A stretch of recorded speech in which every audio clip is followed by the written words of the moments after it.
Michael Dave Show. He's on the microphone when he's not on the microphone. He's playing a song, and when he's not playing a song, he's on the microphone, and then boom. With Jason Ross. No, he didn't. Yes, he did. Call or text at 916-339-1140. It's the Carmichael Dave Show.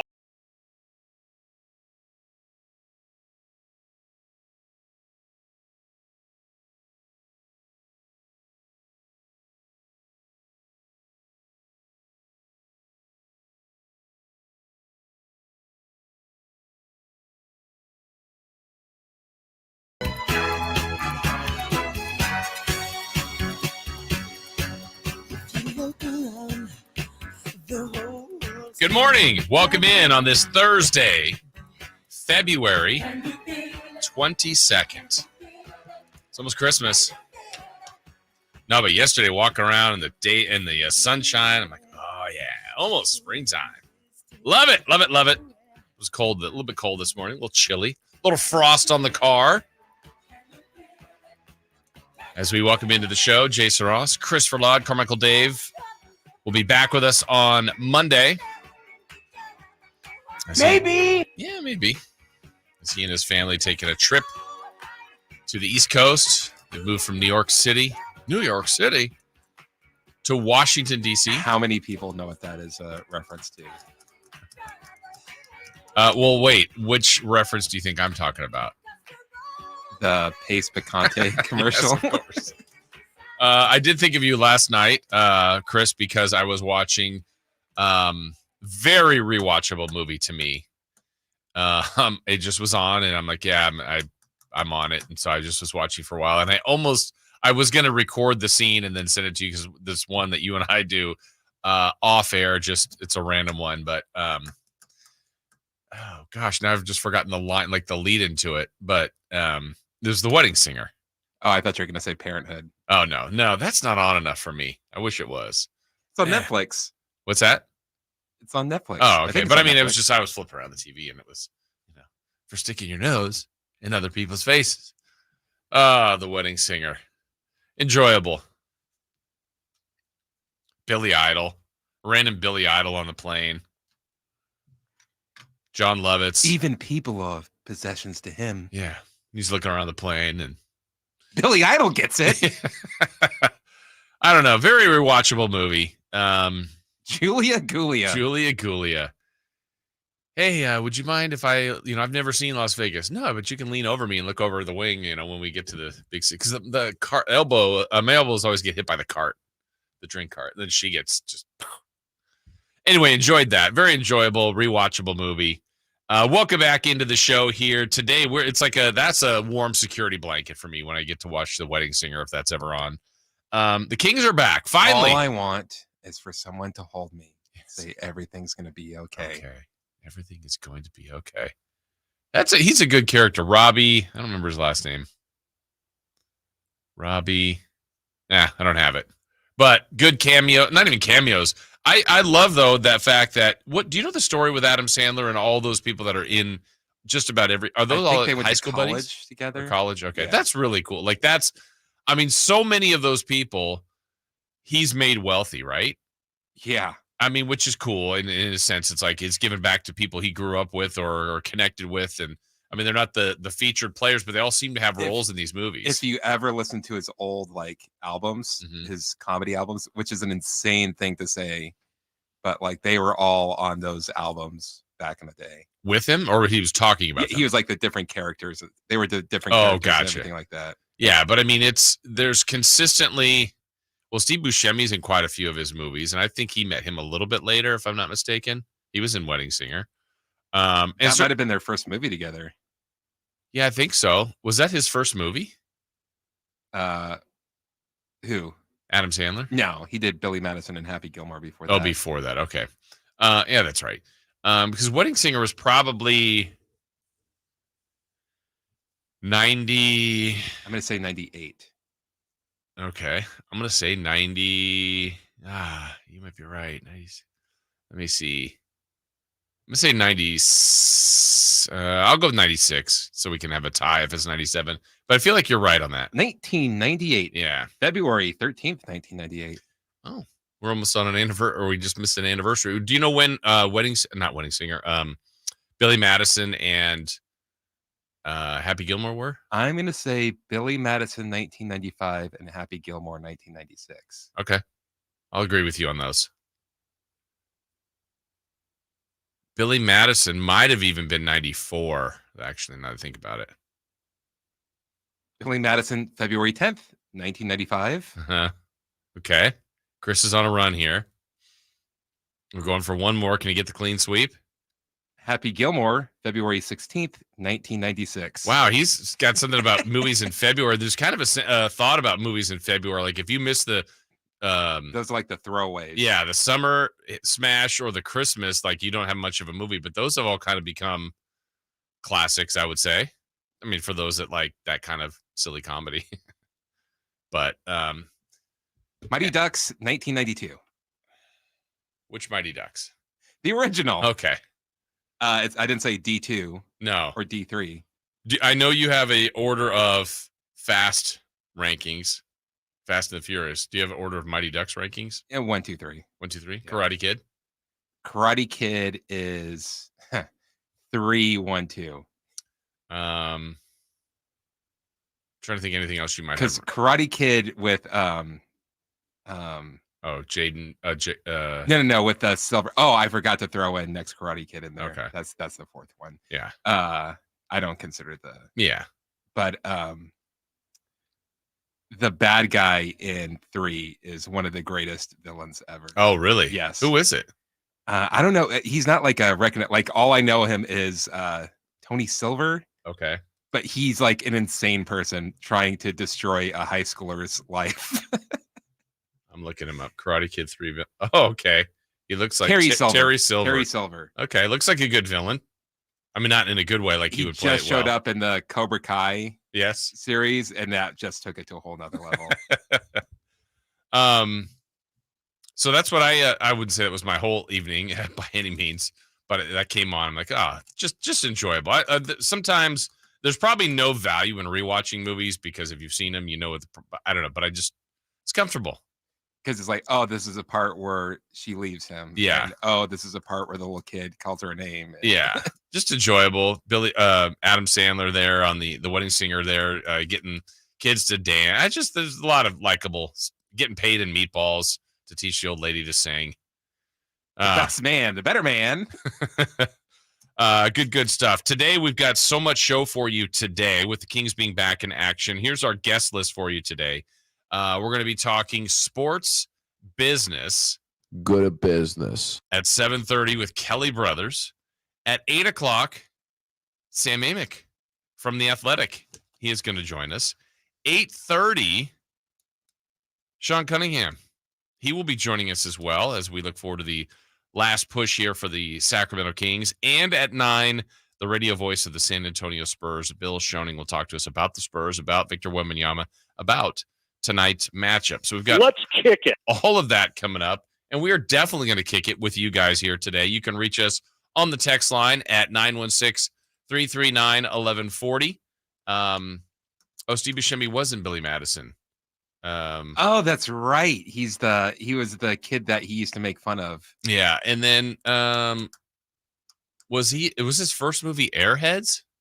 Was he in Airheads? Yeah, he was. But he was a small part, wasn't he? Yeah. Okay. That was his movie. Okay.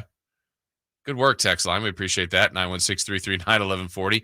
Those of you checking us out at YouTube on Sactown Sports, feed your comments there. Hit that thumbs up button. We appreciate all of that.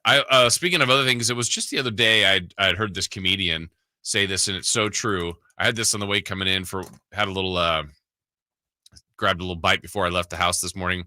And Chris, have you ever gotten, of course you've gotten like food somewhere stuck in your teeth, right? Yeah. Sometime. The comedian's whole bit is how our tongue can navigate like that piece of, if it's a piece of meat, if it's a piece of popcorn, whatever it might be, but the finger to tongue ratio to try to get that out of it just never matches up. And it's a really funny bit, but you just think about that. It's like, man, the amount of time, if you just get something stuck in there, it seems like it's the size of a giant boulder, and then you take it, it's like just some little tiny little crease, but I had that thought driving in because I had some food stuck in the teeth. Got to get that taken care of. Some people always keep like one of those floss picks or dental floss, or that. I was like, just working, just try to get it out. Gross. Exactly. And that's another drop I say all the time. Yesterday, you put this in my head. I literally drove here. What do you think I sang when I was leaving the place?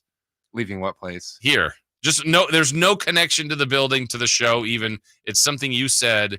You asked me if I ever sing this jingle.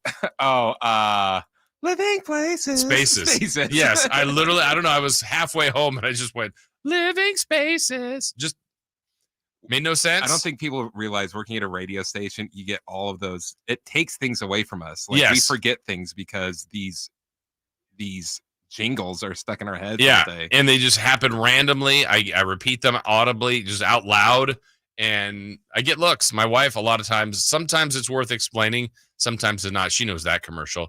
But I'll say drops from the house. I'll say that, gross, and kind of get a look. I'm like, what? Never mind.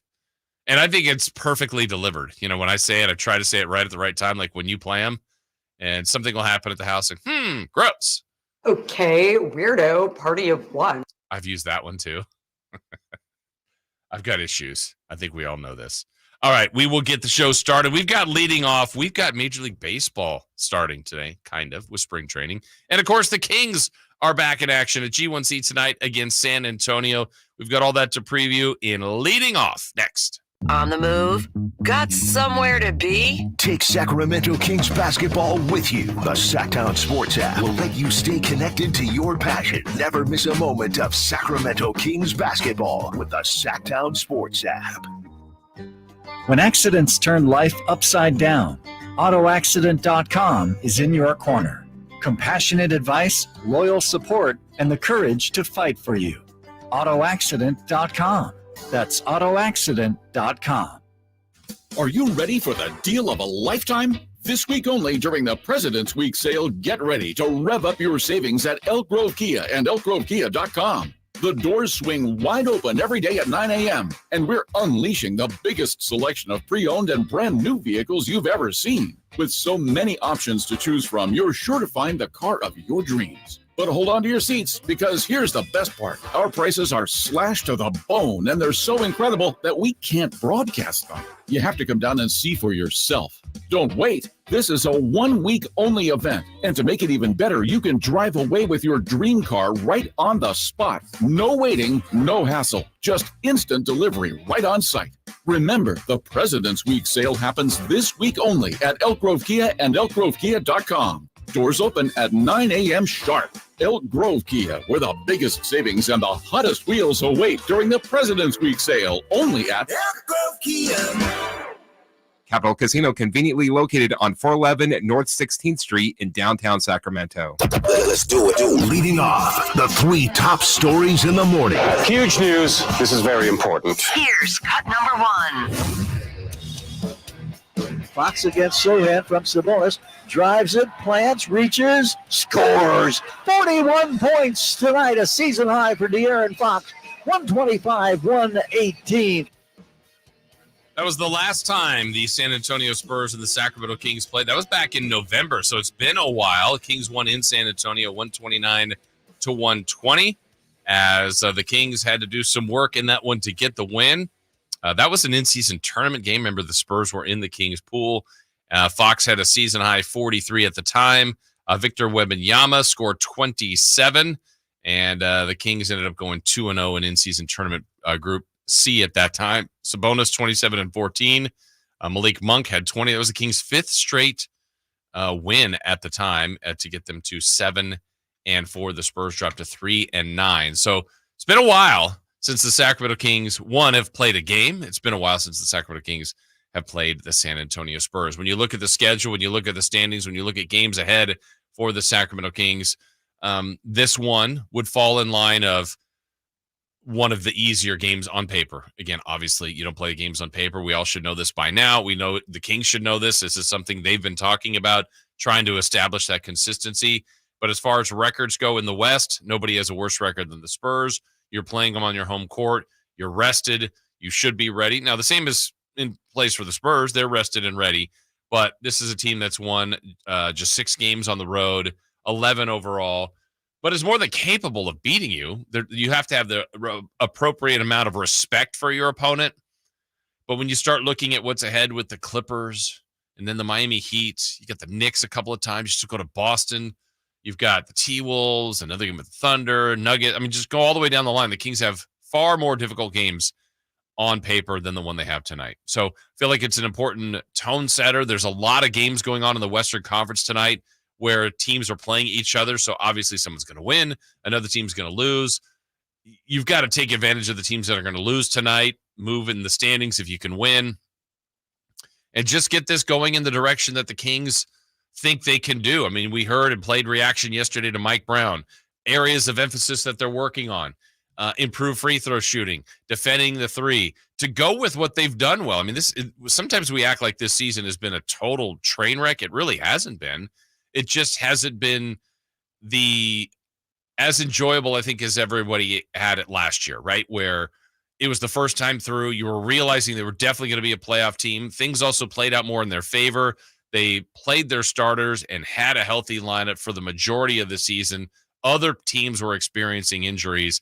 Well, this year, the Kings have the same record at this time, find themselves in 8th compared to 3rd, and they're really scuffling to get to that top 6. So they're going to be in kind of playoff mode for the last 28 games, which I think can be good if and when they do get to the playoffs. But they got to get there first. They got to be playing their best basketball in the next month or so. And I'm anxious to see the work to get there, and we'll see what this time off did for them. They all praised it. We all said, hey, look, if there's a positive about your 2 stars not going to the All-Star game, it's that they could get away from a little bit and get ready for this push. Well, here we are. It starts tonight, and hopefully the proof will be there for the Sacramento Kings and what they're trying to do. And we're going to talk more about that, like we said, with Sam today, but certainly with Sean Cunningham and Bill Schoening, the radio voice of the San Antonio Spurs. All right, let's continue with leading off in cut number 2. Cut number 2.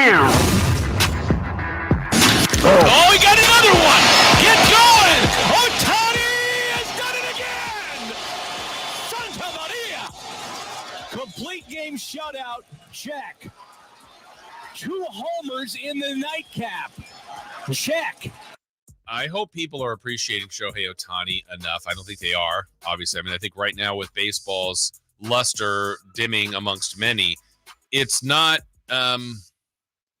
we should be appreciating what Shohei Ohtani has been doing as a marvel way more than we do. He gets attention. It's not like he's shy on attention, but what he was doing as a pitcher and certainly as a hitter is something we've never, ever seen, that combo. Now, he is a Los Angeles Dodger. What is he? The $700 million man. And the Dodgers are saying they want him to get about 50 plate appearances, whether that's actually in spring training games or in live BP scenarios. So they're not too worried about it, taking full effect and having him being ready for the start of the regular season. But Shohei Ohtani, the Dodgers, they're in action today as Major League Baseball spring training begins. The Dodgers and Padres are allowed to play first because they're going to be playing the first 2 games of the baseball season, as they're going to be playing overseas to open up the regular season for 2 games.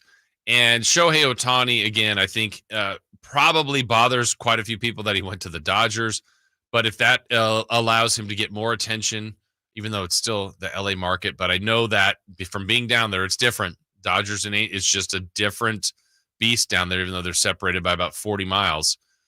The opportunity for the Dodgers to win a lot. They're the favorite to win the World Series, and they've got a stacked lineup. We won't see Shohei as a pitcher, at least for the first season, most likely, but as he recovers from Tommy John. But he's going to be hitting, and he's going to be hitting well. He's going to be crushing it in that park with that lineup. Man, that lineup's just lethal. And the Dodgers should be very, very good. But what that creates, I think, is either just this incredible must-watch team or everybody on a quest to beat them and hate the Dodgers. Like, you're going to kind of have a bunch of Dodger fans that already exist, bandwagon fans that want to see if they like baseball at all, like the greatest players play, but then everyone else trying to beat them, like the evil empire, like the Yankees have been for so long. So the Dodgers have created that. They're going to have a great team. Shohei Ohtani is going to make that team very interesting to watch. Not that they weren't already, but spring training is here, and it starts today. All right, let's get to our third and final cut and leading off. Cut number 3. This just in, we might be getting close to entering the Charlie Woods era in golf. The 15-year-old son of Tiger will compete in a pre-qualifying event on Thursday in hopes of securing a place in the PGA Tour's Cognizant Classic next week in Florida. 25 players and ties from each of the 4 pre-qualifying sites will then play in a Monday qualifier with the top 4 players earning a spot in next weekend's tournament. Already Rory, Justin Rose, Gary Woodland are in that. Yeah, so Charlie Woods, son of Tiger Woods, is attempting to qualify today. That first part that you heard, that if he makes it to Monday and gets through all of that, he would then be eligible to play as an amateur in the tournament in over a week. I think that would be truly incredible. I can't imagine, Chris, I was thinking about this yesterday when thinking about Charlie Woods. I guess Charlie Woods would join Bronny James, Michael Jordan's kids. I mean, when you have someone so iconic in a sport and your child also plays the same sport, there can't be any more pressure. No, I get like it's almost better to be bad, I think, instead of like kind of good. Like he's obviously very good. Very good. Very good. But like if he doesn't have 5 majors in his first 10 years, yeah, then and is he even going to get there? Like he might, maybe he's better than it. I mean, you don't even know. You just got to let it play out. But but even too, like Tiger had a lot of pressure on him coming into because of the hype and he lived up to it, obviously. There's doors and things that are going to open for you for, I wouldn't even say the wrong reasons, but your name and who your father or mother, in this case, if you're an offspring of a famous athlete. But the pressures that you have there, and then you think about successful father, son, or mother, daughter combinations, father, daughter, whatever it might be. It's awesome to watch, but I wonder how that dynamic is. I mean, not everybody has that. If you're and especially when it's an individual sport, like if it's a team sport, like we just saw Patrick Mahomes win the Super Bowl. His dad, Pat Mahomes, was a Major League Baseball player. We're talking about 2 different sports. The comp isn't. I think it's better when your parent was like a mediocre athlete. And it's probably better for the parent too. Like, okay, look, I made it. This is what I did. You knew the life. Like I grew up in it. Or more like Del Curry, who was really good. Del Curry was good. But Steph is an iconic legend, and Seth is good. But that family, wildly successful. But you know, those Seth and Steph grew up watching their dad play. They kind of understood the NBA life, and then boom, they take over and just have amazing. Well, specifically, Steph has amazing careers. But when it's an individual, like if you're the offspring of Simone Biles, of Michael Phelps, and you try to go into swimming or gymnastics, or in this case, an individual sport like Tiger Woods and Charlie Woods, I think it's a fun story to follow. I think if he makes it, it's incredible to be playing in a PGA Tour event at 15. 15, that's ridiculous. Didn't Tiger do that? Yeah, probably. No, I think he would be a little bit younger than him is what I read the story. But yeah, basically. I think Tiger might have been 16. Yeah. Tiger was a little slow. My gosh. Unbelievable. Good for Charlie Woods. I'll be rooting for him. I think it's a fun story as that gets started today in his attempt to qualify for the PGA event next week. All right, as we said, Major League Baseball spring training is beginning today with the Padres and the Dodgers. We always do this with the NBA and the NFL when they kind of come out with their preseason top 100 list. Will MLB.com release its top 100 players? Are there any Oakland A's on it? Are there any Giants on it? And who is number 1? We answer those questions when we come back on Sactown Sports. Keep it here to Sactown Sports for the Sacramento Kings push toward the postseason. Get analysis from our local shows, breakdowns from our Kings insiders, and all the thrilling moments from the G-Man. Keegan, quick catch, quick strike. There's another one up in the lights and in the well. 10 3-pointers made. Keegan Murray putting on an all-time scoring exhibition tonight. Sactown Sports is your proud home of the Sacramento Kings. Sacramento weather is brought to you by Folsom Lake Kia. I'm Tamara Berg in the KCRA 3 Weather Center. 2 things to watch for this morning. Want a cool start and some areas of fog that may drop back visibility through about 10 o'clock this morning. Into the afternoon, we will see mostly sunny skies with highs in the lower 60s. Get the latest forecast on the KCRA 3 News and the KCRA 3 app. Doug Christie here. It's Folsom Lake Kia's President's Day sales event. Save on new 2024 Kias with low payments, low finance rates, and zero down deals on approval of credit. Shop Folsom Lake Kia in the Folsom Auto Mall. Discover your dream home at Subcontractors United, your source for all home improvement needs. A talented team of home services experts is ready to make your projects a breeze. No more endless internet searches. Find your contractors in one place. Enjoy stress-free service absolutely free, with no hidden costs and no accounts to set up. Transform your living space into something extraordinary. Visit Subcontractors United today and experience the joy of hassle-free home improvement. Dream big at subcontractorsunited.com. I'm Craig Ashton of the injury law firm of Ashton and Price. Whether you've been injured on a bicycle, as a pedestrian in a slip and fall, auto, Uber, Lyft, or big rig accident, you need Ashton and Price in your corner. When you call Ashton and Price, there's no chatbot telling you to hit 3 for accounting. You're greeted by a real live person who will immediately transfer you to an experienced attorney. The consultation's free, and there's never a fee until you win.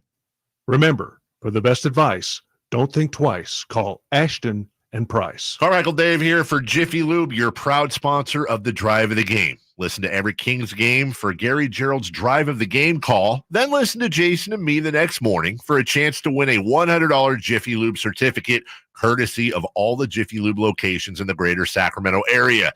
Jiffy Lube, your place for oil changes, wiper blades, tire rotations, and more. Hey, for valuable coupons and a location near you, visit jiffylube.com. Have you Googled yourself lately? Are there negative posts from an ex-employee or from a former client? Maybe an outdated news article or sensitive personal information about your family? Search engines don't always get it right. For right or wrong, it's your reputation on the line. That's where Reputation Defender by Norton comes in. One of the most trusted names in online reputation repair, Reputation Defender has been fixing people's search results for over 15 years. Their cutting-edge approaches help you to wipe away unwanted information in your search results. They also promote the good stuff so that it rises to the top, helping you put your best foot forward. Your good name is too valuable to leave to the whims of a Google algorithm. Take control with Reputation Defender. You can start by getting your free reputation report card at reputationdefender.com or call 800-401-6681 to speak to an expert. That's 800-401-6681. The venue's set. Families coming in from all over. It's our quinceañera. With all the excitement, it may be easy to overlook COVID-19. It's still a risk, and that's why it's muy importante to get this season's COVID-19 shot ahead of time. It helps protect against COVID-19, which can cause severe illness and hospitalization. So let's set the date, vaccinate, and celebrate. Learn about a vaccine option and book this season's updated COVID-19 shot today at schedulecovidvax.com. Sponsored by Pfizer. Get in zone, AutoZone. Welcome to AutoZone. What are you working on today? Brakes? We can save you 15% on that. We have OE quality Duralast brake pads and rotors in stock, ready for pickup or delivery. We also have calipers, brake fluid, tools, and anything else you'll need to do the job right. When you get Duralast pads and rotors together, you'll save 15%. It's just part of what makes us America's #1 brakes destination. Get in the zone, AutoZone. Folsom Lake Ford has trucks. The F-150s are here. Explorers, Expeditions, and a huge selection of Broncos and Bronco Sports. They're in stock now at Folsom Lake Ford. Shop Folsom Lake Ford, your truck headquarters right here in Sacramento for your favorite Ford models at good, fair prices. Short on cash? Buy any new Ford with zero down. Save big with low interest finance rates. Plus, Folsom Lake Ford is paying top dollar for all trades. We want your vehicle regardless of mileage or condition. line, this could be the best time to buy a new Ford. Check out the huge inventory online at FolsomLakeFord.com or stop by the dealership and see the most recent arrivals. Looking for something special? Give them a call and tell them Doug Christie sent you. Folsom Lake Ford in the Folsom Auto Mall, your trusted dealer, my trusted dealer for over 30 years. FolsomLakeFord.com. Zero down with approved credit. All guests come to you from the Folsom Lake Honda hotline. Folsom Lake Honda, your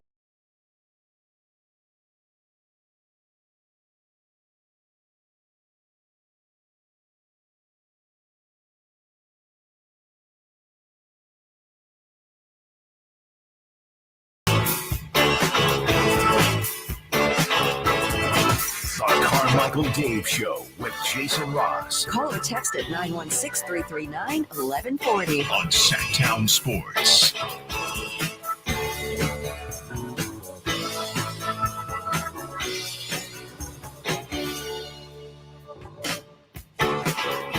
Back here on the show, Jason Ross here with you, Christopher Lott as well. Carmichael Dave is off until next week when he'll be back with us in studio. As we've got guests galore coming your way today. Kelly Brothers coming up at 7:30.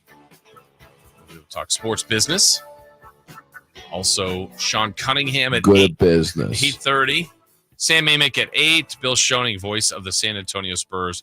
He is scheduled to join us at 9 o'clock to help preview. I'm freaking jacked. Help preview Kings and Spurs. Is he jacked? Or just we are jacked? All of us are jacked. Everybody's getting jacked around here. Chris gives me the look. I have been spending this last segment here, Chris, this entire break, trying to find a stinking highlight of a specific player, and I just can't find it. But that's all right. I'm hoping to find it in time in this segment because this guy had an awesome year in baseball, and seemingly now I'm looking up for him and can't find him, but I will. I'm going to be on this quest until I finally find a highlight from this player to help fulfill the story we're going to be talking about here, because the Major League Baseball season begins today with spring training. At least it starts with the Dodgers and the San Diego Padres. These two teams will be playing the first two games of the regular season, and they're getting an opportunity to open up spring training today. Just yesterday, I ran into somebody that's making one of my neighbors is going to be making a spring training trip. Didn't realize they do that every year. Go down there and just bring some buddies and have a good time. This is something that I think it's a good time of year to get away. Obviously, weather down in Arizona should be better. People generally make this like a golfing weekend as well, and I get that if you make that trip down there. And why not enjoy all the opportunities and all the things that it can present for you? Because I think spring training, if you've never been, it is enjoyable. Carmichael Dave and I have been down there a couple times to help bring in the season. And look, I enjoy it. I think it's a good time. You watch baseball. You're some of the guys you're getting to watch.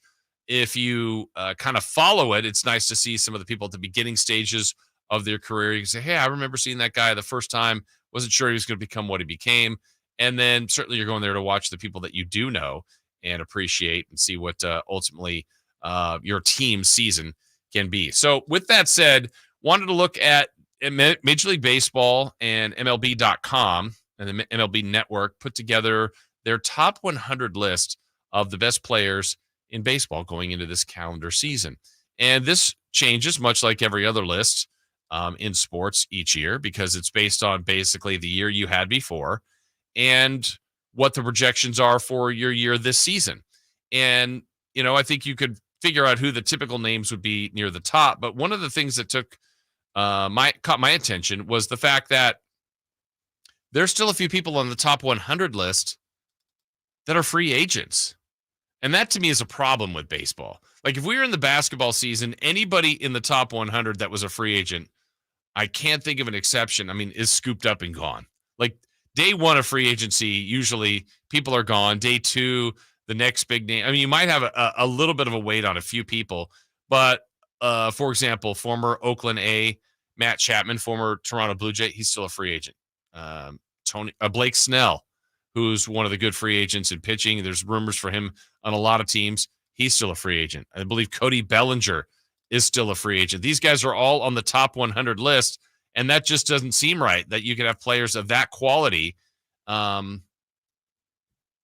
be looking and still looking for a home. And that just seems bizarre at this point, but that's the way baseball is right now. And I don't know if that's a good thing or a bad thing. I would say it's a bad thing for the sport. But let's go over the list and tell you what we see here from whether or not the questions we asked at the break. Are there any Oakland A's on this list? The answer is no.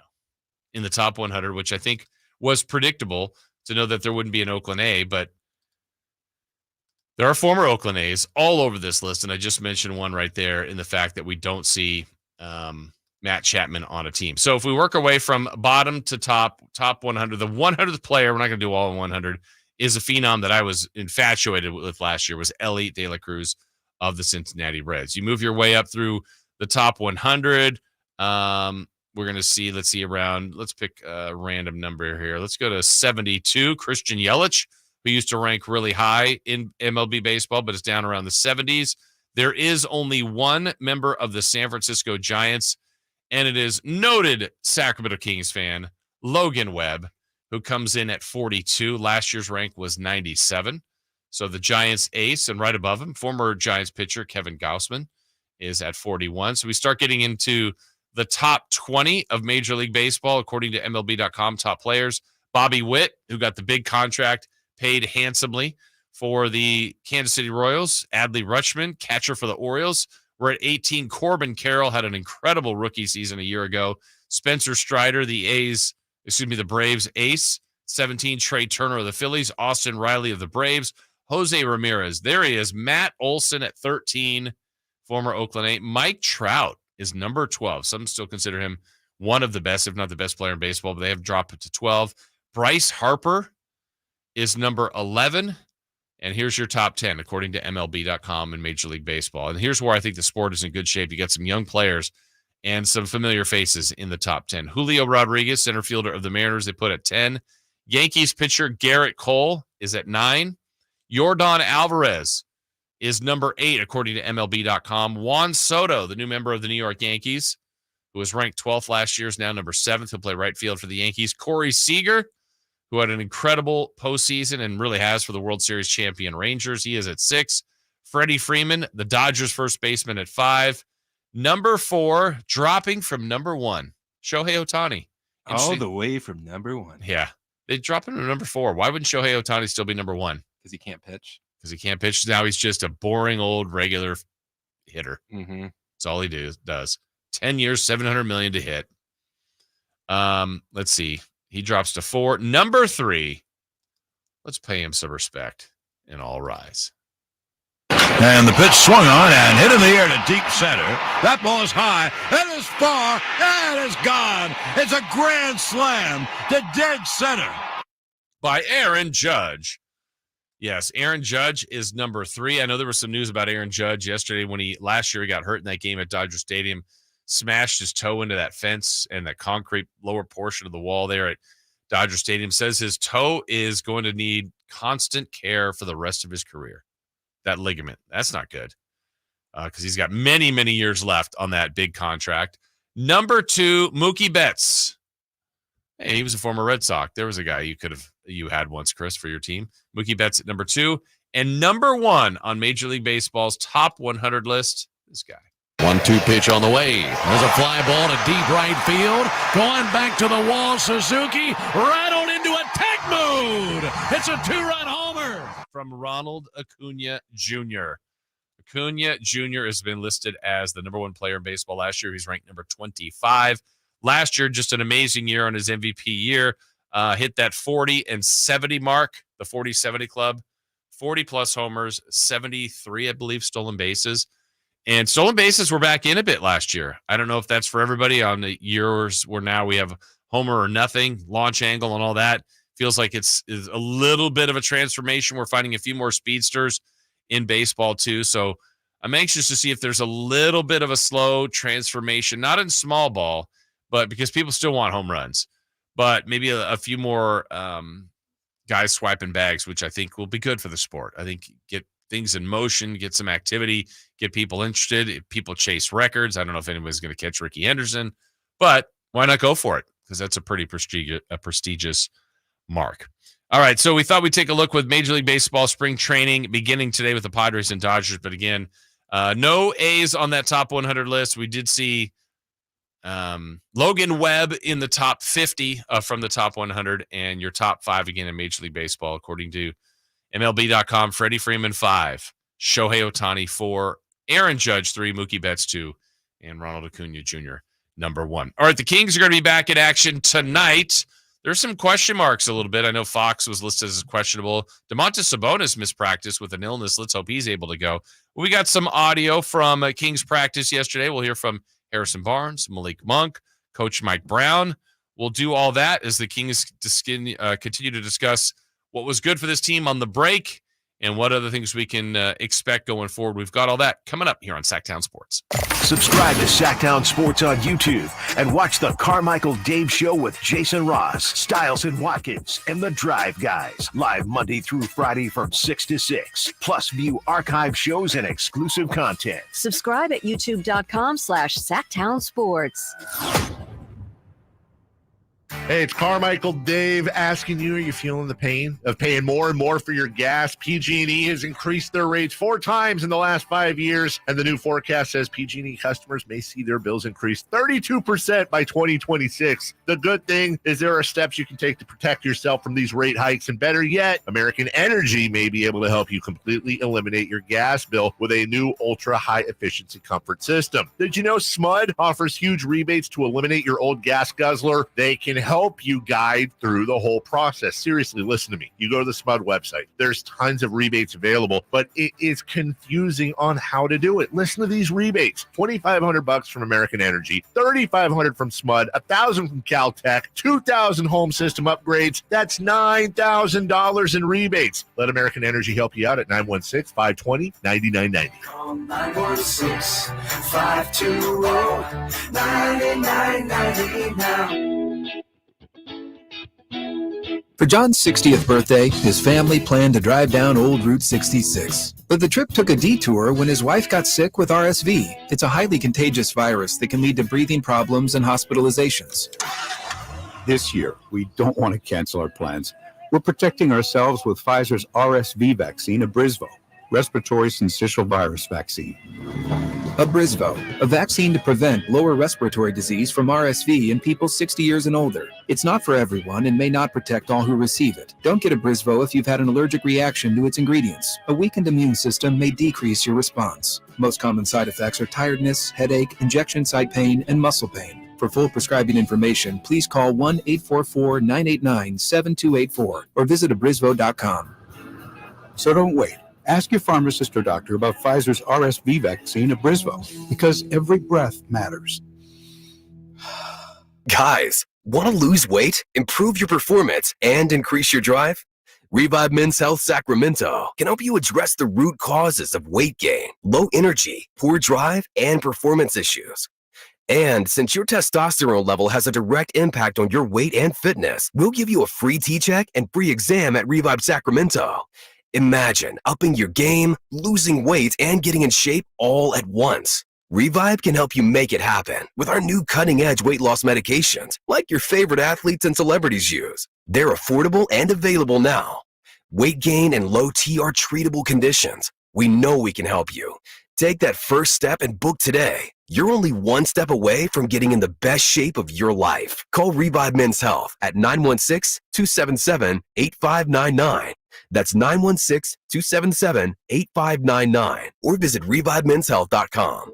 Dr. Ken Howachek and kinesiologist Kelsey Graham discuss the Good Feet store. The foot has a lot of detail. It has a lot of complexity. There's a lot that can go wrong. A lot of problems start in the foot and end up elsewhere. Knee pain, hip pain, back pain. When aligning the feet properly, we can see relief elsewhere. And that's the beauty of the Good Feet Arch support. It can place the feet into their ideal position and gives them the balance, the support, the comfort, and the relief of the pain. The bottom line is that the Good Feet Arch support can be a highly effective pain relief solution when nothing else has worked. The feet have a really big impact on how the rest of the body moves. The knees, the hips, the lower back especially. If the foot isn't properly aligned, all of these joints are going to function incorrectly. That results in a lot of muscle tension and chronic pain. What I really like about the Good Feet system is that the right arch supports can put the foot in its proper alignment. So all the joints of the rest of the body will be aligned properly as well. And when the body's aligned, we can reduce the risk of injury and chronic pain. Visit the Good Feet store in Sacramento, Roseville, Modesto, Stockton, and Vacaville for a free fitting and test walk.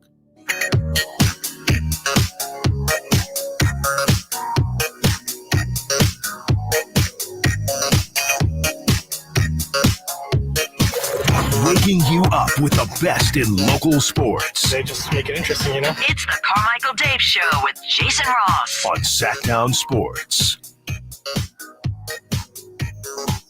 It's so good to have the Kings back in action tonight. If you're making your way out to Golden One Center tonight to watch the Kings, certainly the game can be heard. All the games right here on Sactown Sports. Will be there for the pregame, halftime, postgame. I know I'm doing game night as well. So busy night ahead, but glad they're back. I think everybody's ready to cleanse their palate from the All-Star game. I will want to talk to Sam at 8, kind of get his opinion on that. And really where I think we're going for this last portion of the NBA season. I mean, the playoff races are good. The MVP race is going to be good. I think we're set for a really good finish to the NBA's regular season. I think the beginning started well with the in-season tournament. That was successful. We certainly would hit, I would say, a major roadblock with the All-Star weekend. But now they can finish strong and then get to the best part of the NBA, the postseason. That's where the Kings are hoping to get. And yesterday was day 2 of the group back together again. And the one thing, from some of the audio we played yesterday, and Chris pointed this out to me today because he was cutting up some of this stuff from yesterday's practice, but we had the guys that spoke the day before, and we were talking with, who do we hear from? Fox and Keegan and Coach Brown. Even Keegan, though, said it. Like, everybody was kind of excited for the break. And almost too much of a point of emphasis. Like, we know, Chris, like, reportedly, not even reportedly, like, they all openly say how well they get along, how great a culture, and how much they enjoy each other. But universally, everyone's like, yeah, it was good to get away. Wasn't that kind of weird? We were around each other too long. Yeah. It's like we just had 2 really long road trips. So it was good to get away. Like, yeah, we needed to get away. Okay. Thought everything was good. And I'm poking fun, but I think it is good. Let's hear a little bit more on that. Kind of that theme from the guys that spoke yesterday. First, let's hear from Malik Monk, kind of addressing that same thing we were just talking about. Give us a break from each other. We happy to be here. I think we got tired of each other because we had a few long road trips this past couple months, and I think this break helped us out to come back together, and I think we're gonna finish strong with these 28 games. Yeah, I think anytime there's a finite ending to something, you're kind of, it kind of resets you anyway. So it's like, hey, this is the end of the school year. Oh, I enjoyed being in these with my friends, and then, but it's good to get away. Then you can't wait to get back. Well, it's the end of, if you have a long break from work, it was good to get away, but actually I enjoyed coming back. Or the vacation, you hear this a lot. Oh man, it was so good to be on vacation, but near the end, yeah, I'm kind of ready to come home. That's kind of the feeling and the what you're hearing from the Kings. I think they enjoyed each other. I think they knew the break was coming. It wasn't like it was a surprise. So it was nice to get away, to be a sense, I wouldn't even say normalcy, because normalcy is really their routine that they have with their team. But the break was a tweak, was something different for them. And now they're all back together again, chasing one goal. Let's hear more from Harrison Barnes on that, kind of what he felt the break did for him and for the team. It was good. It was a great chance to kind of get away, reset, and refresh. But we know this last stretch is going to be important for us to come out, play hard, and get ready for the playoffs. Yeah, that's it. And I love that, the thought. They're all saying get ready for the playoffs. They still have to get there. They still have to earn that. And that's something I learned this one very early on. I knew when I first got started, the Kings were not a playoff team the first year that I worked here. Then the second year they made it, and then they had another drought of several years in a row. But during that 8-year run with the Kings and Rick Adelman, when they were making the playoffs all the time, and for about 3 or 4 of those years where they were truly one of the best teams and championship caliber team, we know they didn't win, but they were kind of playing in that stratosphere. And one of the years, I remember even thinking Rick Adelman was the opening of the season, and he was like, well, the first goal is we just got to get to the playoffs. And I'm thinking, Coach, you guys could just roll the ball out there. You are making the playoffs. But he's right. You've got to go through the process of the 82-game grind and handling injuries and handling other teams and what other teams do to attempt to beat you. And, some years were easier. Some years were more difficult. We're finding out this year, the same group that's back, some guys are better and growing and improving, but it just hasn't landed the exact same way as the 21-22 Kings. Or the 22-23 Kings. Now we're figuring out the 23-24. It's a good team. Had some wild inconsistency The West, top part of the West, has been better, and that's why from the same record at this time, they're 8th instead of 3rd a year ago. But they can really move quickly here because the standing separation is pretty small. One other thing I wanted to play, at least in this segment, and I think it's something worth talking about, that sometimes when you, and I'm guilty of this, when we all share opinions on these guys. So when you do this on a day-to-day basis, like tomorrow we'll be back, we'll evaluate tonight's game, and we'll have an opinion one way or the other of how they came out of the break, who played well, lump it together in kind of a season mold of opinions on this team. And, if Fox and Sabonis play, because again, there's some concern with them. I think Fox will definitely play. Sabonis, it was an illness yesterday, missing practice. But if they both play and they both play well, I think a lot of the logic will go, see, the break did them wonders. I mean, Sabonis is just in a major groove anyway. I don't know that he needed the break, but those are kind of some easy landing spots for opinions on these guys. But when you're looking at a guy like Keegan Murray, we said, man, Keegan is given the toughest defensive assignment most every night. And then we'll see nights where Keegan, like this year, where he had the 47-point game out of nowhere. He's had 30-point games, solid 20-point games. He's had some double-doubles, and he's had his share of games, though, in single digits, whether it's been foul trouble or poor shooting or just not the same consistency that we're looking for. But I think when we put all that out there, that's how we evaluate them, because that's what we're seeing. We're trying to make, these grand statements about players as they're continuing to develop. I think Mike Brown had a really interesting point yesterday that I want you guys to hear about Keegan Murray. Keegan's grown in a lot of areas, and I say this all the time. I don't know if there's a second-year player that probably has more pressure on them than he does. We're a playoff team. 9 times out of 10, he's taking the best perimeter offensive player for the other team. So we're asking him to defend at a high level in your second year. We're asking him to shoot the three. We're asking him to go get buckets from the first and second level. We're asking him to rebound, not just defensive rebound, but offensive rebound.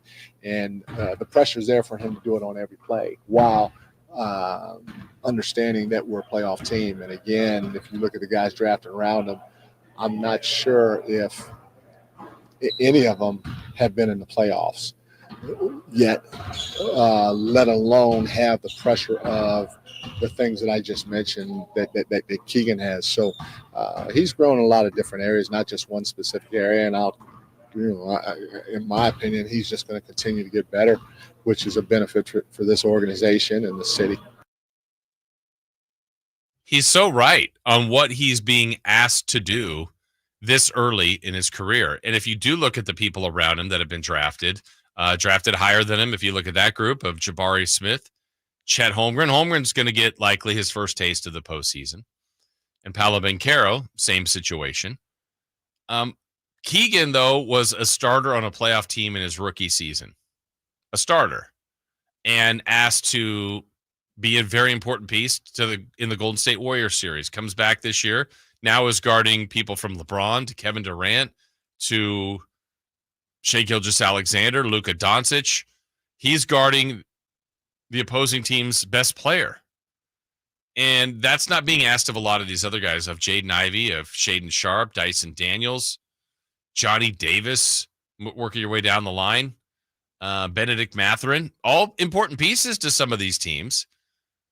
But Keegan Murray has really been asked to do a lot for a very good team at the beginning of his career, and he's fit in so amazingly well. By all appearances, seems to be as low maintenance as it gets. You plug, you play him, you ask him to do something, he'll do it. Now, whether he executes as far as shooting the ball well or always defending his man, with expertise, he's going to attempt to do it, and he's going to do it without creating much of a fuss. That's for sure. And I think what the ask for Keegan is a lot. And I think sometimes we need to remember that, but that doesn't mean because he's still early in his career and not a lot of other people are put in this spot. The reason he's put in this spot is because the coaching staff think he can do it. That's the other part. I mean, they're out there to win games. They're out there to put their players in their best positions. And so, yeah, who else do you want to put? Now that we're seeing the results, I want Keegan Murray guarding the best player on the opposing team. When they play the Clippers on Sunday, for example, I mean, he can't guard everybody, but he's going to get some run at Kawhi Leonard, Paul George, James Harden. I mean, that's brutal. That is absolutely brutal. I don't know if tonight, if he's going to guard Victor Wembanyama at all. Maybe. I'm not sure. But the fact that he's capable of doing that, guarding a lot of different positions, while also scoring an effective amount of points to help the team win. I'm really excited where Keegan's career is going. And he did have a significant jump from season 1 to season 2, and people wanted that. It's been more defensively, but there are nights where, I mean, he's looked like he could be a leading scorer on the team. I mean, he has been at times. I mean, that 47-point night was so special. And I love that it was at home, and everybody got tired at home going, Murray, all the times they had to say Keegan first. I'm anxious to see where his career is going to continue to go. All right, more reaction, though, from the Kings in practice yesterday, more from Barnes, more from Monk, more from Coach Brown on kind of what's next, the rest of the way for the Sacramento Kings. We know it. Here's 28 to go. Not necessarily a numbers target of what they need to do for the rest of the way as far as win total, but just kind of the players and coaches' thought process and some tweaks they've made to help get them there. We'll explain next on Sactown Sports. What's the latest with the San Francisco 49ers? Carmichael, Dave, and Jason Ross keep you up to date on all things red and gold during the Niners at 9 every weekday at 9 a.m. on Sactown Sports and SactownSports.com. If that sound gives you nightmares, there's a cheap and easy way to avoid engines not firing. Stable, America's #1 fuel stabilizer, ensures quick and easy starts after storage. Stable's proprietary formula keeps fuel fresh for 2 years, outperforming competitors. Pour Stable in your gas can or directly into the tank of your car, truck, hybrid, boat, ATV, motorcycle, or lawnmower to prevent fuel-related engine problems that cost time and money. When you store, start with Stable. Capital Casino has been serving the greater Sacramento area in the same convenient downtown location for over 20 years, with plenty of close-by, well-lit parking monitored by security staff and offering the most variety of table games in the region in a safe and friendly environment. Best food, best service, and the best action.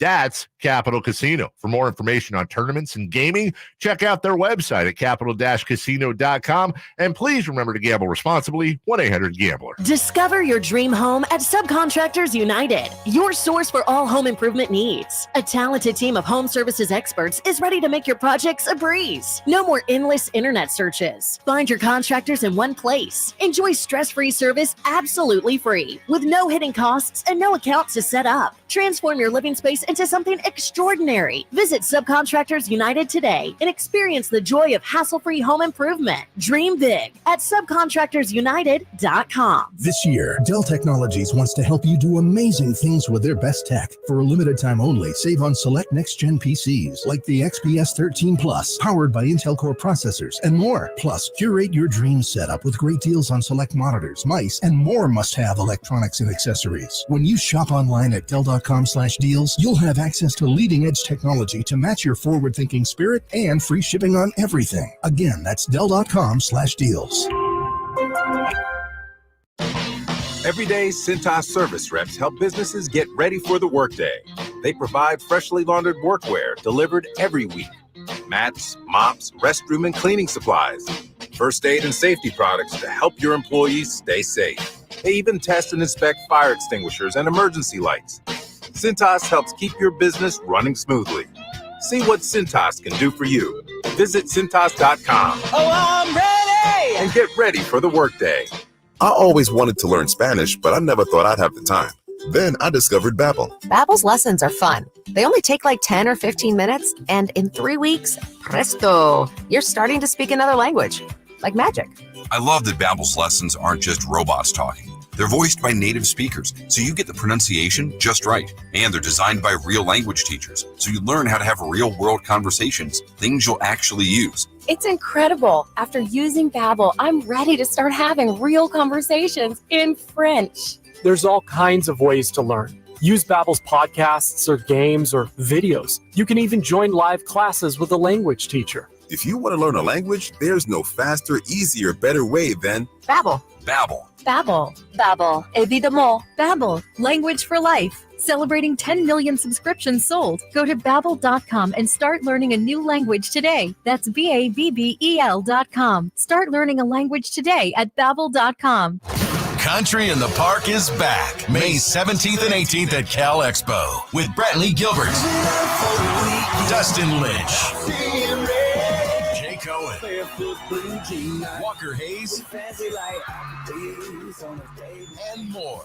Tickets start at just $46. Country in the Park, May 17th and 18th at Cal Expo. For more information, visit CITPFest.com. Brought to you by Coors Light, Garner Roofing, and Roseville Kitchen and Bath. Golf to Go is brought to you by the Hagen Oaks Golf Super Shop. Here's Frank LaRosa. You're faced with a long shot in the heavy rough. Now what? Jessica Marksberry writes in Golf Magazine that while hybrids have made these shots a bit easier to deal with, lengthy shots from heavy rough are still a significant challenge. Top 100 teacher Tina Toombs says the first thing you need is loft and a specific mindset over the ball. You need to hold onto the club firmer with your left hand to prevent the club from grabbing the grass. You can elect to play in the back of your stance or play it forward. Now, playing it forward makes the swing a bit steeper so it can stay open more and the ball comes out of the rough better. She says a 7-wood makes it easier than a hybrid for longer shots. The ball comes out low, but rolls a long way because of top spin. And if all else fails, she says bailing out is an option too, and there's no shame in taking your medicine to avoid compounding your initial error. If you're really not sure, take your 9-iron and get it out. Don't risk topping it and leaving it in the rough. Good luck out there. That's your Golf to Go. I'm Frank LaRosa. This segment is brought to you by Subcontractors United, your source for all home improvement needs. Dream big at subcontractorsunited.com. KHTKAM Sacramento, KYMX HD2 Sacramento. Take it on the local level. Live and local, 6 a.m. to 6 p.m., Monday through Friday. From the Power Business Technology Toshiba Studios. Sactown Sports. The Carmichael Dave Show. He's on the microphone when he's not on the microphone. He's playing a song, and when he's not playing a song, he's on the microphone, and then boom. With Jason Ross. No, he didn't. Yes, he did. Call or text at 916-339-1140. It's the Carmichael Dave Show with Jason Ross on Sactown Sports.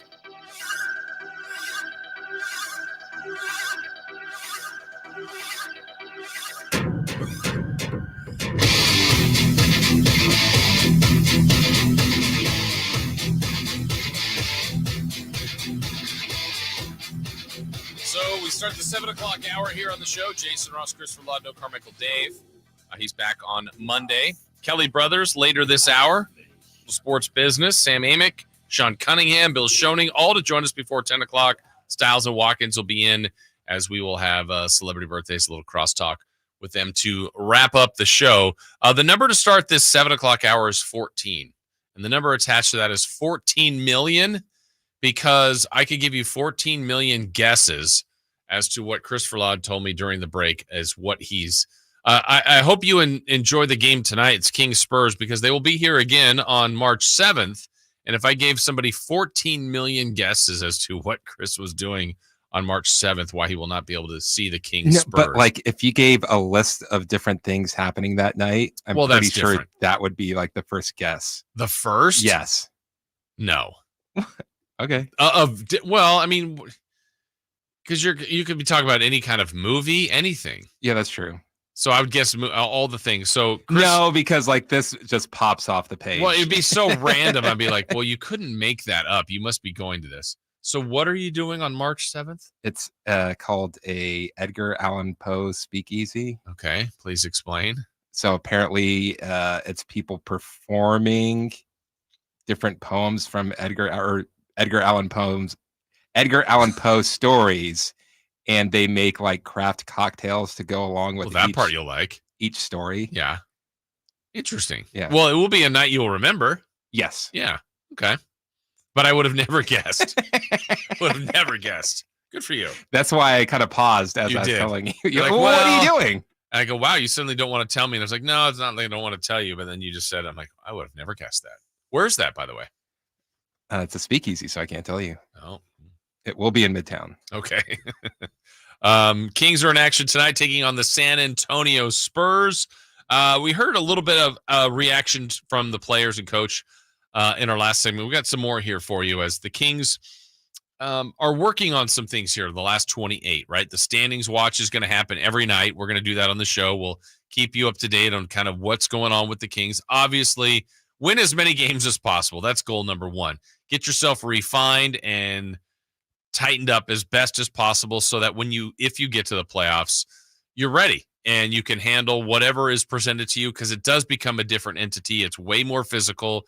You don't really have to worry about minutes because, there's nice breaks in the first round. You get time off between games, but the intensity is so it's ratcheted up big time.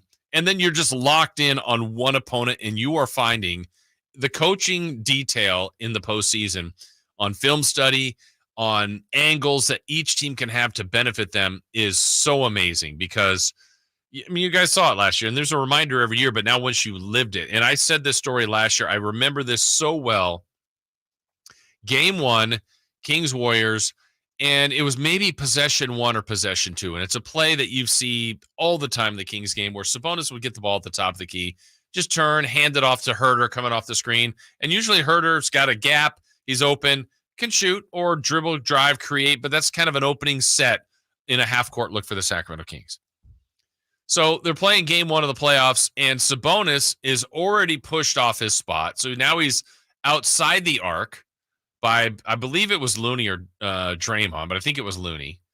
And whoever was chasing Herter, it might have been when Wiggins didn't start game 1. I think it was Klay Thompson. But the physical nature of what Looney did pushed Sabonis off his normal spot. Sabonis does the dribble handoff and tries to set the screen. But Thompson basically blasts through Sabonis to get to the screen. And by the time Herter's got the ball, he's got Thompson right on him, and Herter's now like 8 feet beyond the arc. Already, like what the Kings do out of normalcy on the beginning of a game, or just in any game, it was interrupted. And you're like, all right, here we go. It's just, and all the plays might have been called fouls in the regular season, just any part of that. The physical nature that Looney showed, that Thompson showed, but you're like, this is the playoffs. I guess it's different. And then the Kings kind of adjusted and figured out, okay, they can grab and hold and push a little bit more. And everything the Warriors did was to minimize Sabonis' effectiveness. And then the Kings had to work themselves around and figure out ways to win. And obviously they won 3 games, lost 4, and ultimately lost the series. But everything they're trying to do now is get them as sharpened up and ready for whatever version of the postseason they have. So let's hear a little bit about that. And let's first hear from Harrison Barnes, kind of a little compare and contrast what's gone on this year compared to last year.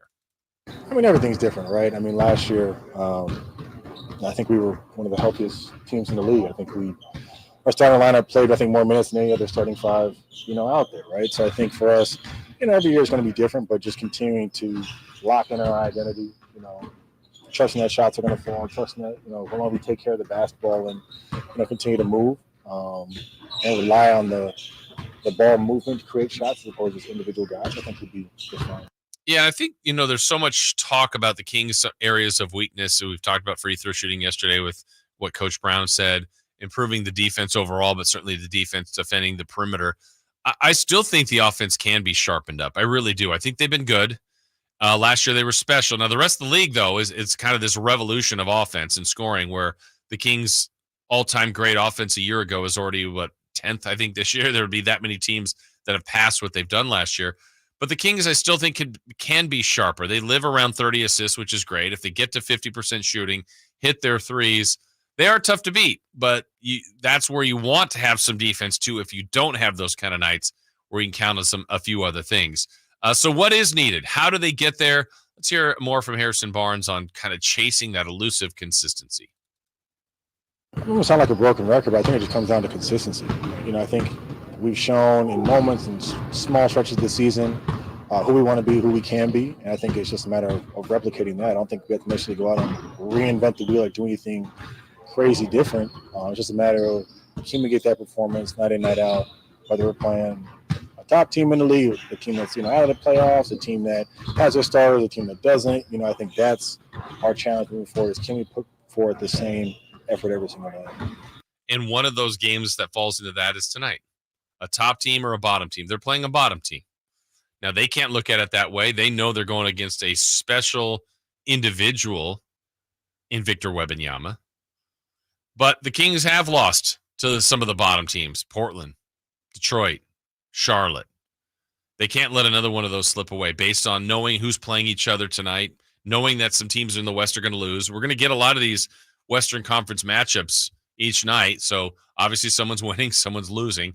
Kings have one of those against the Spurs. You don't want to be the team that, at the end of the year, we already can name too many games right now. We go, man, the three I just mentioned, if they beat the Pistons, if they beat the Hornets, and they beat the Blazers, and there's other games they could have won, but if we say those three, winnable games on paper, bad teams that they lost to, let's give them 3 more wins. That puts them to 34, 3 losses away. That puts them at 20, 34-20.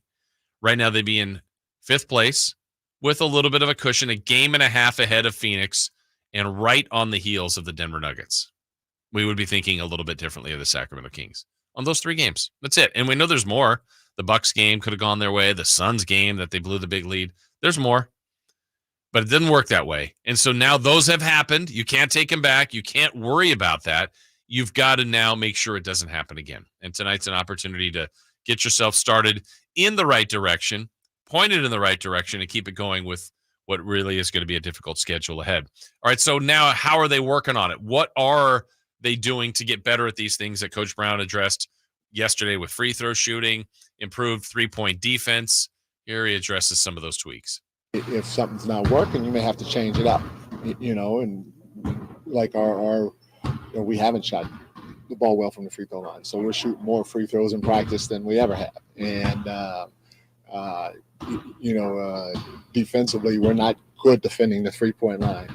So we've changed some technique on our closeouts. And those are needed, in my opinion. And so if something's needed, you make an adjustment. And you also don't just wait till the All-Star break to make an adjustment. You make an adjustment when you feel like you need to make one. And so coming out of the break, we've made some tweaks. But, at the end of the day, if you can have some form of consistency, then that's probably the best for everybody involved. Yeah, I think the free throw shooting is the one that a lot of people are going to keep their eye on, too, because I said it yesterday, these guys have shot probably 1 million or more free throws in their life. They know how to do it. They know the shot. It's open. It's uncontested. It's a routine. It's a rhythm. It's a mental thing. And it's one of those things that really is a fine line. Do you put so much emphasis on it that it becomes even more mental, where there's concern, like we practice and practice and practice and practice, and does that just make you more comfortable? Maybe there's logic to that. Or does it, become, oh man, I missed one. And then now it becomes, is that in your head? And I think you just try to avoid that. You try to get it as comfortable and routine oriented as possible. And guys like Fox and Sabonis are going to get there a decent amount. If Monk gets there, you want him to knock him down. Whoever goes there, if this team could be closer to the high 70s, low 80s on a night-to-night basis from the foul line, it will help them. Free throws have hurt them this season, and you just don't want that to be an area where you're last and you lose games because of it. And we know every point is precious in the postseason, and you just can't be concerned about an area like that come late regular season and postseason time. Still to come more on this. We also will talk about where the Kings fall in line as potential playoff contenders and how they were ignored on a certain list. We'll discuss that. Sam Amick to join us, Sports Business with Kelly Brothers. But when we come back, 3 questions, 3 answers, all brought to you by our friends at Fire Wings right here on Sactown Sports. Trying to find out where to catch your favorite team's games? Are you a fan of the Kings, Niners, and the NFL? Well, Sactown Sports has you covered. Touchdown! San Francisco! It's all on his shoulders. Cox rocks. He fires for the win. He's got the triple. Catch all your Kings, Niners, and NFL games all year long on Sactown Sports and SactownSports.com. What's up? We're talking to Chad Hoblet of Hoblet Dodge Chrysler Jeep Ram in Woodland. What's happening, Chad, for Chrysler's President's Day sale? I haven't been this excited about a deal in a long time. Right now, you can save $18,000 off MSRP on new 2023 Jeep Gladiator EcoDiesels. This thing can get up to 28 miles per gallon on the highway, and it's the perfect combination of off-road fun and work truck. Plus, it's the #1 new quality vehicle among midsize trucks according to J.D. Power. And you're selling them with an $18,000 discount? That seems a little crazy. Well, we do things a little different here at Hoblet. We're here to help you find the vehicle you need at the best possible price. That's why we don't have a bunch of dealer markups, surprise add-ons, or fees. At Hoblet, you get the small town experience with the big city savings and selection. There's no better time to take advantage of this savings at Hoblet. See their full selection at HobletDodge.com. Unbeatable prices, unbeatable selection. Nobody beats Hoblet, period. At Hoblet, you get the small town experience with the big city savings, selection, and no surprise hidden fees. 18,000 total net savings after 11,096 factory rebates and 6,904 dealer discounts. Rebates may include 500 first responder bonus cash. Must be current member of eligible first responder association. Qualify 5 with this net savings. Temple VIN 553-385. See dealer for details. 3 questions, 3 answers. It's 3 for Madness on the Carmichael Dave Show with Jason Ross. Here's question 1. All right, we're brought to you by our friends at Fire Wings. 21 delicious flavors of wings. Fire Wings. Just wing it. All right, Chris, what do you have for us in 3 for Madness? Dan Marino named his Mount Rushmore of quarterbacks and didn't include himself. How do you feel about athletes that include themselves on the list compared to those that don't? I know, I'm curious your answer on this too, because it's like if you were to ask Michael Jordan, the greatest players in the world in basketball, and he says himself, like I don't feel really weird about that at all. No, because they use him. He's the standard. Yeah. Oh, he's like Tiger Woods is the Michael Jordan of golfing. Yeah. But like the other day, Jason Tatum said he's the best basketball player in the world. And I want De'Aaron Fox to believe that. If I cared about the Celtics, I would want him to think that and believe that. I don't think he is, but it's okay for him to think it. But then when he says it, I don't know why I feel differently about that. It's almost like, if Tiger Woods says he's the best golfer of all time, cool. Michael Jordan says, great. Now, Dan Marino is one of the greats, I think, and he's asked for 4. Mount Rushmore, he actually listed 5 on his list, but didn't put himself. So I think it does depend on the person that says it. Yeah, and I think it depends on, I think it's, like, would you have a problem if LeBron said that? No, I wouldn't. Would you have a problem if Giannis said it? That he's the greatest basketball player ever? Yeah. Yes. Okay. I don't think he is. So you need to be elite for you to. But here's a trick. Like, okay, let's do this one. He hasn't done it, but if Patrick Mahomes, I'm the greatest football player of all time, it's like, ooh, I think he's going there. Like if his career ended, he could play 8 more years and not have another Super Bowl. He's done enough to be a legend, but you kind of I want people either to be like, know it for 100% certainty, or at least he would be a tricky one because I still feel like he's got so much career left. Well, the thing too with LeBron, I think he plays both sides. Yeah. Which, like before, is like, oh, do you want like a farewell tour? A farewell tour, yeah. Or do you just want to go? I'm 50-50. Yeah. Really? Yeah, because he's also said that, and now I'm picking apart people. He's like, I'm not really a fan of people, heaping praise on me. And I'm like, are you not? Like, you got chosen one tattooed on you. Yeah, exactly. So I don't know. Like Marino, I guess I have no issue with that, but it's the guys that. What if he's like, I don't have any rings, so how can I be the best? Oh man, then I'd be like, Dan, we're trying to avoid the ring culture argument, and now you're feeding right into it. Yeah, I don't know. It would take. I guess where I get cringy is if someone I don't believe is, and then they say it. I appreciate their confidence, but when they say it, like again, my example is Tatum. I think he's fantastic, but for him to say right now he thinks he's the best player in the world, I don't. And he might win the MVP. That doesn't mean he's still the best player in the world. Wouldn't that make him the best player in the world? For this year? Yeah. What if he were the MVP and the finals MVP this season? I mean, he had an incredible season. But I would say this way, if we put all the NBA players out there and are you picking Tatum first? No. Exactly. So I don't feel like that. That's a very elementary way to do it. But if we go back to the playground, that's how we did it. And you and I we're the coaches and we're picking our roster to play. And I go, I picked Tatum pretty high, but he's not first, not second. So not 3, not 4, not 4, not 5. All right. Question number 2. Question 2. The Lakers and Warriors are currently behind the Kings. Which of those teams scare you the most? I hate to say it. It's the Warriors, I guess. They did beat the Kings last year. I know it's a new year, but I saw it. I saw what they did, what they crafted, and some of the elements that they used to, I won't even say neutralize, because I think it's also getting overplayed a little bit. Like, Sabonis still had a good series. He didn't have a dominant series, didn't have the best series, but it wasn't like he was out there doing absolutely nothing.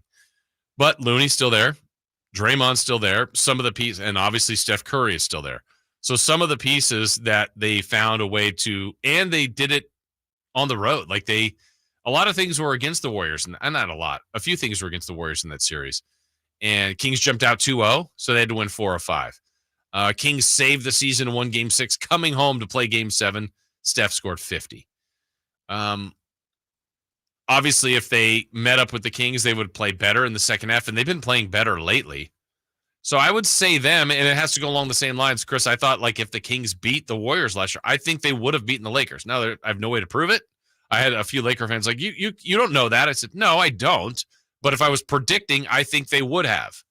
They looked bad last year in the playoffs. The Lakers? Yeah. Yeah, and then they still made the conference finals. Like, I think the Kings might have made the conference finals had they beat the Warriors, because I think they would have beat the Lakers. Again, no way to prove that. I don't think they would have won the championship. I had said I thought they could beat the Lakers if they had played Phoenix or Denver. I think it would have ended there.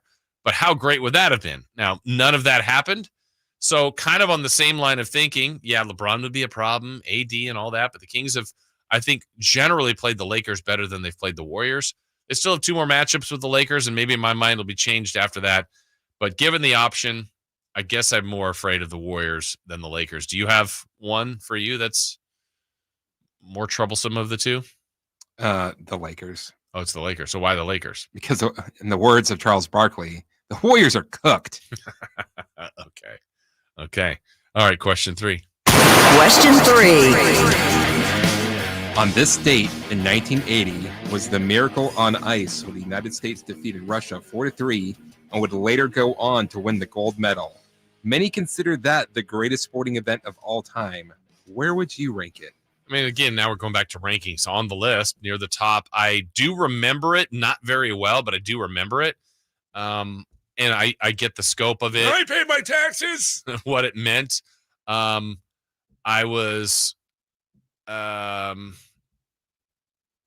remember the Lake Placid games. I remember in the street where I grew up with other kids out there. I was pretending to be speed skater Eric Hayden, who went on to be King's team doctor and the Monarchs team doctor, which was pretty cool to talk to him later.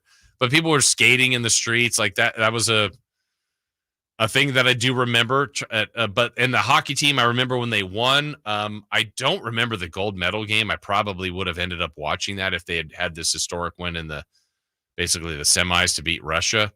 But I think it's the scope of it, and maybe over time it's built up even more. But I don't know that you can make one event the greatest of all time. I mean, I guess it's, if you're making lists, you got to put something top.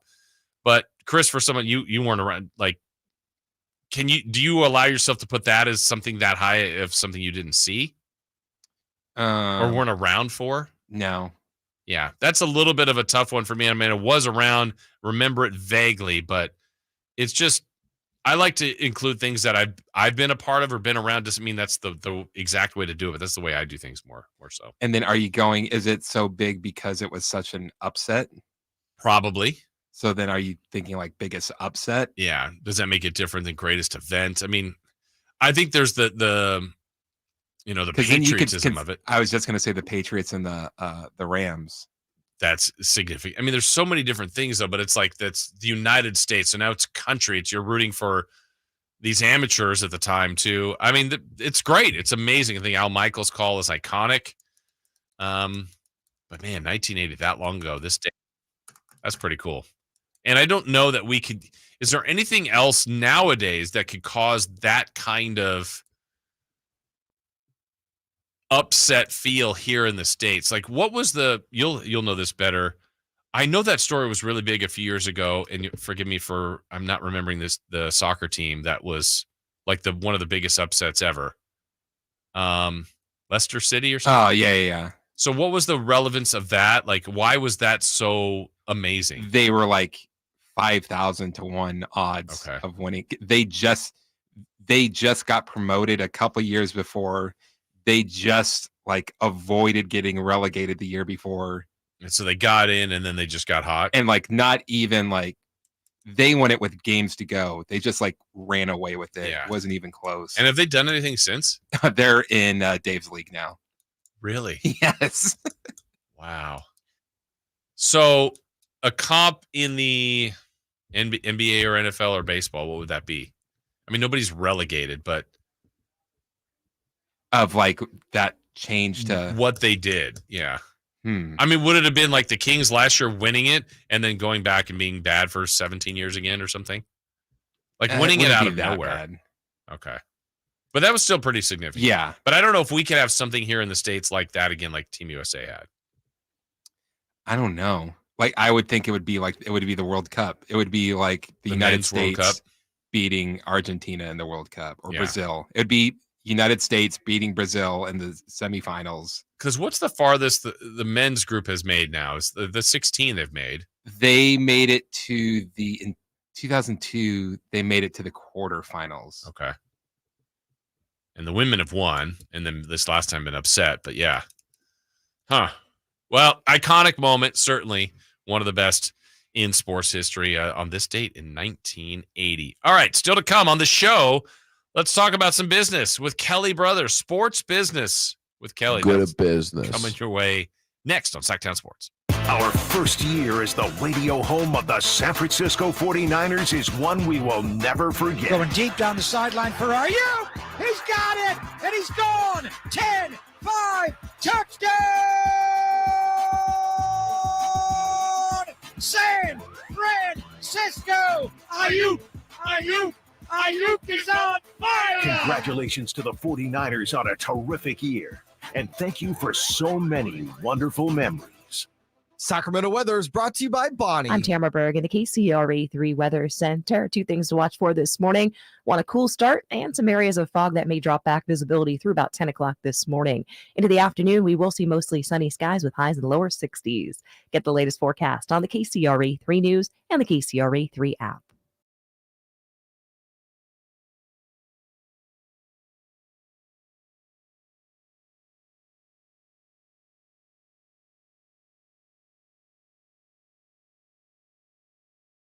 Whitey here reminding you that not all grills are created equal. Start your 2024 grilling season right with a new lifetime warranty Napoleon Prestige line of outdoor cookers. My personal Napoleon P500 series gas grill has turned me into a grilling pro. It's incredible. Napoleon Prestige grills, versatile grilling for every occasion. Form, function, and luxury can come in the same package. Just go to your local Green Acres Nursery and Supply for the best selection today, or visit Napoleon.com for a dealer near you. Imagine taking a nice warm bath in your shower. Let's fix that. Right now, get that clogged drain unclogged for just $67. Plumbing, sewer, electric, heating, and air. Bonnie.com. Some restrictions apply. License 696-355. With RT Painting, our name says it all. We are a reliable and trusted commercial and residential painting company serving the Sacramento area since 1998. Employee-owned, our attention to detail is second to none. Put our decades of experience serving our community to use for you. Get a free quote today. Call us at 916-900-8112. That's 916-900-8112. Or go online to rtpainting.com. That's rtpainting.com. RT Painting, your trusted and reliable painting contractor of choice. Welcome to the President's Day sale, happening now at Northern California's #1 Honda dealer, Stockton Honda. Celebrate with us and get huge savings on our giant selection. Whether you're shopping new or pre-owned, Stockton Honda has the selection and savings. Plus, get top dollar for your trade. Anytime, anywhere, it's all here. StocktonHonda.com. #1 claims based on 2023 total new and Honda certified pre-owned vehicle car sales from American Honda Motor Company's L1 reports. Hello, Sacramento. I'm Emran Plati, owner of True Sports Cards and Collectible Store here in Rockland, California, and the host of the True Sports Cards Show that airs right here on Sactown Sports 1140 every Saturday from 10 to 11 a.m., where we discuss the latest trends, hottest products, and deliver exclusive interviews with other industry leaders. And don't forget to visit our shop, True Sports Cards, at 6661 Stanford Ranch Road in Rockland and see what we have for all your sports card and memorabilia needs. Hey, it's Carmichael, Dave. I got good news. The American Energy Heat and Air $0 HVAC diagnostic has been extended to February 29th. That's right. It expired at the end of January, but want to give you all an opportunity who missed out to get in. It's a $99 value. All right, it's $100, and right now it's free. I don't know how much easier I can pitch that. Normally $100, now $0. Let the American Energy team test your system, your connections, and all the moving parts of that system to make sure it's functioning properly. And you know who's going to be coming to your home? A group of people that have an A-plus rating with the Better Business Bureau. A group of folks that have been making the greater Sacramento area proud since 1981. $0 HVAC diagnostic. Normally a $100 value right now at American Energy Heat and Air. Go to AmericanEnergyAir.com or call them to make your appointment. 916-520-9990. All guests come to you from the Folsom Lake Honda hotline. Folsom Lake Honda, your one-stop Honda shop. Joining us now on Sports Sense, certified financial planner Kelly Brothers. Kelly is an advisor with Cap Trust, one of the nation's largest registered investment advisors. Cap Trust counts among its clients numerous pro athletes and pro sports franchises, but most importantly serves many Northern Californians through comprehensive financial planning. Here's Kelly Brothers. That's right. It's that time. Sports Business with Kelly Brothers joining us here on the show. Jason Ross here with you. Kelly Brothers. I told the story earlier this week, Kelly, running into you on the Strand in Manhattan Beach. What were the odds of that this last weekend? Yeah, I mean, for me to run into who did I run into? Zac Efron, Glenn, but you were the biggest celebrity I ran into. Oh, Jason. So how about that? No, what's funny is that little Airbnb. I guess Zac Efron lived there for a few years, which made my daughter very happy to be there. Oh, so, I bet. Wow, that's wild. It was kind of wild. It was great to see you and your son there, Jason. It was a beautiful weekend to be on the coast. That's for sure. Yes. Everything go well with the family weekend down there? It couldn't have been better. Couldn't have been better. My daughter loves it down there, and it's great to. The great thing about getting a place on the beach is the kids want to come to you.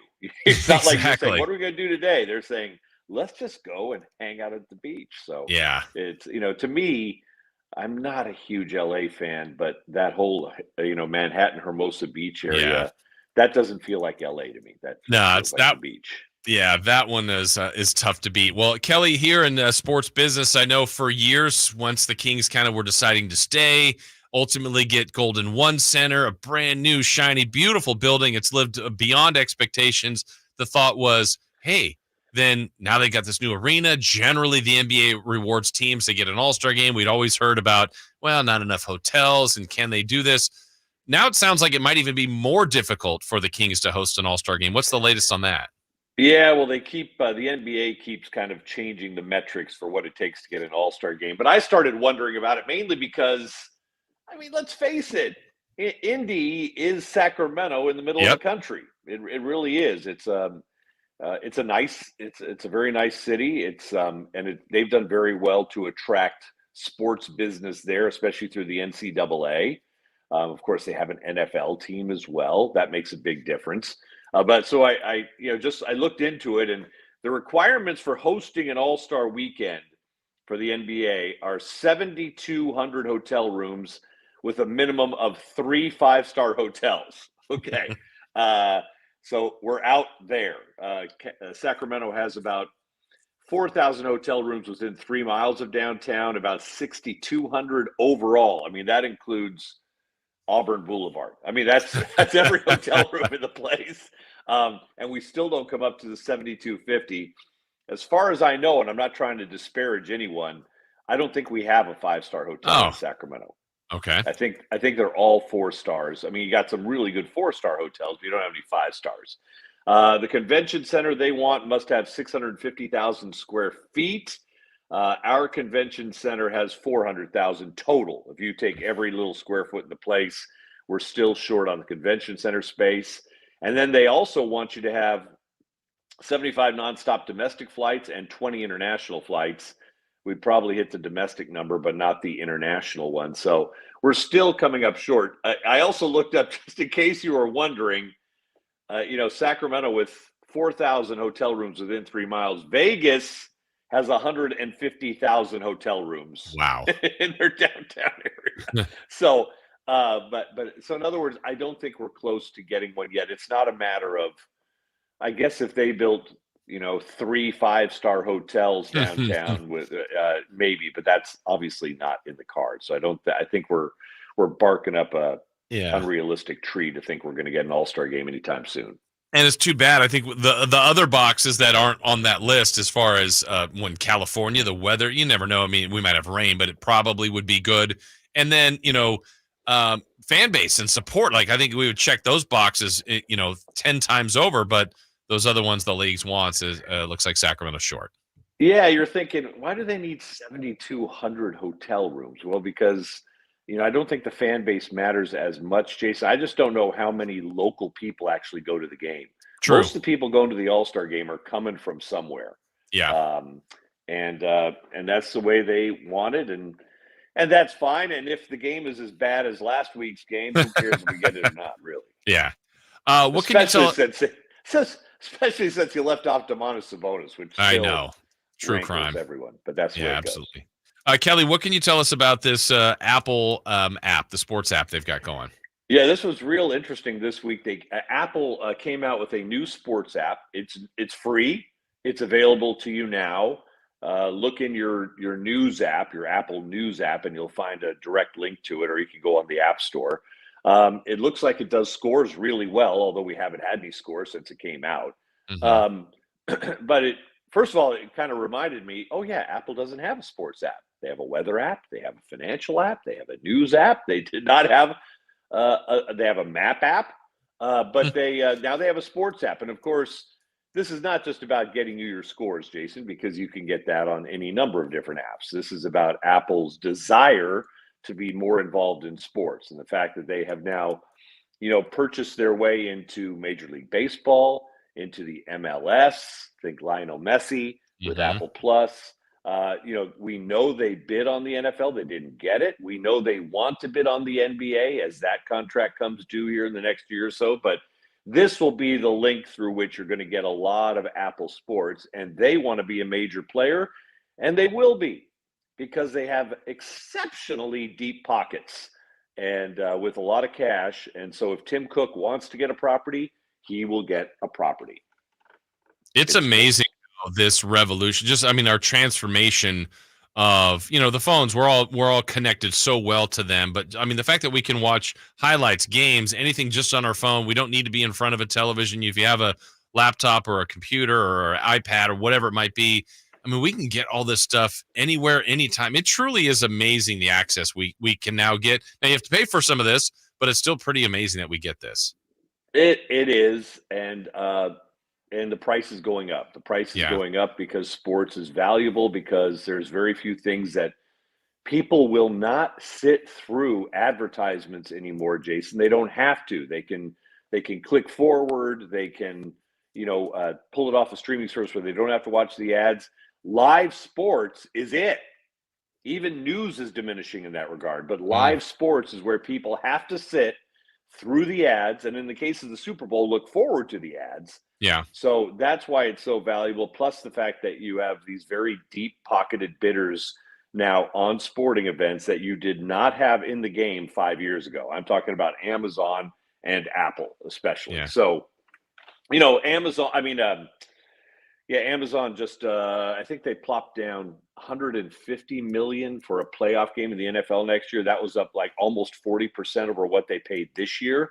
So the prices are going up, and the Apples and the Amazons of this world are willing to pay it. And that's why you just saw that huge consortium put together last week with Disney and Warner Brothers. And I think it was 3 or 4 different companies, because they have to come together or they won't be able to compete against the Apples and the Amazons. And God help us if NVIDIA gets involved, because NVIDIA is blowing the doors off of everyone today. That's a great story itself, Jason. A lot of people don't realize that was started in a Denny's in East San Jose in '93. Wow. 3 electrical engineers getting together, seeing the coming graphics revolution. They started to build chips no one else could build, that Intel still can't build. And now, just to give you an idea, today, that stock has added $250 billion in market cap, the most ever in one day for any stock. And it's all because of AI, obviously. And if you want to get into AI, you probably need an NVIDIA chip. But if they get into sports, look out. I don't think they will. Well, and the people that are trying to get into sports, which makes sense, are going for the piece of the pie where that money is, like you said, like whether it's, and you talked about Apple and Messi, the Messi effect, but it could be things like college football's new playoff format. People, Kelly, are going to want to get into that pool and try to grab from those games and how that sport continues to grow. I mean, they're following the money, but if they can do it, I mean, everybody wants a piece of the sports pie right now. Yeah, and to give you an idea on Messi, their second season just kicked off, right? And he only made 14 appearances last year, but Inter Miami's valuation has gone from $600 million last year to $1.03 billion this year. So wow. Inter Miami is now more valuable than a lot of Premier League clubs. They just signed a naming rights deal with JP Morgan Chase. They just did a worldwide preseason tour. They stopped in Saudi Arabia, Hong Kong, and Japan. And they're going to do, in 2022, Inter Miami did a little over $50 million in revenue. They're projected to do over $200 million in revenue this year. So, man, by the way, he also pushed 110,000 people into the MLS season pass sign up as well. So, Messi is an absolute game changer in a way that I don't think we've ever seen any single athlete change the fortunes of one team. And by the way, he has an option to own part of Miami as well. So he's getting compensated for it, which we knew he would. Right, man. We were talking earlier this week about people like Caitlin Clark, what her value is to Iowa. We were talking earlier, Kelly, about Charlie Woods, son of Tiger Woods, who's trying to compete to get into a PGA event. I mean, if you can get a hold of some of these rising stars, it's just such a financial boom for your company. It is. You mentioned college football. I think I'm seeing a lot of chatter. College football does not have a commissioner, right? And I think there's a lot of people thinking a guy like Nick Saban would be a good college football commissioner, because he is starting to speak out about the problems in college football and the complete farce of calling these players student athletes. Right. And college football needs a commissioner who looks out for the sport as opposed to looking out for their individual institution. Because the money that's going to be thrown around this playoff is monstrous, and it could get really warped if you don't have someone there who is there to save the sport and not to just make money for their own school or their own athletic department. Because right now, the commissioner of college football seems to be Jimmy Sexton, who is the agent to all of the SEC coaches and a bunch of other coaches as well. But I think college football needs a commissioner, and Nick, you could do a lot worse than Nick Saban, a lot worse. Yeah, he's so connected. He gets it, and obviously respected. There's cachet there. I like that name. I like that connection. If that's something he wants to do and get off College Game Day, but I think he's going to be good there too, don't you? Oh yeah, I think he will. I think I want to see. What's interesting about that? Kirk Herbstreit. Some people like him, some people don't, but you have to love the way Kirk Herbstreit takes care of Lee Corso. He's like a son who is there to protect him, to show him at his very best self. He's I hate to say it, he's kind of Biden-esque. Corso is in the way, but he's not. He doesn't have the nuclear codes at his side, but he's just headgear. He's up there in age, and it's great to see. So I'll be interesting to see how they work him in, where they work him in. They want to work in Pat McAfee for obvious reasons, although he rankles some people. But I got to admit, I love that show. I love waking up on a Saturday morning in the fall and turning on that show. It's a lot of fun. Always have, always will. Well, Kelly, we always appreciate your time. We look forward to talking to you again next week. Have a great week, and we'll talk to you next Thursday.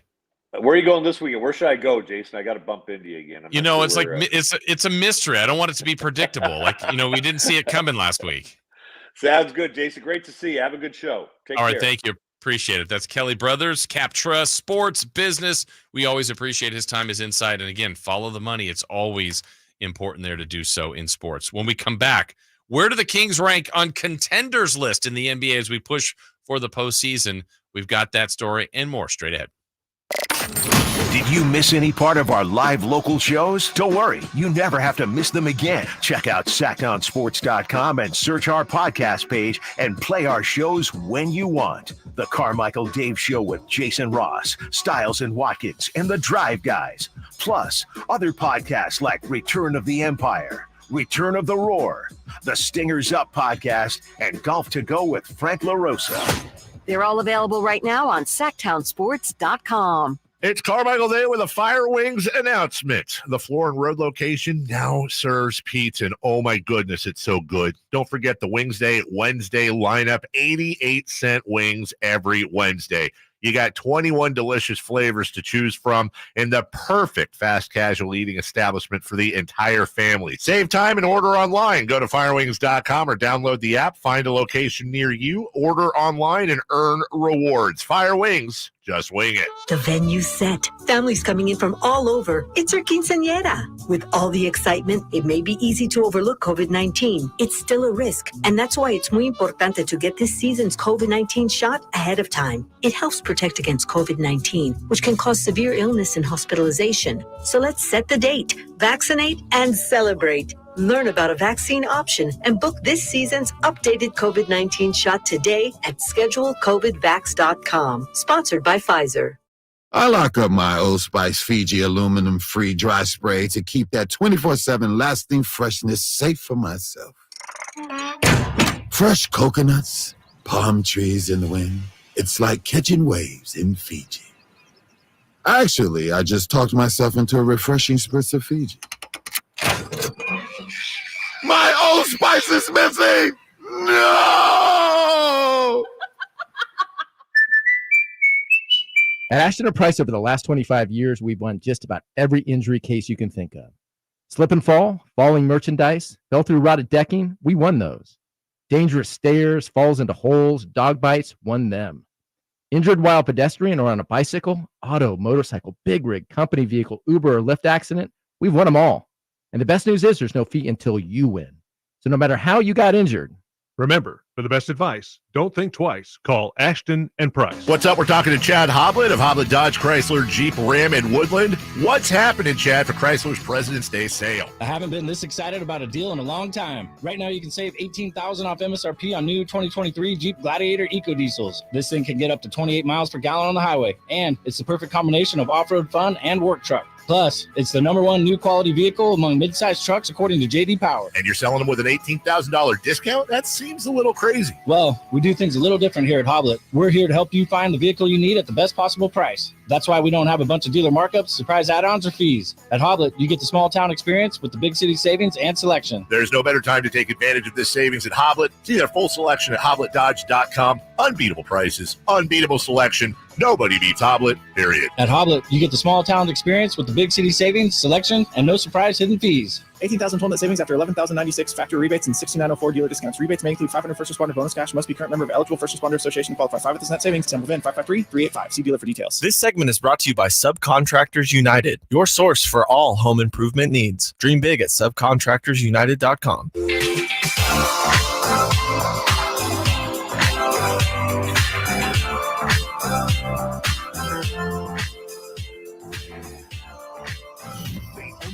In the morning to get your sports fix. Live and local. The Carmichael Dave Show with Jason Ross.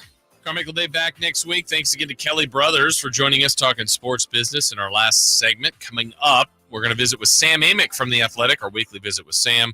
Plenty to discuss with him, including what we're going to discuss now. The NBA second portion of the schedule beginning tonight. And from ESPN.com, Kevin Pelton, who has covered the league for a long time, gave his list of the NBA contenders. I said this earlier. I think we're really in for a good finish to the season for the MVP race, the playoff race, playoff positioning. And so according to Kevin, he put his list of people that, you know, when you're talking about NBA title contenders, he had in tier 1 the favorite and just left it's not favorites, it's the favorite. And it's probably based on record, based on offense, defense, experience, talent, roster, coaching, all of that, the Boston Celtics. I have no issue with that. Boston this group still has to prove it, but Boston's made the finals before. Came up short a year ago, but made the finals 2 years ago. Lost to the Warriors there. They've been a good team, just trying to break through for a couple of years. When they made their moves in the offseason, I thought before they got Drew Holiday, when they got just Porzingis first, I thought, boy, I think they're going to miss Marcus Smart. But I think adding Drew Holiday helped round that out. Drew Holiday, Derek White with Brown and Tatum, Porzingis, Al Horford, that top six is lethal. Really good. I do question their bench depth, but that's about it. I mean, everybody, no roster is perfect. Boston, though, is really good. 12 losses, that's it. 43-12 on pace to have the 1 seed, to have control, to have basically destiny in their hands. So having them as the favorite, no issue with that. Tier 2 calls it the inner circle contenders. There's only 3 teams on this list, but kind of that next group right below Boston. He labels the Denver Nuggets, which they're the defending champs, currently in 4th and on a 3-game losing streak, though I'm not that concerned about that. My concern would be for Denver a little bit like Boston.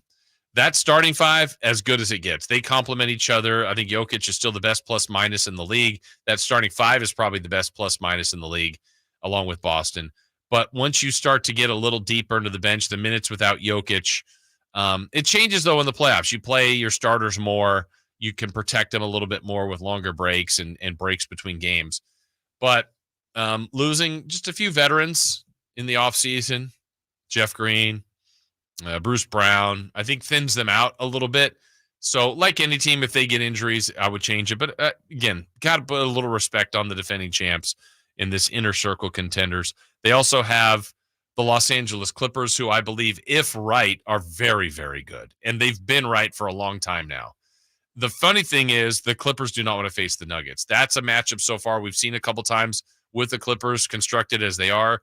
There are matchups that they win, but the one they just can't handle is the Joker, because the Clippers generally play, well, not all the time, and now they've got a little bit more height with Plumlee back and more weapons, Zubats, Plumlee, Tice, that they can throw at the Joker, but he is kind of a superhero, and so that would be a fun matchup. But they put the Nuggets, the Clippers, and the Bucks as that second tier of teams as the inner circle contenders. Milwaukee's got to get themselves together here.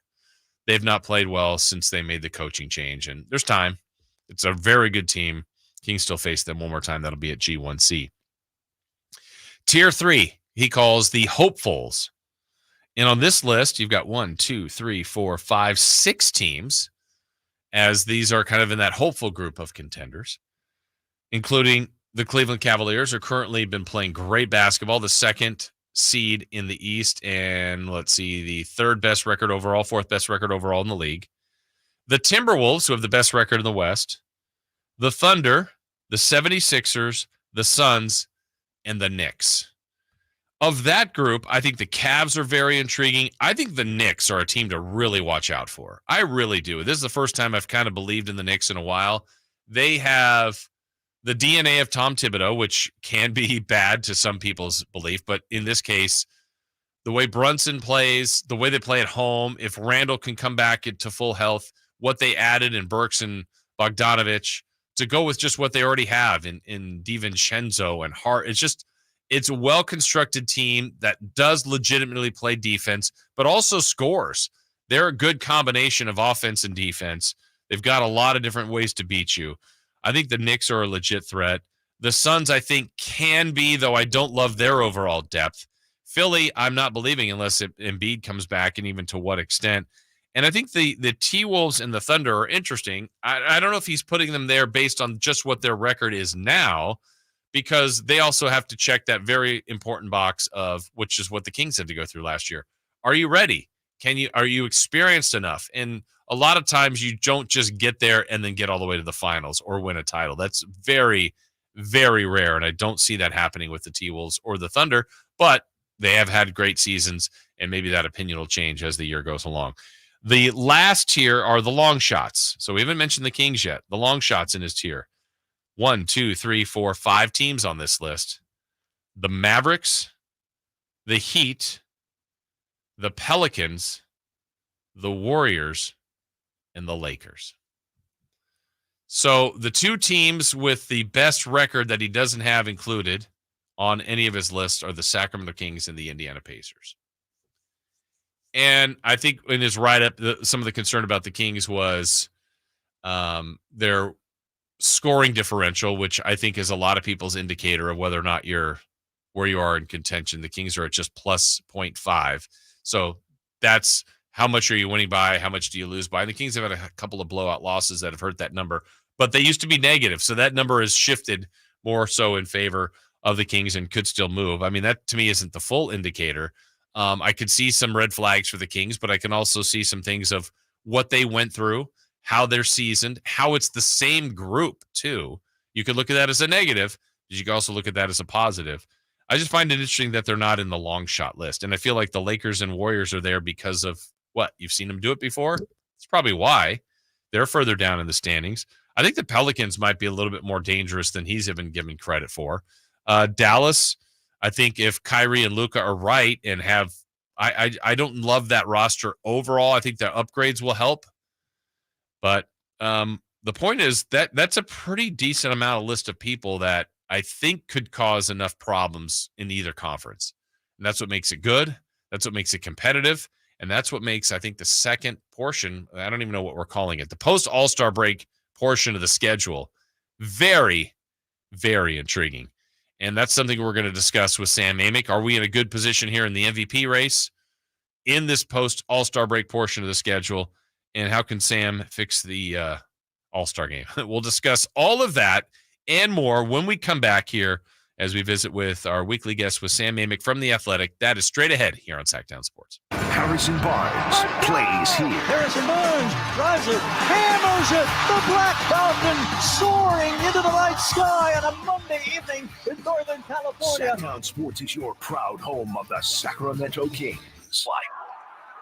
The team's looking good this season. I think so. Man, I miss playing football. Being young with unlimited energy to burn. Ever since I turned 40, I just can't find that fire I used to have. Think it could be lower testosterone? What do you mean? All guys lose their edge when they turn 40. The body has less testosterone. That's why I take Nugenix Total T. I've heard about Nugenix. That really works? Since I started taking Nugenix, I'm lifting like when we played for Coach Carter. I feel more energized at work. It's even spiced up things between me and the missus. Are they still giving out complimentary bottles for people to try? Yep, send a text. It's that easy. Text JUDGE to 42424 right now for your complimentary bottle of Nugenix Total T. It's the #1 selling testosterone boosting brand at GNC and Walmart. Do it now and they'll also send you a bottle of Nugenix Thermo X, their newest, most powerful fat burner ever, absolutely free. Text JUDGE to 42424. That's JUDGE to 42424. These statements have not been evaluated by the FDA. This product is not intended to diagnose, treat, cure, or prevent any disease. Sacramento weather is brought to you by Sacramento County Voter Registration and Elections. I'm Tamara Berg in the KCRA 3 Weather Center. Two things to watch for this morning. Want a cool start and some areas of fog that may drop back visibility through about 10 o'clock this morning. Into the afternoon, we will see mostly sunny skies with highs in the lower 60s. Get the latest forecast on the KCRA 3 News and the KCRA 3 app. The next election is March 5th. Vote centers open February 24th. Remember to vote early and avoid the lines. Learn more at elections.saccounty.gov or call toll-free 762-8019. Hey, it's Carmichael Dave. I got good news. The American Energy Heat and Air $0 HVAC diagnostic has been extended to February 29th. That's right. It expired at the end of January, but want to give you all an opportunity who missed out to get in. It's a $99 value. All right, it's $100, and right now it's free. I don't know how much easier I can pitch that. Normally $100, now $0. Let the American Energy team test your system, your connections, and all the moving parts of that system to make sure it's functioning properly. And you know who's going to be coming to your home? A group of people that have an A+ rating with the Better Business Bureau. A group of folks that have been making the greater Sacramento area proud since 1981. $0 HVAC diagnostic. Normally a $100 value right now at American Energy Heat and Air. Go to AmericanEnergyAir.com or call them to make your appointment. 916-520-9990. I lock up my Old Spice Fiji aluminum-free dry spray to keep that 24/7 lasting freshness safe for myself. Fresh coconuts, palm trees in the wind. It's like catching waves in Fiji. Actually, I just talked myself into a refreshing spritz of Fiji. My Old Spice is missing! No! Pizza's here. Oh, great. I'd love some, but I'm worried about my stomach issues. If you're worried about having diarrhea, gas, bloating, stomach pain, or loose, oily stools, it may not just be stomach issues. It could be a condition called exocrine pancreatic insufficiency, or EPI. With EPI, the pancreas doesn't release enough enzymes to break down food, but EPI is manageable. Use the symptom checker on identifyepi.com and talk to your doctor. That's identifyepi.com. Sponsored by AbbVie.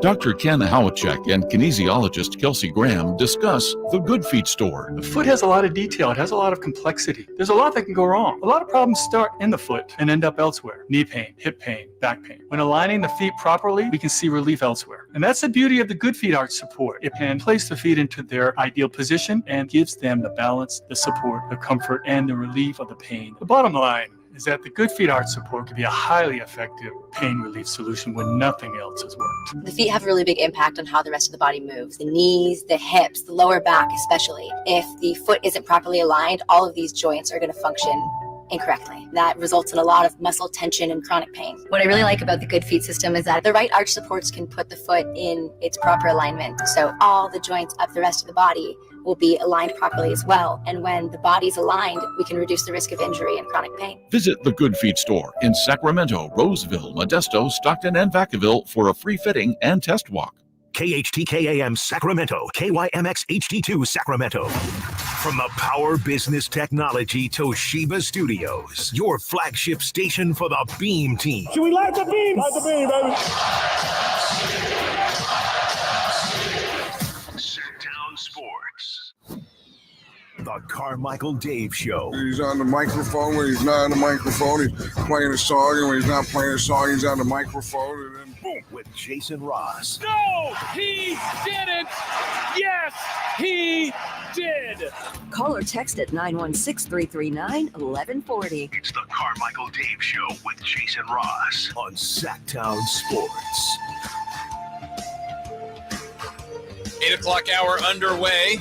1 hour from now, we'll visit with Bill Schoening, radio voice of the San Antonio Spurs. Later this hour, too, Sean Cunningham will check in. But now it's Thursday. It's 8 o'clock. It's time to check in with the one, the only Sam Amick from The Athletic. Good morning, Sam. How are you? Good morning, Jay. How are you, my friend? I'm doing well. How was your All-Star break? It was good, although I feel like I didn't know Dave was out today. I decided to the weekly game of what does Sam look like? I just had to mix it up. So you're getting like the post All-Star weekend bedhead, rolling out, barely getting going. And that absolutely reflects the spirit with which I came home from Indianapolis. It was a good weekend, but it is utterly exhausting. And disclaimer, these are first world problems. It's a fun job, but you get in late Thursday night after traveling across the country to get there. You typically run into a lot of colleagues and people around the NBA. So you don't go to bed quite as early as you do at home. And man, by the time, Monday morning rolls around, you are dragging. So we're still recovering, buddy. Yeah, and the consensus from those that watched or took part, it was a frustrating weekend. I always felt I've been to a couple All-Star games. I've enjoyed them more when I've actually been there. So you were there. It's different, but did it feel as disappointing as maybe it landed with the masses that watched the weekend? Yeah, I mean the game for sure. The slam dunk contest was strange because like Mac McClung is awesome and he's super fun.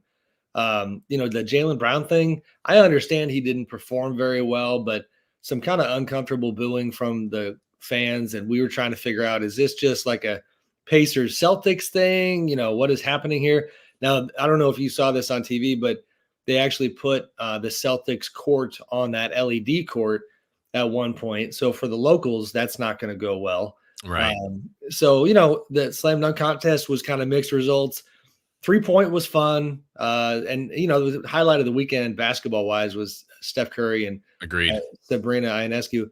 Now, if you get to the game quickly, my kind of experience there was I admittedly spent most of the game actually helping another writer with a story he was working on. I wasn't really focusing, but I knew that it wasn't going very well.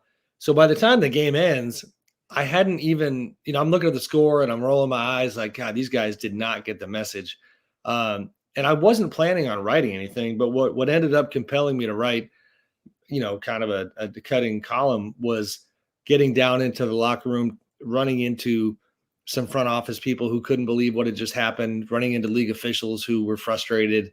And then also some of the player reaction where, I had a line in my story that it just said, read the room, guys, because they were really focused on offense and had no interest in playing defense. And that's the exact opposite of what everybody had asked for this year.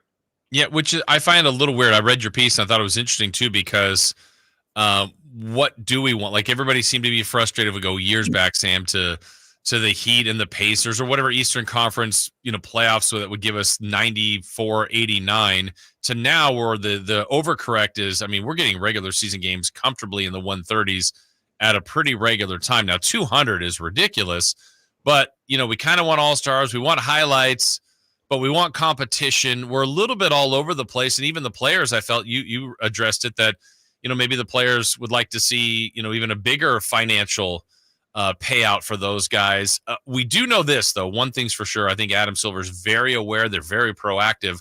What do you think his course correction could be to make this a better All-Star weekend? I don't know, because honestly, he's already been, kind of throwing ideas against the wall these past couple of years. And I think it's a bad look for Adam. It's a bad time for Adam on this front. You, I'm sure, saw the video of him post game. Yes. That for Adam Silver standards, like, that's like smoke coming out of the ears. Yeah. Even though it came off as just dry humor, he was not happy. And the problem is, you already tried the Elam ending. You already tried the player draft. You went back to the East-West format, running clocks, things of that nature. I don't know. At this point, it looks like I think that the spotlight is squarely on the players. And if they're not going to care, then, I mean, do they go the way of the Pro Bowl and kind of make it an exhibition in every sense of the word with no competition? I don't know. But again, the bigger context here that does matter is the league continues to negotiate its media rights deal. And in the same way that the in-season tournament in December, for example, if that would have gone as poorly as this, where the players, let's say the championship game just was not competitive, that would have been a big problem, because it's all part of the package that the NBA is trying to sell to get the biggest possible number on their media rights deal. So in that sense, the players dropped the ball, no pun intended, on All-Star Weekend, because they needed their media rights partners to have another tentpole event to say, oh, wow, we could really get ratings on this. We could get eyeballs on this. And the reality now is that people like us are just talking about, should they just get rid of it? Yeah, it's a tough spot, as we're talking with Sam Amick from The Athletic. Sam, I want to kind of close out the All-Star break talk, or All-Star game talk, with even some other news where the league is kind of changing even some of the parameters for the game. And everybody here locally would really love to see an All-Star game. At least I think the thought would be great, to reward Sacramento, great fan base, still a relatively new building. But it seems like some of these parameters are going to be harder and harder for Sacramento to reach. So it seemed appropriate to bring up, based on Indiana being a market like Sacramento, and seemingly that went well enough. But I don't know that we're going to see an All-Star game here anytime soon. Yeah, I mean, it seems like it's been accepted by the Kings people that, and barring an absolute boon in hotel development in Sacramento, it's just not going to happen. The difference between Indianapolis and Sacramento, of course, I don't have the numbers, but it's massive, is hotel numbers. And it's, you have to have, there's very strict parameters, a certain number of 4- and 5-star hotels. I saw a story yesterday, I forget which platform, but talking about why Oklahoma City would also not be getting an All-Star weekend anytime soon, even though they're on track for a new arena. So there's only, and hopefully I have this right, I think we're down to like 4 cities in the league that have never had it. But the Kings, unfortunately, I think are going to continue to be in that group. I did talk briefly at the All-Star weekend with Vivek Ranadive about some of his ideas in the past. You remember that they pitched the league on everything from having river boats, that would serve as hotels, to even having a thing where everybody or a lot of people would stay in Napa, and they would do a partnership with the CHP and section off a lane on the highway to get people to and from. So they tried to get innovative. The league's not going for those ideas. And yeah, unfortunately, I don't see that changing anytime soon. Now, that might have been the low point for the season as far as All-Star Weekend. You mentioned the in-season tournament. I think that went really well. But, Sam, what's ahead, I think, is really good for the league. We've got an MVP race that's open. We've got, I think, a chase for a title that has a lot of teams involved. I think we're, post-All-Star break here, going into the rest of the way of a regular season that feels like it really is going to be important, and there's some good chases to watch. I think the NBA is it has its next couple months is in pretty good position. No, I agree. I mean, if you look at the title contender race to begin with, you've got this clear front runner in the Celtics.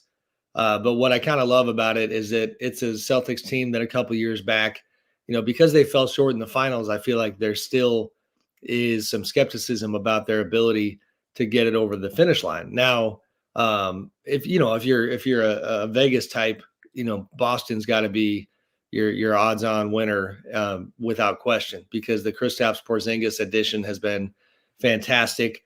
Jaylen Brown, Jason Tatum got the experience from a couple years ago. They seem very hungry. Drew Holiday obviously has fit in really well. They're a very, very good team, and they're out in front by a pretty healthy margin. But underneath them, you do. I mean, first of all, you got to go straight to the defending champions and say the Nuggets are hard to handicap because there's been a little bit of coasting in their regular season, which honestly, that's kind of been their identity in the past. They weren't dominant in the regular season last year, but they still have a similar possible playoff formula, if you will, that could make them dangerous and maybe lead them to defend that title. And from there, just a bunch of good teams. The Clippers are playing extremely well with some good storylines in there. And the Bucks and all the way down the line, the Sixers do appear that they'll get Joel Embiid back, hopefully late in the regular season, and that's a game changer. They have a Kings fan favorite, Buddy Hield, now, and we'll see if that shooting helps them out. So, yeah, there's plenty to kind of tap into and see where it goes. Yeah, and I this is the first time I wouldn't say I'm on their bandwagon, but I'm really intrigued by the Knicks. I think they've been good. They're a two-way team, offense, defense. And what they added, obviously it's a great place to play. There's a huge excitement in New York. I think the Knicks are going to be fun to watch here the rest of the way. Yeah, for sure. Health-wise, that's the only thing. Going into the break, they were really banged up, but nothing was season-ending. And so once they get their guys back, there was that window of a couple of weeks, and it wasn't really a small sample size. It was pretty substantive, where the OG Anunoby impact was pretty obvious. Even we had the local conversation about how it did kind of shape the way I saw OG and the hypothetical now of whether or not he was somebody the Kings should have prioritized more. And we'll see if he can maintain that impact all the way through. But it was pretty incredible in the early going. The numbers were just off the charts. I mean, really like what every GM could ever hope for when it comes to a midseason trade helping their team. So I'm with you. There's that question of how far can the Knicks go with Jalen Brunson as their best guy, and he's leaning into that argument because he's been fantastic, and really showing out. And he's I love his story. It's a little bit like a Steph Curry light type story where he's relatable, and I think people enjoy seeing him succeed because he's a smallish guy that you feel like shouldn't be able to do some of these things. Sam, you brought up the Bucks earlier, and I would put them in that contender tier, but they're a little bit of a head scratcher right now too because of, talent-wise, and we've seen them do it before. You add Dame, you see the pieces, and you have a championship coach. But what's going on with Doc Rivers? Their early struggle, and even some of the blasting that he's gotten over the last couple days. Yeah, man, social media is rough, and it's not even just social media; it's all over ESPN. They just suddenly went from a workman-like team in the past to a drama team. Now, I'll share this. It's funny. Some of the Bucks people take pride in the fact that, like, hey, this is not LA. We do things differently around here. And I told our Bucks beat writer, Eric Name, this yesterday. I was like, bro, your team has suddenly become pretty Hollywood. Like there's a lot going on. You got the Hollywood coach who is making headlines because he says stuff in the media. The Giannis and Dame thing is worth monitoring and is pretty tricky, I think. And I would recommend, if people are curious about that team, really good interview by our Bucks beat writer with Giannis that came out yesterday. And what jumped out at me is if Giannis Antetokounmpo is feeling compelled to publicly state that this is Damian Lillard's team, then he's clearly trying to like really massage some egos and to try to get this thing to work, because we all know whose team it is. But he is putting himself out there publicly and saying that Dame needs to feel like when the game is on the line, I'm going to hand the keys to him. It's got nothing ever reaches this stratosphere, but there are some Kobe Shaq dynamics there that I think, listen, Kobe and Shaq won 3 titles together. So, if I was Giannis, I would say, great, that sounds good. But we'll see kind of how they evolve, because once Doc got there, defense got better, offense got significantly worse, and they're trying to right the ship right now. Wow, that's interesting. I'm definitely going to check that. I know they still come through Sacramento, so that'll be fun to watch them. Speaking of the West and the Kings, where do you put them in that list? Now, they've got the experience of 1 year at it. They kept the group together, but Sam, you see them, the kind of up and down nature of a team that has the same record but is currently in 8th. Where do you put them in a group of any kind of threat in the West? So it's the same record as last year, Jay? At the same time, it's just last year they were 3rd, now they're 8th. Yeah, it's funny. I remember being in Salt Lake City last year at All-Star Weekend and joking with our Anthony Slater, who, as you know, writes a fair amount of King stuff now, in addition to his Warriors duties. And Slater and I have this funny running thing where, like, he's a little bit rose-colored glasses with the Kings, and I'm scarred by 16 years of so at the All-Star Weekend, I was literally telling him, like, bro, it's a wrap. Like, the Kings had held this brunch, and I was like, at All-Star Weekend, and I was joking about, like, they had fun at their brunch, and the wheels are going to fall off. And they didn't, and they surged. So they got to do that again. They're in a good spot. You can find yourself, in 5th place. Where's the gap? It's between 4 and 5, right? Yeah. In the West. Yeah. Yeah. They're not going to get home court. That's just not going to happen. But you got to find a way to get out of the play-in, because in terms of expectations, getting into the play-in, and then for their purposes, God forbid, losing in the play-in, that would obviously be a step back from last year. So you need to avoid the play-in. They're capable. They seem to be finding their way going into the break a bit. They're still arguably the most confounding team in the league this season, but they do have talent, and I would think it would help their players and their core that coming out of the trade deadline, some of the messaging was from Mike Brown more than anybody was that he wanted to give this group like a 2-year runway. Now, obviously, they would have done trades if there was something really, really good there for the taking, but they have this same group that had fun last year and accomplished a lot, and now it's time for them to do it again. Yeah, and they were, as you said, last year kind of all over the All-Star game, and now this year nowhere to be seen. So maybe they use that as motivator. I don't know how much that motivates them, but how about the teams right behind them, which always get attention, rightfully so, I guess, with the Warriors and their success, and then the Lakers. What do you think about their outlook? Currently in 9th and 10th, with the Lakers 9 and the Warriors 10. Yeah, lots going on with both teams. The Lakers, of course, LeBron was front and center at All-Star Weekend and said he was happy being a Laker, but also said he wasn't sure what jersey he would be in when he retired. He's got a player option for next year. So we're going into these final months of, the constant reading of the LeBron tea leaves. And then within that, how will the Lakers play? Now he's missing tonight's game against the Warriors with an ankle injury that he dealt with before the break. AD playing really well. We'll see what they can do. The Warriors, they got all kinds of drama of their own, but it's a fascinating time.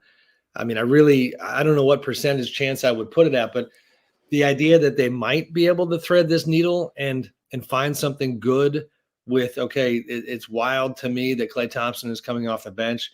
I never thought I would see that this early To his credit, if he can handle that role, not getting his feelings too much, Brandon Pajemski being a fantastic pickup in the draft.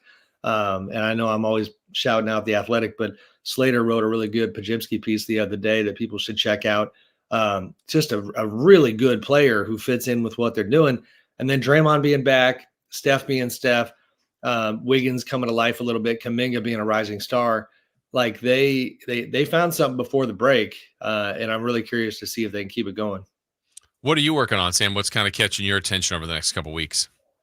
Everything from we do our annual anonymous player poll that we're going to get started on. That takes a while to put together. So, that'll be kind of a second half of the season highlight. I think referee discussion is something that I'll be looking into, doing some reporting on to try to get a pulse on how frustrated people are around the league and what are the real issues at hand and the changes that have happened that have frustrated people. I mean, that's on my radar. Beyond that, it's kind of the bouncing around and trying to connect with different teams and players. Like tonight's one of those nights I got to decide, that we got Wemby in town. Do I go that direction? Or even with LeBron not playing, do I go down and do Lakers Warriors? I'm a game time decision at this point, but just kind of making the rounds. Yeah, on your referee angle, I think that's interesting. Is there something different now than in the past? Because in general, it's a tough job. We get that. I think they do well, but they do make mistakes. When are GMs, players, coaches happy with officials? I know, and that's admittedly like something that is hard to filter through as somebody who's covered the league for a long time, is you become a little bit apathetic to the referee frustration. Mm-hmm. But then you talk to the actual coaches and the GMs and they kind of go, no, this is not the same old thing. And so it's like, then, all right, I take your word for it. Let me figure out why. I actually asked Karl Anthony Towns about this topic at All-Star Weekend. And, this is one theme that I think a lot of people would hit on, is that, he just said the experience is not there, that the referees are younger. Now, our job, and to be honest, it's not really easy to get all this data, is to figure out, like, okay, from an informational standpoint, we got to drill down on that. Like, what is the collective experience level now compared to the past? How much cycling in and out of referees has there been? It's a good topic that is actually pretty hard to report on because a lot of that data is not available. But, I think we're going to try to go down that road a little bit. Start with Mike Brown. I'll give you a laptop presentation, right? Exactly. Well, even that, that speaks to the culture that the league has created, right? Where, I don't mind being transparent. Like, we talk about doing a story like this, our first thing is like, all right, like, nobody can be on the record because the league has everybody terrified. Like, if Mike Brown pulls a laptop out, he's losing $40,000, and I actually thought, I think a world should exist where a coach should be able to do that. Like, all he really did is just give his side of the story, but that's not the culture that the NBA has created. Yeah, what's interesting, I brought that up on the show the other day. Not just that, Sam. I think the league, again, you can look at anything as a positive or a negative. The league is very transparent, very out front of things, and I think in some cases that's good. I'm not the biggest fan of the last 2-minute report. I think, we get it. We know the transparency, what it means. You admit some mistakes. It doesn't change the outcome. But even stuff like being very public about some frustration here with the All-Star game and the commission, and we know it. I don't know if that's good or bad for the league. And then when you make changes and if they don't work, sometimes I just wonder about the freedoms that the league has and how much they've given to the players and if that's better or not. Again, I think you can make arguments each side, but it's basically the way the league has defined itself, giving the players and the owners a lot of freedom here and a lot of transparency. I guess a roundabout way to say, I don't know if it's ended up in being better for the league or not. Yeah, no, I hear you. The 2-minute report, as you know, typically just inspires eye rolling from whoever the victim was of the 2-minute report. Is there more of a collective holistic value in that transparency? I think, in the moment, it doesn't feel that way. And maybe there is over the course of time. But yeah, the vibe is not great. Adam Silver at All-Star Weekend said he wanted communication to be improved and respect between the both sides. But yeah, it's really hot out there. You know what I mean? Like, you see these games where almost every night there's some pretty intense referee interaction. Mm-hmm. For sure. Well, what's going to be the decider on the 50-50, whether you're going to the Warriors or the Kings tonight? Cookies at Golden One? That's a well, I should go the other way because of that, that middle-aged body that we're fighting. Yeah, I mean, logistics come into play. Yeah. It's very taxing it's not just the drive. Like Slater and I sometimes will carpool down. Mm-hmm. And admittedly, the benefit for me if we do carpool is that now I'm getting in the weeds, but like only the beat writers get a parking spot at Chase Center. The rest of us have to go park off site and typically spend between $35 and $50 to go park. That's kind of a pain in the backside. So those logistics they always mean like the Kings games are just a much easier evening. But it's also Lakers Warriors, even without LeBron, it's, like we just kind of highlighted, there's a lot going on with those two teams. So I'll have to figure that out, buddy. All right. Well, I'll know firsthand what decision you made. Hopefully we see you out at the arena tonight. If not, we'll see you soon, and definitely look forward to talking to you next week, Sam. You got it. Thanks, Jay. All right. Thank you. That is Sam Amick from The Athletic. We will zero in a little bit more on tonight's Kings and Spurs game. Still to come, we will talk with the voice of the Spurs, Bill Schoening. But up next, Sean Cunningham. He's covered the Kings for a long, long time. He's been at the last couple of practices. What can we expect from the Kings going forward? We ask Sean that and more straight ahead here on Sactown Sports. You never know what you might hear when listening to a Sacramento Kings game. Out of Keegan, going for another triple. Man, is he feeling it. Keegan, can he do it? Yes, there's number 11, Keegan Murray. Keegan steps back. He just knocked down his 12th three-pointer, a Kings franchise record. He's got 45 points. Never miss a moment of Sacramento Kings basketball with Sactown Sports and the Sactown Sports app. Carmichael Dave here for Jiffy Lube, your proud sponsor of the Drive of the Game. Listen to every Kings game for Gary Gerald's Drive of the Game call. Then listen to Jason and me the next morning for a chance to win a $100 Jiffy Lube certificate, courtesy of all the Jiffy Lube locations in the greater Sacramento area. Jiffy Lube, your place for oil changes, wiper blades, tire rotations, and more. Hey, for valuable coupons and a location near you, visit jiffylube.com. Get in on the action at Sky River Casino in Elk Grove. With over 80 table games, the hottest slot machines, and a thrilling high-limit room, you'll enjoy a casino experience on a whole new level. Visit skyriver.com today. Gambling problem? Call 1-800-GAMBLER. Has Monty put together a roster that can help make a deep playoff run this season? Just trying to give coach options, give him guys that can help us win in a variety of areas. Obviously, our top guys are going to play every game, but there's going to be other times, whether it's injuries, matchups, we've got to have some variety on the bench for coach to point to and say, go in there and help us win. Tune into every Kings game this season on Sactown Sports and SactownSports.com. Sacramento weather is brought to you by Elk Grove Honda. I'm Tamara Berg in the KCRA 3 Weather Center. Two things to watch for this morning. Want a cool start and some areas of fog that may drop back visibility through about 10 o'clock this morning. Into the afternoon, we will see mostly sunny skies with highs in the lower 60s.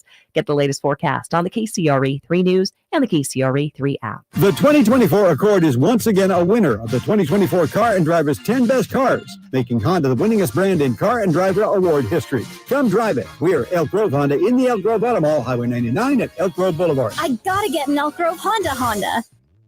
Hello, Saver. Whether you're saving for that trip to the tropics or saving for an emergency, now is the time to take advantage of Wells Fargo's savings options.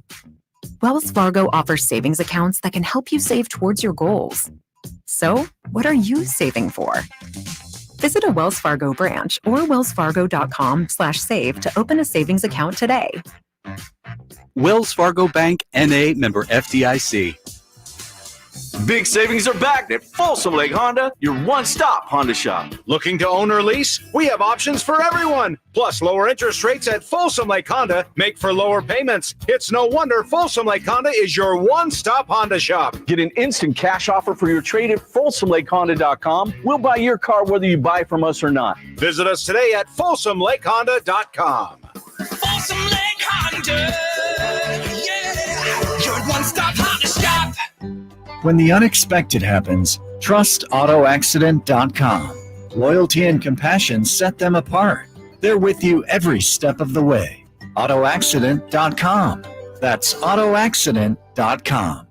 Kevin Lewis of National Garage Door. Whether you need to repair a broken spring, install the new opener, or buy a quality Rainer door, National Garage Door is here for you. Call us today to see how we can transform your house with a new garage door. 638-4554 National Garage Door. Welcome to the President's Day sale, happening now at Northern California's #1 Honda dealer, Stockton Honda. Celebrate with us and get huge savings on our giant selection. Whether you're shopping new or pre-owned, Stockton Honda has the selection and savings. Plus, get top dollar for your trade. Anytime, anywhere, it's all here. StocktonHonda.com. #1 claims based on 2023 total new and Honda certified pre-owned vehicle car sales from American Honda Motor Company. L1 report. Guys, want to lose weight, improve your performance, and increase your drive? Book your free T-check and free exam at Revive Men's Health Sacramento. Now also offering affordable, cutting-edge weight loss medications. Call 916-277-8599 or visit ReviveMen'sHealth.com. Hagen Oaks is introducing the newly designed Callaway Chrome Tour line of golf balls, offering outstanding tour performance. From cover to core, Chrome Tour is the new gold standard tour ball for players who want the best in distance and feel. Chrome Tour is engineered for outstanding performance with exceptional speed, consistent flight, incredible spin, and greenside control. Ask about the full line of Callaway Chrome Tour golf balls at the Hagen Oaks Golf Super Shop, the #1 choice for golfers everywhere. Fulton Avenue at the Cap City Freeway or online at HagenOaks.com.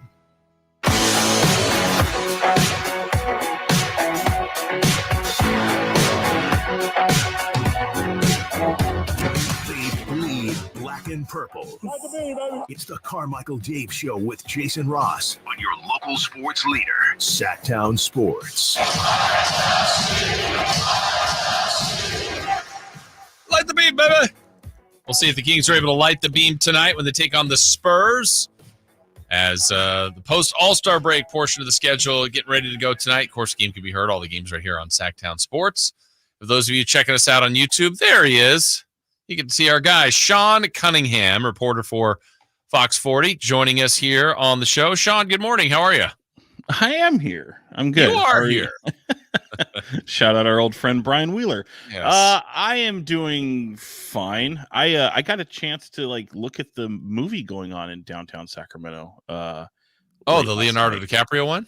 Yeah, I just missed the explosion. If so, spoiler alert if you're watching that Paul Thomas Anderson movie later on in 2 years or whatever. But yeah, I was got to peruse the interwebs finally and see it, but I was hoping to see it up close and personal last night. Yeah, you should have been in it. We need you in the movie. I was going to make a cameo. I'm good at that. Just to walk by.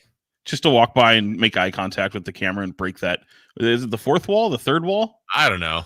Third wall. I break it. Yes. What do we know what this movie's about? I know there's spoiler alert. We have to do that in this day and age. Leonardo DiCaprio, Sean Penn, Alana Haim from the band Haim. Paul Thomas Anderson directs all their movies, or all their music videos, I should say. Regina Hall and Tiana Taylor, who was sat courtside at a Kings game recently in a very see-through, distracting top. And yeah, I mean, there's a bank robbery. There's chases all over town. We saw, a high-speed chase go around the Tower Bridge. They've shot in Stockton. They shot in Eureka. It's all over the place. Bank Sorry robbery. for the distracting movie knowledge, but no, that's what we love to do here. Do we know his role? Is he the bank robber? Is he the heist guy? Is he trying to stop this? What's Leonardo DiCaprio's role? Do we know? I'm not sure. He's wearing some very long hair that appears to probably be his, and very big shoes that don't seem to fit him. If you've seen some of these pictures outside the Sacramento courthouse, when they were in Eureka, he was on a payphone. A friend of mine who lives up there, and they were huddled at this middle school, I believe it was, that she You've works got at. moles everywhere. Yeah, man. I know a lot of these things. Yeah. And it was actually, fun fact. We won't get to that. I was gonna say I've been on the set of a few movies before, so I kind of know my way around some of these. Kind of a big deal. I just hang out at craft service most of the day and get to know people. Yeah, that's what makes you a good sports reporter. Sean Cunningham here joining us. Sean, you've been at practice the last couple of days. I was telling this to Chris earlier. I find it interesting. I mean, I know what they mean. Almost every single player you talk to and the media talk to, and Coach Brown, all kind of collectively said, yeah, it was good to get away from everybody. And now we're glad to be back. But for a team that seems so closely knit, I think it was all kind of in jest, but it did sound like they needed that break. Yeah, especially with how much they were on the road for these long extended periods of time. But it's funny, Jay, they come out of the All-Star break and, we, the media, we want to talk about, what at least kind of trendy and topical, and so much had been discussed about, just how awful the All-Star game has become. And, you had Domas, and who hasn't been around the team because of an illness coming back from Mexico. And so we haven't had a chance to talk to him necessarily yet since they've been back. But, De'Aaron Fox, who is in really good spirits, having a few days off to mentally and physically decompress. But he experienced it last year, and obviously he's a pretty competitive guy.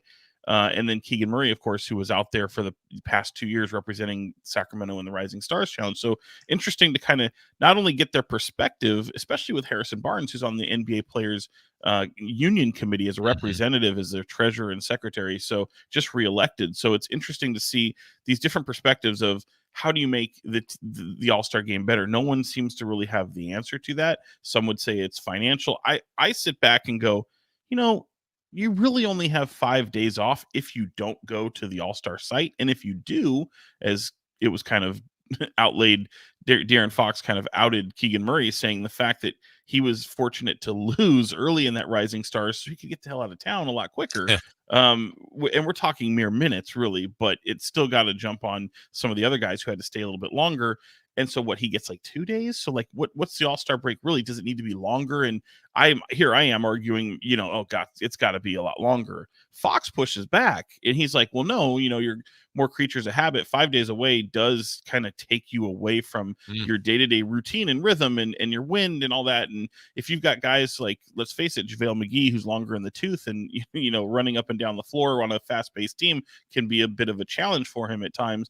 That matters. So maybe there's just probably no perfect answer to that, but I wanted to talk to him about how do you get better at this, because throwing money at it to me doesn't really seem to be the problem. I think these guys make enough money as it is. And you're talking, at least the play-in tournament had worked because 1 through 15 two-way players, they get paid. Well, the guys going to the All-Star game ain't hurting for money. Yeah, and the guys, those that were competing, people were going for the in-season tournament title, and you could just tell, and there's a difference. Right. And so if there was kind of that belief amongst I think this is on the players. If there was a meeting and LeBron sat everybody down and says, let's go, we're playing, nobody wants to get hurt. That would be the catastrophe of the All-Star weekend, but they know the difference, maybe even if it's a show for a half. And then I personally like the Elam ending, Sean. If they had that and there was competition, I want to say 4 or 5 years ago, there was a really good finish the first time they added the Elam ending, and you could tell players were playing, and now you're getting the best athletes competing and stuff you don't normally get to see. I think that would be the peak. They get it. You want some entertainment, but I think you want some competition.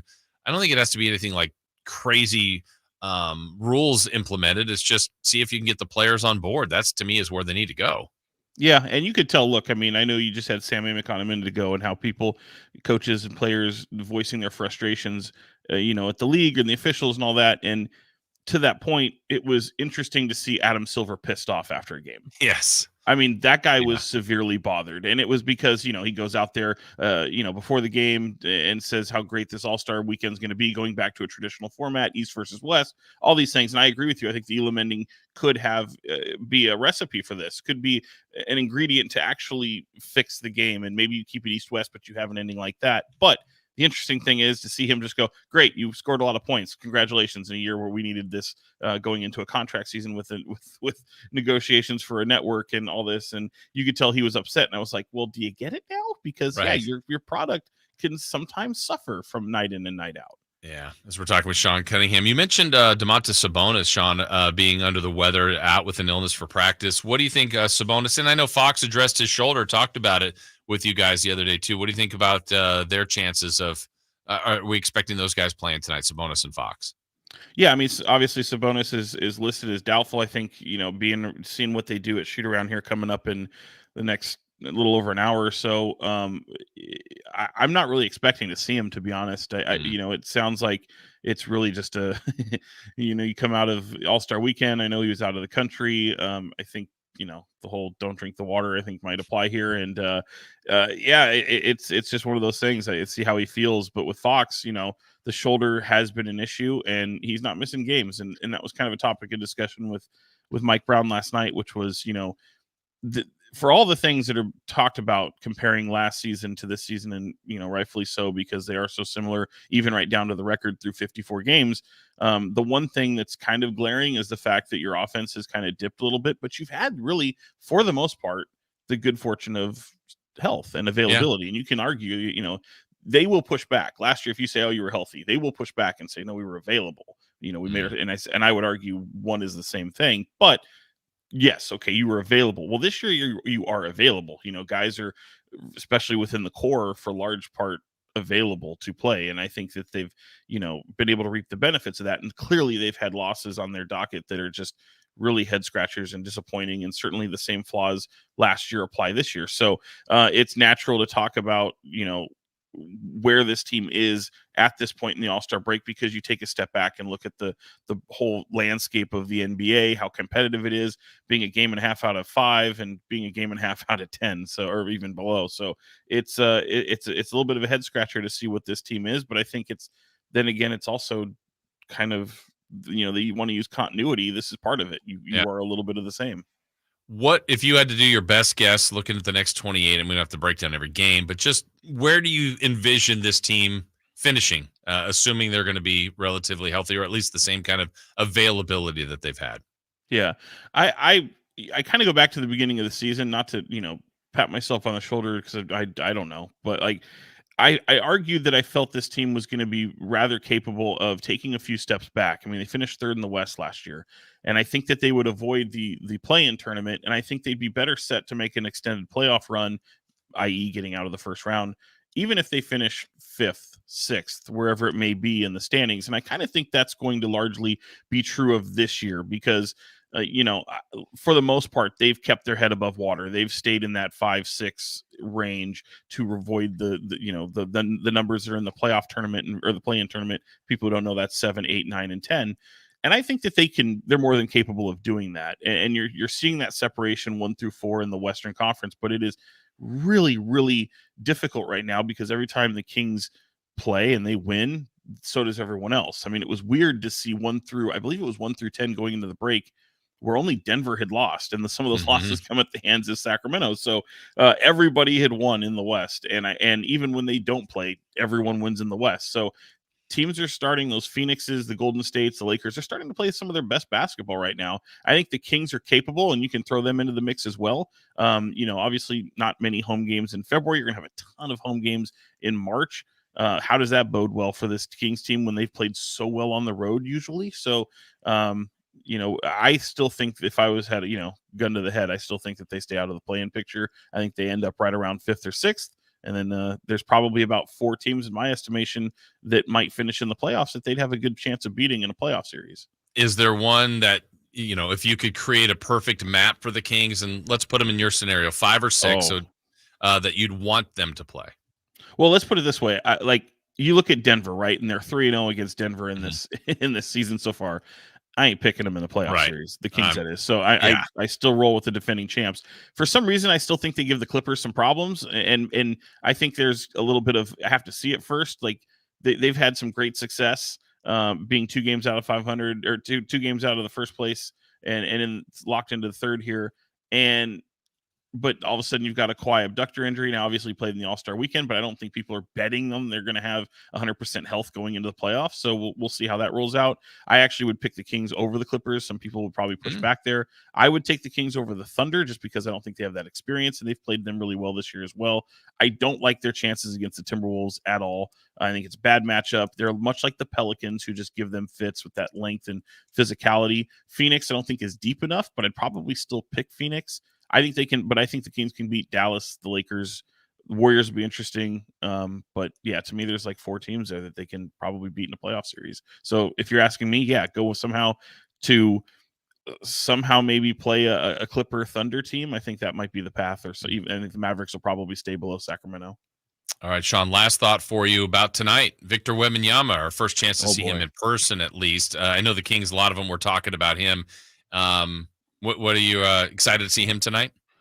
I am. I mean, I've been able to see him in Summer League. I remember waiting to do an interview at the Kings Hotel in Vegas. And, we've been around the NBA a long, long time. And you see guys who are, really, really tall all the time. So it doesn't really strike you. But I remember seeing And let's face it, I'm a man of larger carriage, and I was sitting in a chair that kind of sunk down in this lobby of a small lobby of this hotel in Vegas, and he comes walking through from the elevator where he literally had to duck down and make his way to his caravan outside to head to the arena, and my jaw about hit the floor.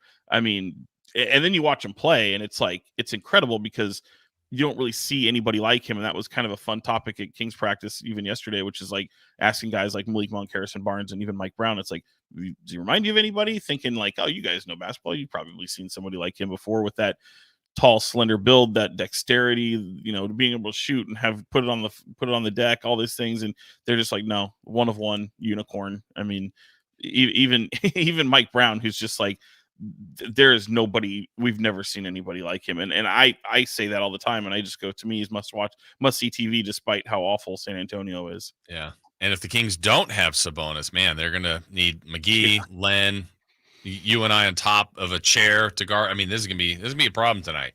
Yeah, it is. But and then again, don't play up to the level of your opposition. These are those teams that absolutely worry you if you're a Kings fan, because you have not fared well against teams with really awful records, and guys that just come out there hungry. So yeah, this would be a real stumble out of the All-Star break. Yeah, not what they're looking for. Well, Sean, we appreciate catching up with you. We will see you out at the arena tonight, and we'll talk to you soon. Anytime, buddy. See you. All right. Thank you. That's Sean Cunningham joining us, reporter for Fox 40 Sports, reporter in our area a long time. Sean has done tremendous work, continues to do so. We will break. When we come back, Chris will give us who's hot, who's not. And we've got our 3 in the key for the Kings and the Spurs tonight. We'll do that when we return here on Sactown Sports at SactownSports.com. Subscribe to Sactown Sports on YouTube and watch the Carmichael Dave Show with Jason Ross, Stiles and Watkins, and the Drive Guys. Live Monday through Friday from 6 to 6. Plus view archive shows and exclusive content. Subscribe at youtube.com/Sactown Sports. Are you ready for the deal of a lifetime? This week only during the President's Week sale, get ready to rev up your savings at Elk Grove Kia and elkgrovekia.com. The doors swing wide open every day at 9 a.m., and we're unleashing the biggest selection of pre-owned and brand new vehicles you've ever seen. With so many options to choose from, you're sure to find the car of your dreams. But hold on to your seats, because here's the best part. Our prices are slashed to the bone, and they're so incredible that we can't broadcast them. You have to come down and see for yourself. Don't wait. This is a 1-week only event. And to make it even better, you can drive away with your dream car right on the spot. No waiting, no hassle. Just instant delivery right on site. Remember, the President's Week sale happens this week only at Elk Grove Kia and elkgrovekia.com. Doors open at 9 a.m. sharp. Elk Grove Kia, where the biggest savings and the hottest wheels await during the President's Week sale, only at Elk Grove Kia. Dr. Ken Howachek and kinesiologist Kelsey Graham discuss the Good Feet store. The foot has a lot of detail. It has a lot of complexity. There's a lot that can go wrong. A lot of problems start in the foot and end up elsewhere. Knee pain, hip pain, back pain. When aligning the feet properly, we can see relief elsewhere. And that's the beauty of the Good Feet Arch support. It can place the feet into their ideal position and gives them the balance, the support, the comfort, and the relief of the pain. The bottom line is that the Good Feet Arch support can be a highly effective pain relief solution when nothing else has worked. The feet have a really big impact on how the rest of the body moves. The knees, the hips, the lower back especially. If the foot isn't properly aligned, all of these joints are going to function incorrectly. That results in a lot of muscle tension and chronic pain. What I really like about the Good Feet system is that the right arch supports can put the foot in its proper alignment. So all the joints of the rest of the body will be aligned properly as well. And when the body's aligned, we can reduce the risk of injury and chronic pain. Visit the Good Feet store in Sacramento, Roseville, Modesto, Stockton, and Vacaville for a free fitting and test walk. Country in the Park is back May 17th and 18th at Cal Expo with Brantley Gilbert, Dustin Lynch, Jay Cohen, Walker Hayes, and more. Tickets start at just $46. Country in the Park, May 17th and 18th at Cal Expo. For more information, visit CITPFest.com. Brought to you by Coors Light, Garner Roofing, and Roseville Kitchen and Bath. What's up? Talking to Chad Hoblet of Hoblet Dodge, Chrysler, Jeep, Ram, and Woodland. Chad, what's going on for Chrysler's President's Day sale? Huge savings on our remaining 2023 Rams as we make room for the hundreds of 2024s arriving daily. This month, you can save up to $15,000 off MSRP on new 2023 Ram 1500 Bighorn Crew Cab 4x4s. And you won't find a better selection of new Ram trucks in Northern California with over 500 Rams available. Well, that sounds like a good deal, but why drive all the way to Hoblet, Chad? For 4 generations, we prided ourselves on being the small town dealer with big city selection and savings. When you buy from Hoblet, you're family, which is why so many of our customers come back and buy from us time after time. Come to Hoblet and see what it's like to be treated like family at California's #1 Ram truck dealer. See their full selection at HobletDodge.com. Unbeatable prices, unbeatable selection. Nobody beats Hoblet, period. 15,000 total net savings after 74.88 factory rebates and 75.12 dealer discount. Rebates may include 1,000 case construction bonus cash. Must have purchased eligible with new case equipment to qualify and 500 first responder bonus cash. Must be carrying a member of eligible first responder association. 5 net savings. Symbol VIN 7000008. What's hot and what's not? Brought to you by American Energy Heat and Air, making the uncomfortable comfortable. Head to AmericanEnergyAir.com to find out more. What's hot? Yeah, hot. Real hot. And what's not? It's not good. Brought to you by American Energy Heating and Air, Sacramento's complete heating and cooling company, and second opinion partner. All right, Chris, who's hot? Toronto Maple Leafs. Huh? They're on a 5-game winning streak. Okay. During that streak, Austin Matthews has scored 9 goals. Bobby McMahon has scored 7 goals, and William Nylander has scored 6 goals. It is the first time that a team has had a 5-game span with a player with 9+ goals or more, 7+ goals or more, and 6+ goals or more since the Toronto St. Patrick's in 1922. I was a big fan of the St. Patrick's. I bet you were. You were an intern for them, right? Why wouldn't they have kept that name? That's a good name. The Toronto St. Patrick's. Now they're the Maple Leafs. Okay, so they're hot. I don't know if they're the Maple Leafs. Yeah. No, the Maple Leafs were around longer. I think it's just a different Toronto team. Oh, gotcha. But they're hot. So who's not? It's funny. Hockey and now soccer. Wow. Arsenal Football Club. Okay. They lost yesterday by a last-second score against Porto. Arsenal now have a 5-game losing streak in the knockout round in the Champions League and have not won a game in the knockout round since March of 2015. Oh, yikes. When's your next game? When's Man City's next game? Stinky. Saturday. Who you got? City. No, I mean, not who you playing. I know who you're rooting for. They are playing Bournemouth. Okay. Bournemouth. With a question? Bournemouth. All right. You're heavy favorites in that one. Yeah. Last couple games have been kind of harder. What's your record right now, roughly? Because I know there's a lot of different things you track. They are, I don't know. They're 4 points behind Liverpool with a game in hand. Liverpool. Okay. How are the Spurs, the Tottenham Spurs? 5th, like usual. Always in 5th. They're not the San Antonio Spurs. They're the Tottenham Spurs. We're going to be talking with Spurs radio voice Bill Schoening coming up here in a few minutes. Also, in just a few moments, we're going to have your chance to win tickets to see Hannibal Buress. That's coming up in just a few moments. I know our girl Jess is on a quest to win. We'll see if she's able to break through. A never-ending quest. A never-ending quest. We'll see if she's able to do it. Pretty easy, too. Yeah, it is pretty easy. She's even requested the call-in number, not the number, but the caller number. So we're going to have that coming up, but not just yet. First, though, it is time. We haven't had this in a while. It's time for 3 in the Key. Got to make some predictions. It's a small group. It's just me and you, Chris, on this one. 3 in the Key for the Kings and the Spurs tonight. You were ready for this. You actually kind of had something. Yeah, I already have my random stat. Random stat in the hopper ready to go. All right. Well, since they are playing Victor Wembanyama, a few games ago, he did get a triple-double with blocks. He's very capable of having a lot of those. So, Chris, our first category, we're looking for Victor Wembanyama blocks / Kings blocks as a team. So I'm going Victor's going to block 6 shots. The Kings are going to block 2. I've got Wembanyama 4, Kings 3. 4-3, Wembanyama. All right. Coach Brown, the team, talking about in practice, an area they need to work on. Free throw shooting. Free throws. So we're following that lead. And we're looking for free throws made by the Kings and attempts. I've got them going 20 of 26 tonight. Whoa. Yeah. I've got them at 12 of 18. Okay. So we both have 6 misses. I just have more attempts out of there.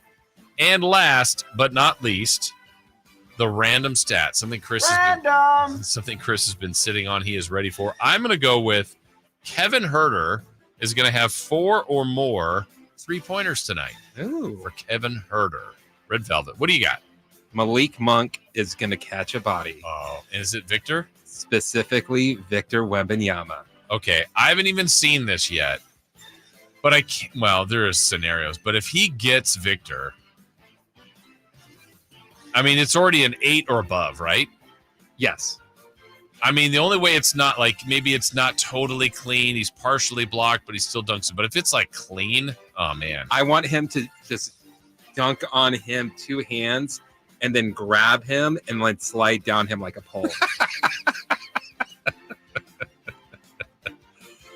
Would he get a technical for that? Yeah, he would get a technical, but that it'd be worth it. So worth it. Like as a kid, like not just going down, but like spinning around. And kind of saying something along the way. Yes. Oh my gosh. I could picture Malik doing that too. That actually needs to happen. I want that to happen so badly. I wouldn't take that over a Kings loss, but like the Kings lost, it would be close. If that still happened, I would really appreciate that. And it's so great. I think everybody would want to go after him and get him because that would be a huge accomplishment. But I know Malik wants to. That's top one on ESPN. Yeah. Oh, for sure. For sure. All right. So there you go. There's our random stats for today. All right. Before we step out, because again, coming up, we're going to visit with San Antonio Spurs radio voice Bill Schoening, get some perspective on San Antonio's tough season, but the bright future is ahead based on Victor Wembanyama. It is your time right now, your chance to win tickets to see Hannibal Buress. Live Nation has teamed up with Sactown Sports for your chance to see Hannibal Buress at the historic Crest Theater in downtown Sacramento, March 22nd. All you have to do is call us on the Folsom Lake Honda hotline right now, and we are looking for, according to Jess, caller number 7. Caller 7 at 916-339-1140 or 800-920-1140. Again, caller number 7 on the Folsom Lake Honda right now to score a pair of tickets to see Hannibal Buress next month. For more information, visit SactownSports.com. All right. We'll get our winner in place here. Caller number 7. Our final hour ahead. We've got what to watch. We've got Crosstalk with Styles and Watkins, more of a preview of the Kings and Spurs, and we'll connect with the Spurs radio voice, Bill Schoening. He will join us when we start the 9 o'clock hour. That is next here on Sactown Sports. The only place you'll find Keegan Murray is Sactown Sports. Out to Keegan Murray, straight away for 3, and Keegan knocks down the triple. Hey, Sacramento, it's Keegan Murray, and you're listening to the home of Sacramento Kings, Sactown Sports. Your local sports leader. For John's 60th birthday, his family planned to drive down Old Route 66. But the trip took a detour when his wife got sick with RSV. It's a highly contagious virus that can lead to breathing problems and hospitalizations. This year, we don't want to cancel our plans. We're protecting ourselves with Pfizer's RSV vaccine, Abrysvo, respiratory syncytial virus vaccine. Abrysvo, a vaccine to prevent lower respiratory disease from RSV in people 60 years and older. It's not for everyone and may not protect all who receive it. Don't get Abrysvo if you've had an allergic reaction to its ingredients. A weakened immune system may decrease your response. Most common side effects are tiredness, headache, injection site pain, and muscle pain. For full prescribing information, please call 1-844-989-7284 or visit abrysvo.com. So don't wait. Ask your pharmacist or doctor about Pfizer's RSV vaccine, Abrysvo, because every breath matters.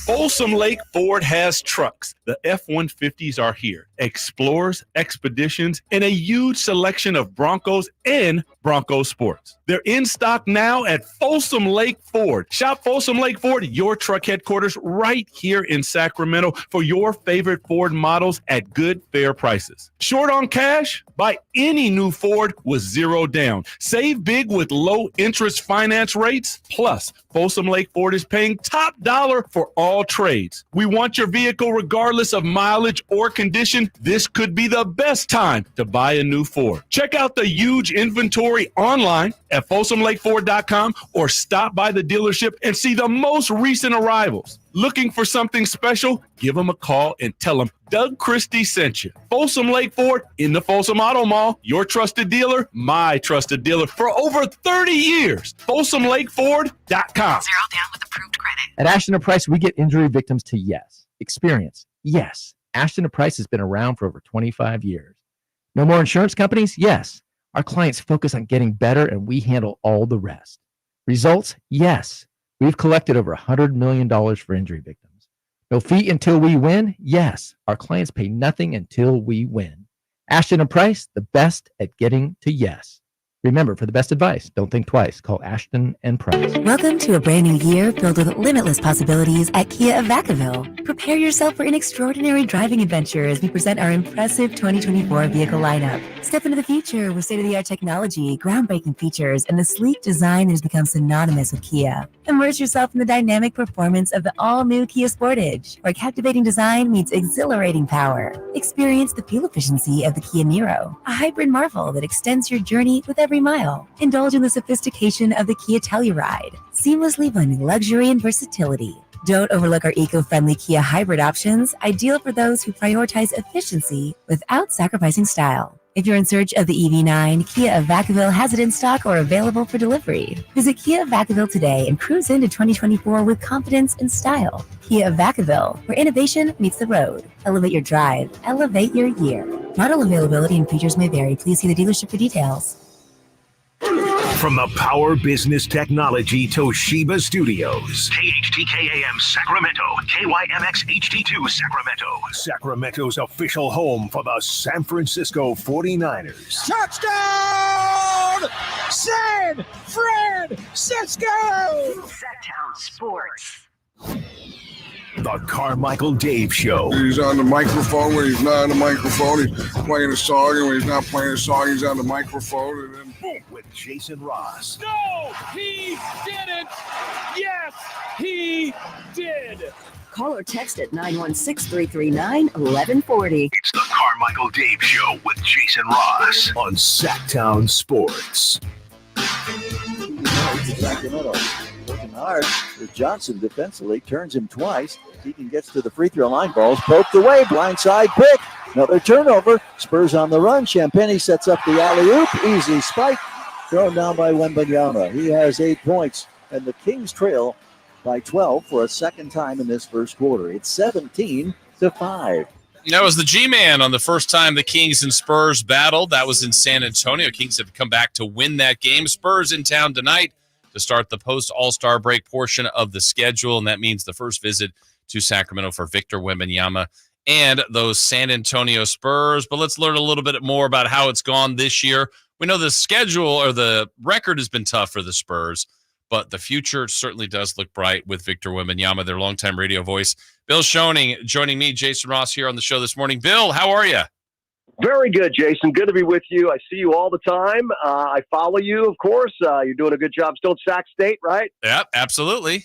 Absolutely. My son Carl wanted me to say hello to you because you guys went head-to-head in a playoff game a couple of years ago, and he still does the football for University of Incarnate Word down in San Antonio. Yeah, that was one of the all-time classic games. The Incarnate Word won that in, I believe it was like 66-63 in a game that was never going to end. But, yeah, so he's well. Everything good with him? Yep. He's doing UTSA basketball now with former Spur Devin Brown. You might remember Devin. Yeah. Awesome. Well, tell us about the season. Obviously, nobody's loving 11-44, especially where San Antonio has been. You've called championships and had parades and all that, but you kind of have to go through this a little bit when you're going through this transformation. But what's been good about what you've seen this season? And I'm sure it starts with Victor Wembanyama. Yeah, that's number one, right? Number one, he wears number one, and that's the number one bright spot for the season for sure. And it's taken a while. In fact, Sean Elliott had a visit with one of the French coaches, and he said, I've been following Victor's whole career, and every time he's played on a new team, it has taken a while for that team to adjust to him because he's so different. And it's certainly taken a while for this team to adjust to Victor's skills. But, he has really put together a very nice season for a rookie. He just turned 20 in January. He's averaging 20 and 10. He leads the league in blocks with over 3 blocks per game. But more than that, he's doing it in a really limited amount of minutes. He had a bad ankle sprain back in December, so they really kept a close watch on his minutes since then. So he's doing this really in kind of a limited minute type thing. So once he starts to, play more minutes and get up to 35 minutes a game, I think his numbers will be even better. I know for you firsthand to see legends of the game like David Robinson and Tim Duncan to even do any kind of comp. Kings were asked about Victor Wembanyama, like, no, he's kind of one of one. Is he one of one for you? Yes, I don't think it's fair really to compare players from different eras or different teams and certainly different skill sets. And he's very, very unique. He's very different. I don't think you can compare him. I've heard the comparison to Ralph Sampson, which I think might be fair because Ralph could step outside and shoot it and did some different things, had some very unique skills for a guy at 7'4". So I think that might be a fair comparison. But really, he's a little different than anybody we've seen. With this 8-feet wingspan, Jason, he takes up so much space defensively. He had a dominant game against Toronto. The second game before the All-Star break, where he had 10 block shots. And I get to sit courtside at Toronto. A lot of these places when we're calling games, Jason, we're upstairs. And you really can't see the intimidation factor sometimes when you're upstairs. But I could see players for Toronto literally when they pull up for a jumper kind of looking around like, where is he? Am I going to get this thing swatted in the second row?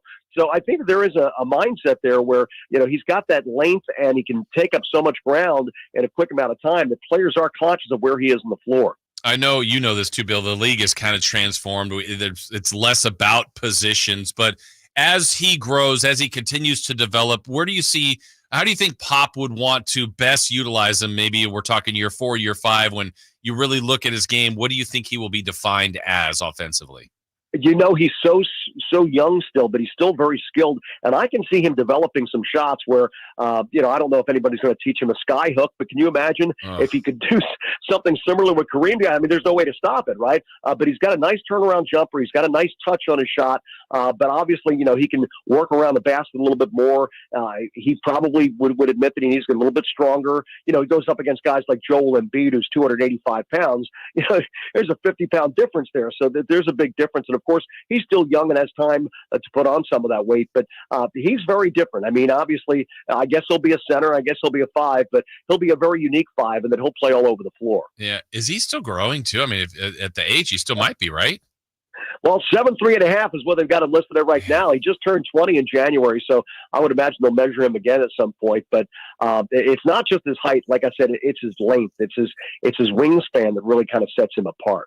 So it's not only Victor Wembanyama. Obviously, there's excitement with him, and there should be. I mean, it seems like a one of one, a generational type player. But whether it's Vassell or Johnson or other options you guys have, what other things should Kings fans be watching for tonight?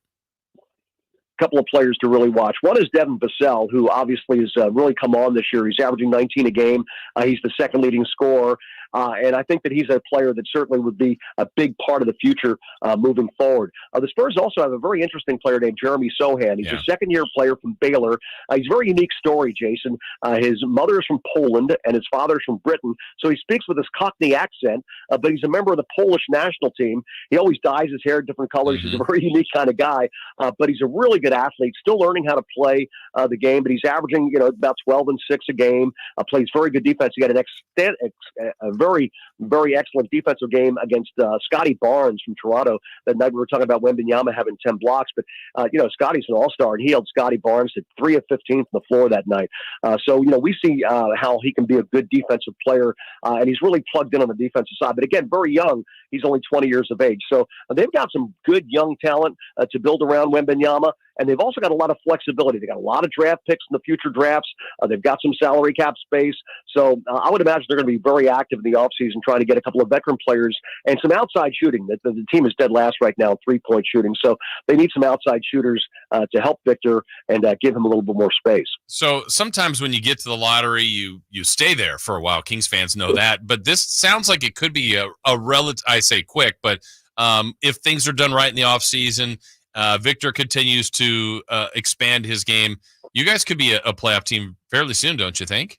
Well, I think it all depends on how they build around him. I think that, they're trying to be patient and not, skip any steps. Pop's always talking about skip any steps.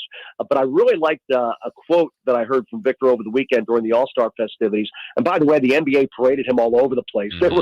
They're really kind of shoving him out in front of the cameras and making him the future face of the league, I think. But one of the things he said is, I've always been told not to skip any steps, but it didn't say don't run up the stairs. So, clearly this is a guy that has an idea of what the future is going to be. And I think he wants to accelerate the process. He's not used to losing, of course. So I know that he feels like the future is very, very bright in San Antonio. Some of these young guys are going to come along with him, but they're probably going to make some moves during the offseason to address some of these needs. Talk with Spurs radio voice Bill Schoening. Bill, how is Pop? I mean, he's obviously the winningest coach. He's done a ton of winning. He's got championships. He's got all the accolades. People think so highly of him. How's he kind of going through this transformation, these transformation years? It's amazing. He still has a passion for the game. He still has a passion for teaching. He spends a lot of time in the gym with these young guys. Jason, I don't know about you, but if I was in my mid-70s, had money in the bank, I might chill. Yeah. I might hang out in San Francisco and drink some wine. But Pop's in there getting his nose dirty. He's going through sliding drills and he's working with these guys, trying to make these guys from the ground up a better basketball team.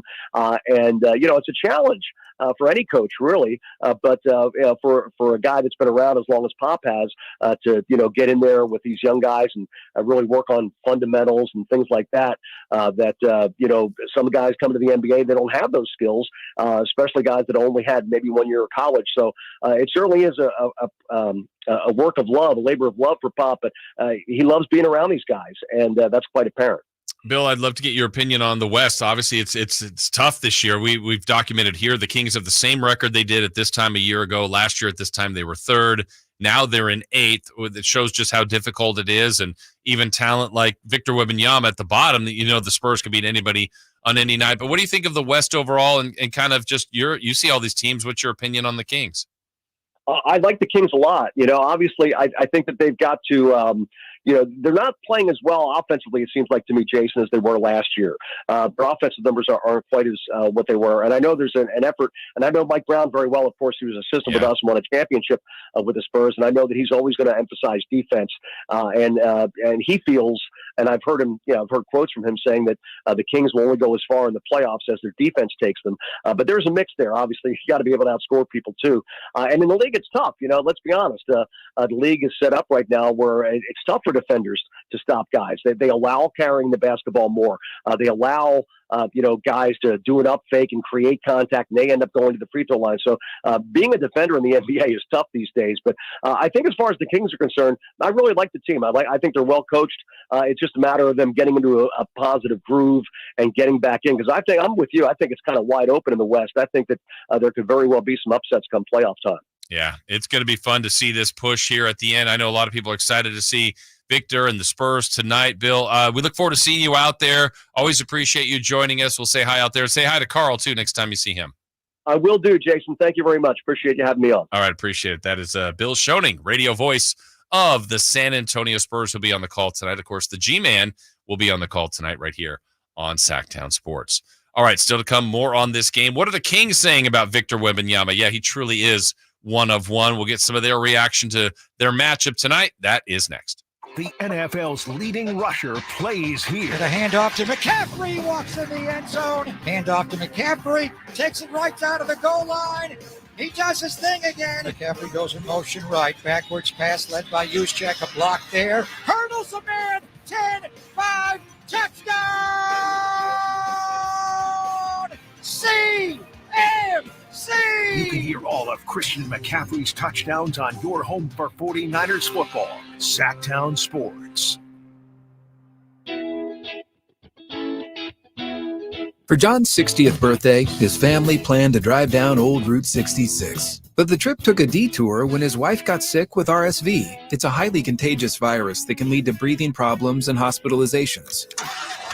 This year, we don't want to cancel our plans. We're protecting ourselves with Pfizer's RSV vaccine, Abrysvo. respiratory syncytial virus vaccine.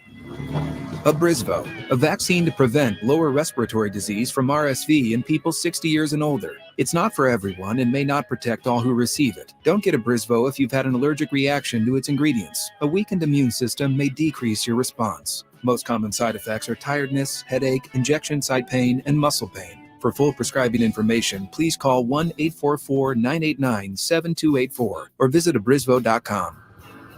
So don't wait. Ask your pharmacist or doctor about Pfizer's RSV vaccine, Abrysvo, because every breath matters.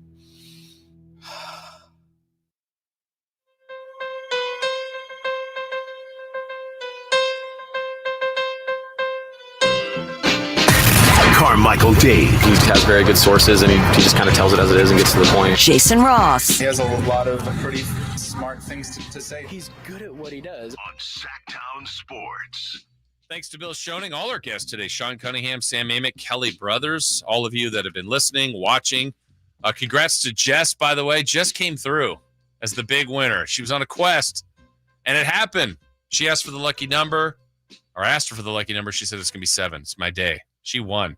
She won tickets to see Hannibal Buress.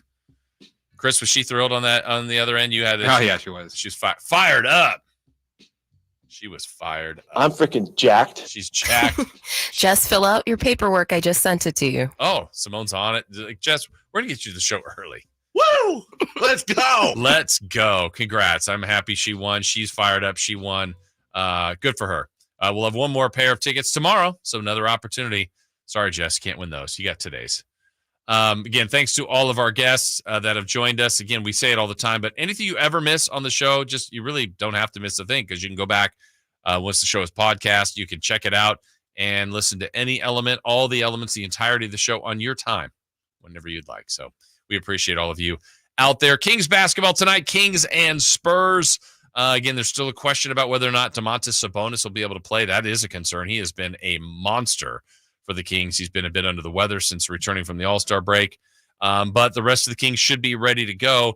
But what are the obstacles? What are the chances of in the look of playing the Spurs? Let's hear from some of the guys. First, Malik Monk on San Antonio.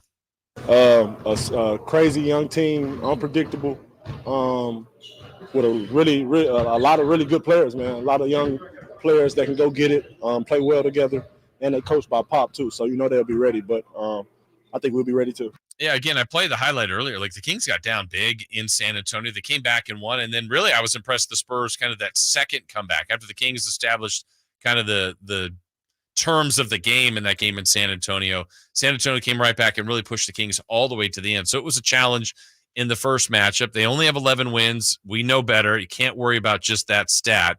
How about Harrison Barnes on the Spurs? Yeah, I mean, obviously, Wemby, great young player. They play extremely hard. Thinking back to the first time we saw them in San Antonio, they played with a lot of energy. Then we got down a little bit early. So I think for us, taking care of the basketball and finishing possessions will be big.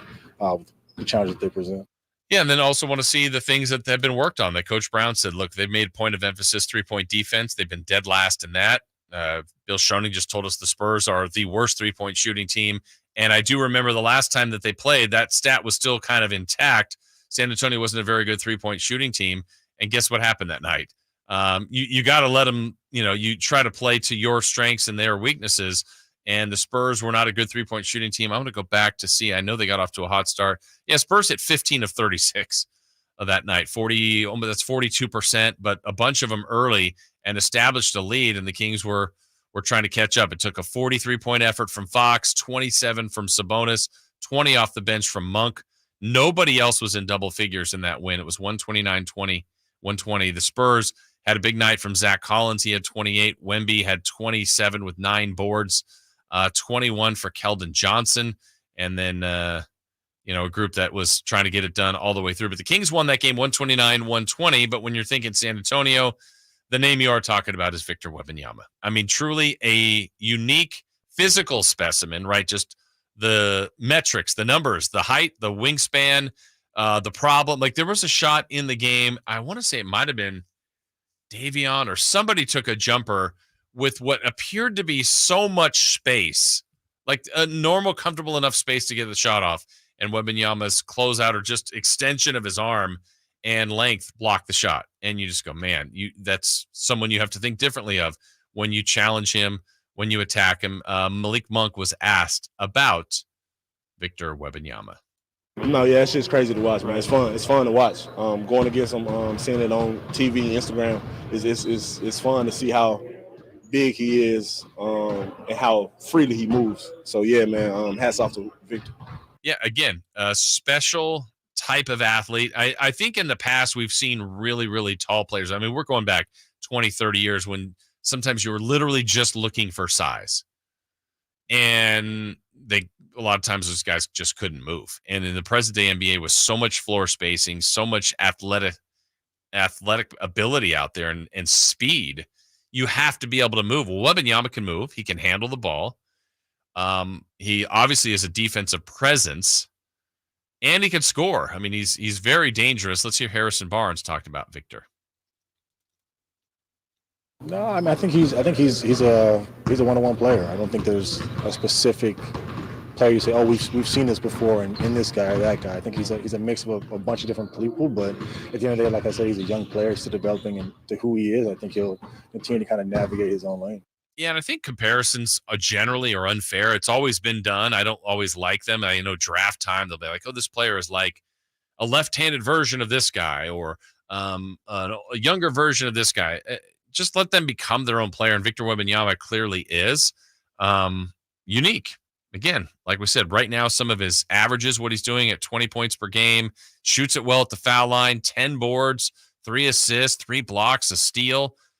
Field goal percentage is good. And it's just going to get better when he's more and more comfortable. You start to look at what he's done lately, like his last 5, he's got a 26 and 9. He had that triple-double game with blocks with 27, 14, and 10 blocks. He had another double-double recently against Miami. Just so many good things he is doing at such a young age and such a bright future ahead. Lastly, let's hear Mike Brown talk about what they're going to be looking at today with Victor Wembanyama. I mean, everybody knows he's a great shot blocker, and you know what we like to do anyway. We like to touch the paint and spray, and so you know, if Victor's coming, I think it just has to be a feel. We've talked about it, we've shown it, we've already played him once. If he's coming and you don't think you have an advantage, then spray the ball and go from what may be a good shot to a great shot. You know, so I don't think it's anything tricky. Or that's hard to grasp. You just got to respect his ability to be able to block shots and know when to get off it. Yeah, so Victor Wembanyama will truly be something of a spectacle for those to watch. And I think about a couple different times being out there at the arena early, courtside, watching. You know, there's some things people come to see. Really, like when LeBron's there, people just want to see him as one of the game's all-time greats. When Steph goes through his shooting routine. There's been a couple other games that have stood out to me being down on the court before the game when you see a guy like Joel Embiid, just how massive he is, Nikola Jokic. But here's Victor Wembanyama. I still go back to the All-Star weekend. Bill Schoening was talking about him, how the league was basically parading him around for everyone to see, and he's going to be an All-Star here soon as a regular. But when he was kind of around the TNT set, you saw him around Kenny and Charles, just, you know, a mountain of a man above them. And then when Shaq stood up and you're like, wow, he's considerably taller than Shaq. It's just amazing. And as he continues to get his NBA strength and his grown man body, he's going to be so lethal. Now you see why teams were attempting to quote unquote tank to try to win the lottery, to try to be in this advantageous position that the San Antonio Spurs are in. I think that's a large part of what Bill had said earlier in our last segment, the voice of the Spurs, why Pop is still coaching, because, I mean, he's got all the accolades. He doesn't need to get any more wins. Pop is going to be considered one of the greatest NBA coaches of all time. And what else does he need to prove? But I think he loves to do it, obviously. And now he's got a new opportunity with a guy that, you know, can help the Spurs get back to a spot they were once in, a dynasty. And, you know, it's going to take more than him. But for Popovich to have gone past all the other coaches in the all-time win list and now creating separation, even with a tough season with just 11 wins, he's still doing it. And he still sees what that ultimate future could be. mean, let me see where Popovich's distance. Yeah, he's got about a 40-game lead on Don Nelson and Lenny Wilkins. And the next active coach with the most wins is actually Doc Rivers, who's at an even 1,100. So Doc's about a little less than 300 behind Pop. But if the Spurs kind of get through this year, use their cap space, their draft picks, draft well in the lottery, and you're going to have free agents that are going to want to go play with Victor Wembanyama. I think he's a unique talent, a special talent, and they see some future winning going on there. So San Antonio's in a pretty good position. I know we've referenced teams that are in good positions with draft assets going forward, like Utah and OKC. And we're going to see a changing of the guard at some point here in the Western Conference. I mean, you've got aging teams like the Clippers, the Suns to some extent, the Lakers, the Warriors. And, they're going to try. That's why they're all maximizing what they've got now. But OKC, Utah, the Spurs, and the Kings are hoping, as they're kind of well designed to go forward here and make some pivots if they need be. Their peak players are still in their mid 20s and younger. So Sacramento's in a good position, but that starts really tonight as far as this push, this second half push. Like we talked with Sam Amick, like we talked with Sean Cunningham. Expectations to try to get into that top 6. Certainly if you could chase top 4, that would be ideal. But if you can't, get out of that play-in scenario, which they're in right now. And we'll tell you what's coming up tonight in the NBA, because there are some opportunities. If the Kings can take care of their own business with the Spurs, they could get a little boost in the standings with some help from those around them. So tonight becomes kind of that game that they've got to be locked in. Could be an issue if they don't have Sabonis, because how good has he been? My gosh. I mean, again, it's a crime. We talked about it yesterday about not being at the All-Star game, yet being in the front runner, or one of the front runners for the MVP conversation. I think he's in the latest, in a lot of polls, you see him around 5th or 6th. That's how well he's played, yet he hasn't been able to get that national recognition. All right, still to come, celebrity birthdays. We'll have crosstalk with Styles and Watkins. But up next, what to watch tonight. We got a new season starting. Baseball is here with spring training and a jam-packed night of NBA games. We'll go over those, including the Spurs and the Kings. But what the Kings need to watch in the standings tonight, we'll tell you about that next. Our first year as the radio home of the San Francisco 49ers is one we will never forget. It's a toss to McCaffrey, a cutback 130, breaks 340. McCaffrey midfield, McCaffrey 40, 30, 20, and toasted all the way down to the 3-yard line on the first play of the game. CMC Dynamite! Congratulations to the 49ers on a terrific year. And thank you for so many wonderful memories. Sacramento weather is brought to you by Sacramento County Voter Registration and Elections. I'm Tamara Berg in the KCRA 3 Weather Center. 2 things to watch for this morning. Want a cool start and some areas of fog that may drop back visibility through about 10 o'clock this morning. Into the afternoon, we will see mostly sunny skies with highs in the lower 60s. Get the latest forecast on the KCRA 3 News and the KCRA 3 app. The next election is March 5th. Vote centers open February 24th. Remember to vote early and avoid the lines. Learn more at elections.saccounty.gov or call toll-free 762-8019. Welcome to the President's Day sale, happening now at Northern California's #1 Honda dealer, Stockton Honda. Celebrate with us and get huge savings on our giant selection. Whether you're shopping new or pre-owned, Stockton Honda has the selection and savings. Plus, get top dollar for your trade. Anytime, anywhere, it's all here. StocktonHonda.com. #1 claims based on 2023 total new and Honda certified pre-owned vehicle car sales from American Honda Motor Company. Old on report.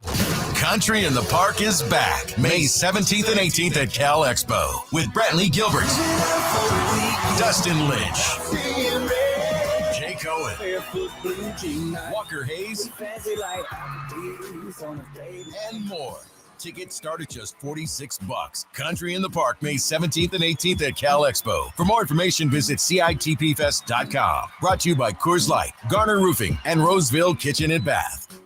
Attorney Joe Cordell. Business owners and professionals face special challenges in divorce court. In addition to everything else going on, they have to contend with allegations that they are earning more than they are, coupled with claims on their business or practice itself. Clients with assets depend on their divorce lawyer's skills in these matters, and that's why it's so important to hire someone that has those skills. 500 Capitol Mall, Suite 2060, Sacramento, California, 95814. CordellCordell.com. Imagine your team always looking and feeling their best in high-performance technical workwear. Cintas can make it happen. They have garments for almost every job imaginable. And with the Cintas Workwear program, you get freshly laundered garments delivered every week for everyone on your team. Great garments without the bother of laundry. That's a real perk for employees. Find out how Cintas can boost team image and morale. Visit Cintas.com. Oh, I'm ready! And get ready for the workday. Discover your dream home at Subcontractors United, your source for all home improvement needs. A talented team of home services experts is ready to make your projects a breeze. No more endless internet searches. Find your contractors in one place. Enjoy stress-free service absolutely free, with no hidden costs and no accounts to set up. Transform your living space into something extraordinary. Visit Subcontractors United today and experience the joy of hassle-free home improvement. Dream big at subcontractorsunited.com. Whether you prefer thrills or serenity, the 2024 Accord from Elk Grove Honda delivers both. With Honda Sensing Standard, the 2024 Accord is once again a winner of the 2024 Car and Driver's 10 Best Cars, making Honda the winningest brand in car and driver award history. Drive a 2024 Accord Hybrid and see for yourself what the fuss is all about. We're Elk Grove Honda in the Elk Grove Auto Mall, Highway 99 at Elk Grove Boulevard. I gotta get an Elk Grove Honda. Capital Casino, conveniently located on 411 North 16th Street in downtown Sacramento. Last season, the Sacramento Kings gave us a little bit of everything. A Pacific Division type, GM of the Year, Coach of the Year, Clutch Player of the Year, All-Stars and All-NBA performers. Plus, we got to light the beam. Here's a steal by Fox, a breakaway. He's got the rip with the left hand. What does this season have in store? Find out. Each and every Sacramento Kings game can be heard right here on your proud home of the Beam Team, Sactown Sports and SactownSports.com.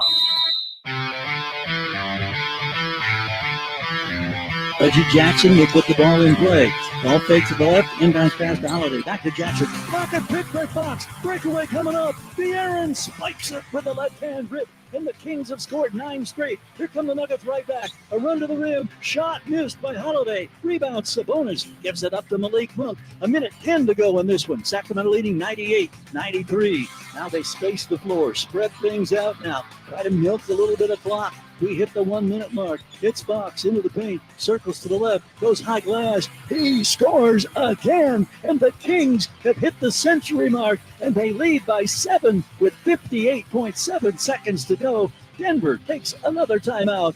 Fourth quarter, Fox has come to life in Colorado with 8 straight Sacramento points. It's 100-93. That was a great game. Close out the first half of the schedule, the first portion before the All-Star break. De'Aaron Fox scored the game's final 10 in Denver, and now they are back at it tonight at home against the San Antonio Spurs. Back here on the show, Jason Ross, Christopher Ludd. Carmichael Dave is off. He'll be back with us after the family vacation next week in studio here. The Kings, though, back at it. I'm glad. I missed the NBA. I missed the action, and now we really get the sprint. Now this is the to me the fun part of the season. I always say this: enjoy the ride, and part of that ride is the frustration, is the games that you can't believe they lose when Dave comes in here all doom and gloom.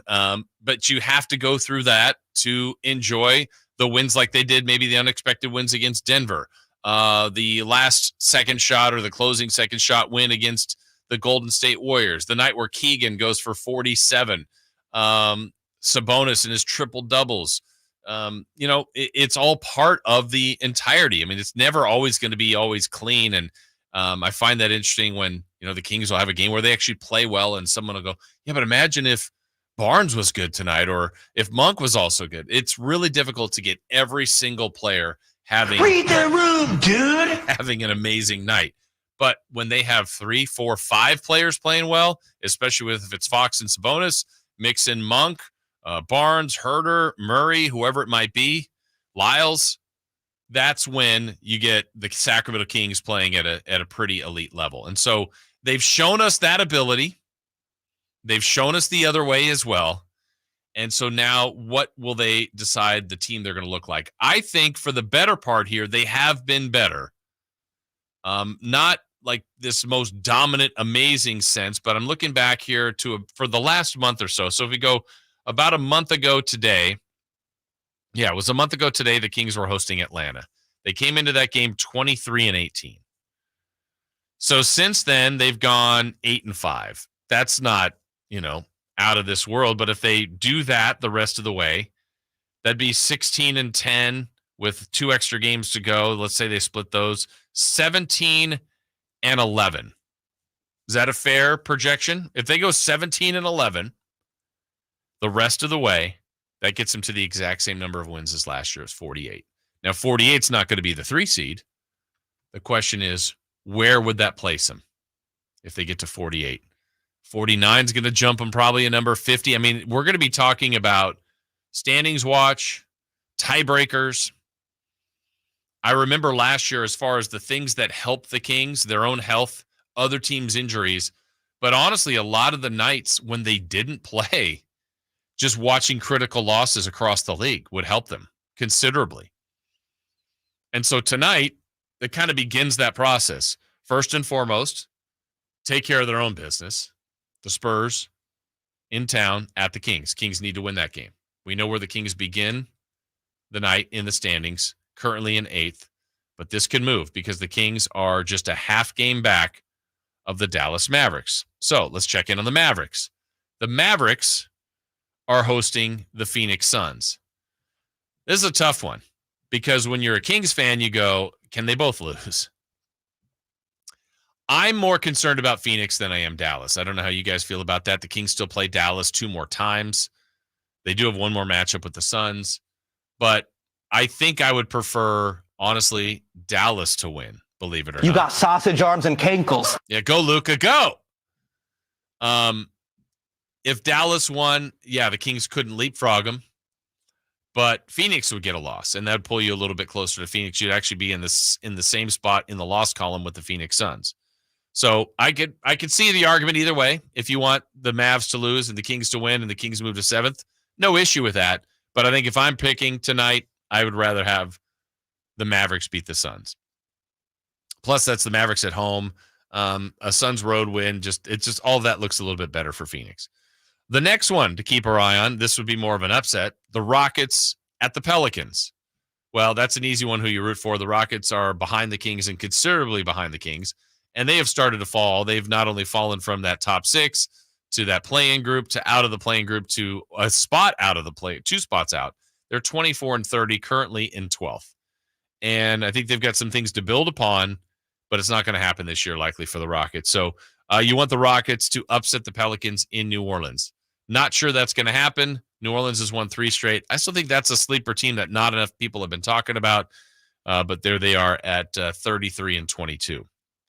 The next one to keep our eye on is the Clippers at the Thunder. Now, both those teams are above the Sacramento Kings. One's going to win, obviously. One's going to lose. I don't know what the preference is. I am more fearful of the Clippers over the Thunder. I wouldn't even mind the Clippers just kind of running away and kind of getting to a spot where the Kings can't catch them. So to me, I would prefer the Clippers to win. That would be a road win. I'd like to drop the Thunder down. I think that's a team more likely that the Kings could catch. They've got the tiebreaker on them right now. They still play them one more time. They need to win that one to get the tiebreaker officially. But I will root for the Clippers over the Thunder tonight. And the last one is also a tough one. It's 2 teams right behind the Kings. I would say behind the Kings. The Lakers at the Warriors. Gross. I'm with you, Chris. Neither one. Can we officially get both teams a loss? Look, I found the place your life is going. In the garbage. Oh, I thought it was trash. In the garbage. Someone's going to get their 27th loss. The Warriors are behind in games played. Remember, they had the team tragedy where they missed a couple of games. They're going to have to make those up here. I think in this one, when the Lakers don't have LeBron, it would be a really bad loss for the Warriors. So probably root for the Warriors to lose. The Kings still face the Lakers twice. They're done with the Warriors. I like it when you have your chance, your path to dictate it. So I'll probably root for the Lakers in this one. And saying root is very casually said there. I'm not openly rooting for the Lakers in this one. You just, as my LA spy tendencies show up. Well, who do you want to win that game? I don't care. Exactly. Exactly. But kind of that's what to watch for tonight. Some other games in the NBA of intrigue besides that in the West. The Magic and Cavs should be a good one. And you also have the Knicks and the Sixers.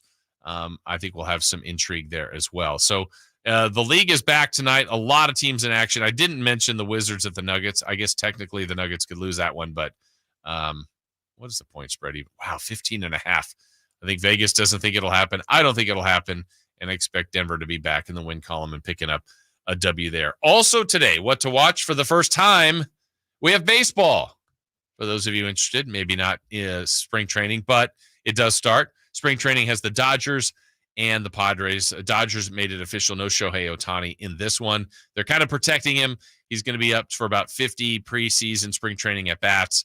So not going today, as the Dodgers and Padres will open up the Major League Baseball regular season in just about a month. So we're not far away from that. We're also not far away from Crosstalk with Styles and Watkins. When we come back, we will have that. We also will have another edition of Celebrity Birthdays, figure out what's coming up on the show, and more. That is all straight ahead here on Sactown Sports. Last season, the Sacramento Kings gave us a little bit of everything. A Pacific Division type, GM of the Year, Coach of the Year, Clutch Player of the Year, All-Stars and All-NBA performers. Plus, we got to light the beam. Here's a steal by Fox, the breakaway. He's got the rip with the left hand. What does this season have in store? Find out. Each and every Sacramento Kings game can be heard right here on your proud home of the Beam team, Sactown Sports and SactownSports.com. Welcome to a brand new year filled with limitless possibilities at Kia of Vacaville. Prepare yourself for an extraordinary driving adventure as we present our impressive 2024 vehicle lineup. Step into the future with state-of-the-art technology, groundbreaking features, and the sleek design that has become synonymous with Kia. Immerse yourself in the dynamic performance of the all-new Kia Sportage, where captivating design meets exhilarating power. Experience the fuel efficiency of the Kia Niro, a hybrid marvel that extends your journey with every mile. Indulge in the sophistication of the Kia Telluride, seamlessly blending luxury and versatility. Don't overlook our eco-friendly Kia hybrid options, ideal for those who prioritize efficiency without sacrificing style. If you're in search of the EV9, Kia of Vacaville has it in stock or available for delivery. Visit Kia of Vacaville today and cruise into 2024 with confidence and style. Kia of Vacaville, where innovation meets the road. Elevate your drive, elevate your year. Model availability and features may vary. Please see the dealership for details. Dr. Ken Howachek and kinesiologist Kelsey Graham discuss the Good Feet store. The foot has a lot of detail. It has a lot of complexity. There's a lot that can go wrong. A lot of problems start in the foot and end up elsewhere. Knee pain, hip pain, back pain. When aligning the feet properly, we can see relief elsewhere. And that's the beauty of the Good Feet Arch support. It can place the feet into their ideal position and gives them the balance, the support, the comfort, and the relief of the pain. The bottom line is that the Good Feet Arch support can be a highly effective pain relief solution when nothing else has worked. The feet have a really big impact on how the rest of the body moves. The knees, the hips, the lower back especially. If the foot isn't properly aligned, all of these joints are going to function incorrectly. That results in a lot of muscle tension and chronic pain. What I really like about the Good Feet system is that the right arch supports can put the foot in its proper alignment. So all the joints up the rest of the body will be aligned properly as well. And when the body's aligned, we can reduce the risk of injury and chronic pain. Visit the Good Feet store in Sacramento, Roseville, Modesto, Stockton, and Vacaville for a free fitting and test walk. Are you ready for the deal of a lifetime? This week only during the President's Week sale, get ready to rev up your savings at Elk Grove Kia and elkgrovekia.com. The doors swing wide open every day at 9 a.m., and we're unleashing the biggest selection of pre-owned and brand new vehicles you've ever seen. With so many options to choose from, you're sure to find the car of your dreams. But hold on to your seats, because here's the best part. Our prices are slashed to the bone, and they're so incredible that we can't broadcast them. You have to come down and see for yourself. Don't wait. This is a 1 week only event. And to make it even better, you can drive away with your dream car right on the spot. No waiting, no hassle. Just instant delivery right on site. Remember, the President's Week sale happens this week only at Elk Grove Kia and elkgrovekia.com. Doors open at 9 a.m. sharp. Elk Grove Kia, where the biggest savings and the hottest wheels await during the President's Week sale, only at Elk Grove Kia. Birthdays are meant to be spent with family and friends, and nothing brings family and friends together better than freshly baked and home-delivered crumble cookies. It's time for the news of the day. The latest headlines, the biggest stories, hard-hitting analysis. Yeah, this is none of those things. And now, here's Carmichael, Dave, and Jason Ross. Yeah. Alan's ready. Yeah. Chris is ready. Yeah. What's up, guys? Yeah. What's up? Ready for Kings basketball tonight? Yeah. Finally? Yeah. It's been a while since we've been back at Golden One. I know. It feels like it's been, because we were in Vegas true, too, right. so we missed that last week. What game was that? Denver, Denver, at yeah. home. Yeah. And that was just a one or two stopover, and then but they've been on the road a while, and obviously the break. And Victor in the house. That's right. After he dodged us from the California Classic. I forgot about that. Yeah. And during your show today, guys, you're going to get to watch baseball if you'd like. That's right. Yeah. That's no right. Shohei though. Yeah. If you like. If you'd like. Well, I do have like something on. I do like. Yeah. Yeah, it's better than firing up the third run of Pat McAfee. Yeah. That's our normal watching things. Did you say you're going to spring training? Yes. And a golf trip too? Golf trip, early March, and then we're headed to spring training to see the Gigantes. Giants. Yeah. I think spring training's fun. I think you have to make it a trip though, like with whatever, do golf as well. Yes. It can't be the main course. Yeah. Right. Just going there. I mean, you're going hopefully for good weather, good times with people, golf, food, entertainment, whatever it might be. That's right. Yeah. Is it all centralized? I've never been out there. Is it I know there's a couple different parks out there, but is it all for the most part? It's all pretty close. Yeah, they're dry. I mean, they're not like, hey, I can walk to this. It's not pinging amongst around, some have different venues at their own. Like there's the stadium, right? But then you might see a practice field and a couple other things going on. But the best part of it is, depending on how you look, right? Because everybody is close by. You go out later in the evening. And a lot of players are out and about. So if someone asks you, hey, right, but for me, right, it's more realistic. Right. Someone asks you, hey, do you play? Yeah. Do you play for a team? Maybe, maybe not. Do you have a storyline? Do you have a backdrop? What you're going with? I don't. My buddy is way better at this. He had it all set up. I used to play at Stanford, and then I got signed. He had the whole thing set up. That seems a little bit too diabolical for me. So I just go with what feels right at the time. I can picture you now coming up with one. I know you're right on. I mean, you already have pretty much like 75% of the you don't really have to lie that What was much. that? Yeah, no, I play for the River Cats. I'm in No, just say I'm in Sacramento. Yeah, I'm in Sacramento. Yeah. I'm in Sacramento right now. Yeah. But we might move. For work. We might move to Des Moines. We got other places to go. Just doing some training. Right. Spring. Right. I never said. Yeah, we're doing the training in the spring. Right. Yeah. It all lines up. It's a lower level. Yeah. Yeah. And then you're golfing as well this That's trip. right. That's fun. When was the last time you went out and played golf? Man, it might have been when I was in Oregon, right? Or was that I can't remember if that was before or after when Chris and I went. Yeah. But Chris and I went not too long ago, or a couple Feels months like ago now. Long time. Yeah, a couple months ago now. We've been doing this for almost 5 months, so that was probably 3 months ago. It's coming up on golf time, though, I think. That's right. Yes. And I missed it last year because of the Achilles. So that's right. I'm ready to go. The rehab, the recovery's good. Yes, I'm ready to go. Ready to go. I was squatting yesterday. So. Okay. Leg day. Just in case you were wondering. Yeah, I was. Who do you think's the best golfer here in the building? That's a great Not in the question. building. We'll say Sactown Sports production. You would probably have the best idea of it, I would assume. I don't know. Have you seen Draper play? I've played with him once. Yeah. Yeah. Okay. I Have imagine you he's seen pretty Dave good. play? Yes, I've played with him. Who's better? Dave or Draper?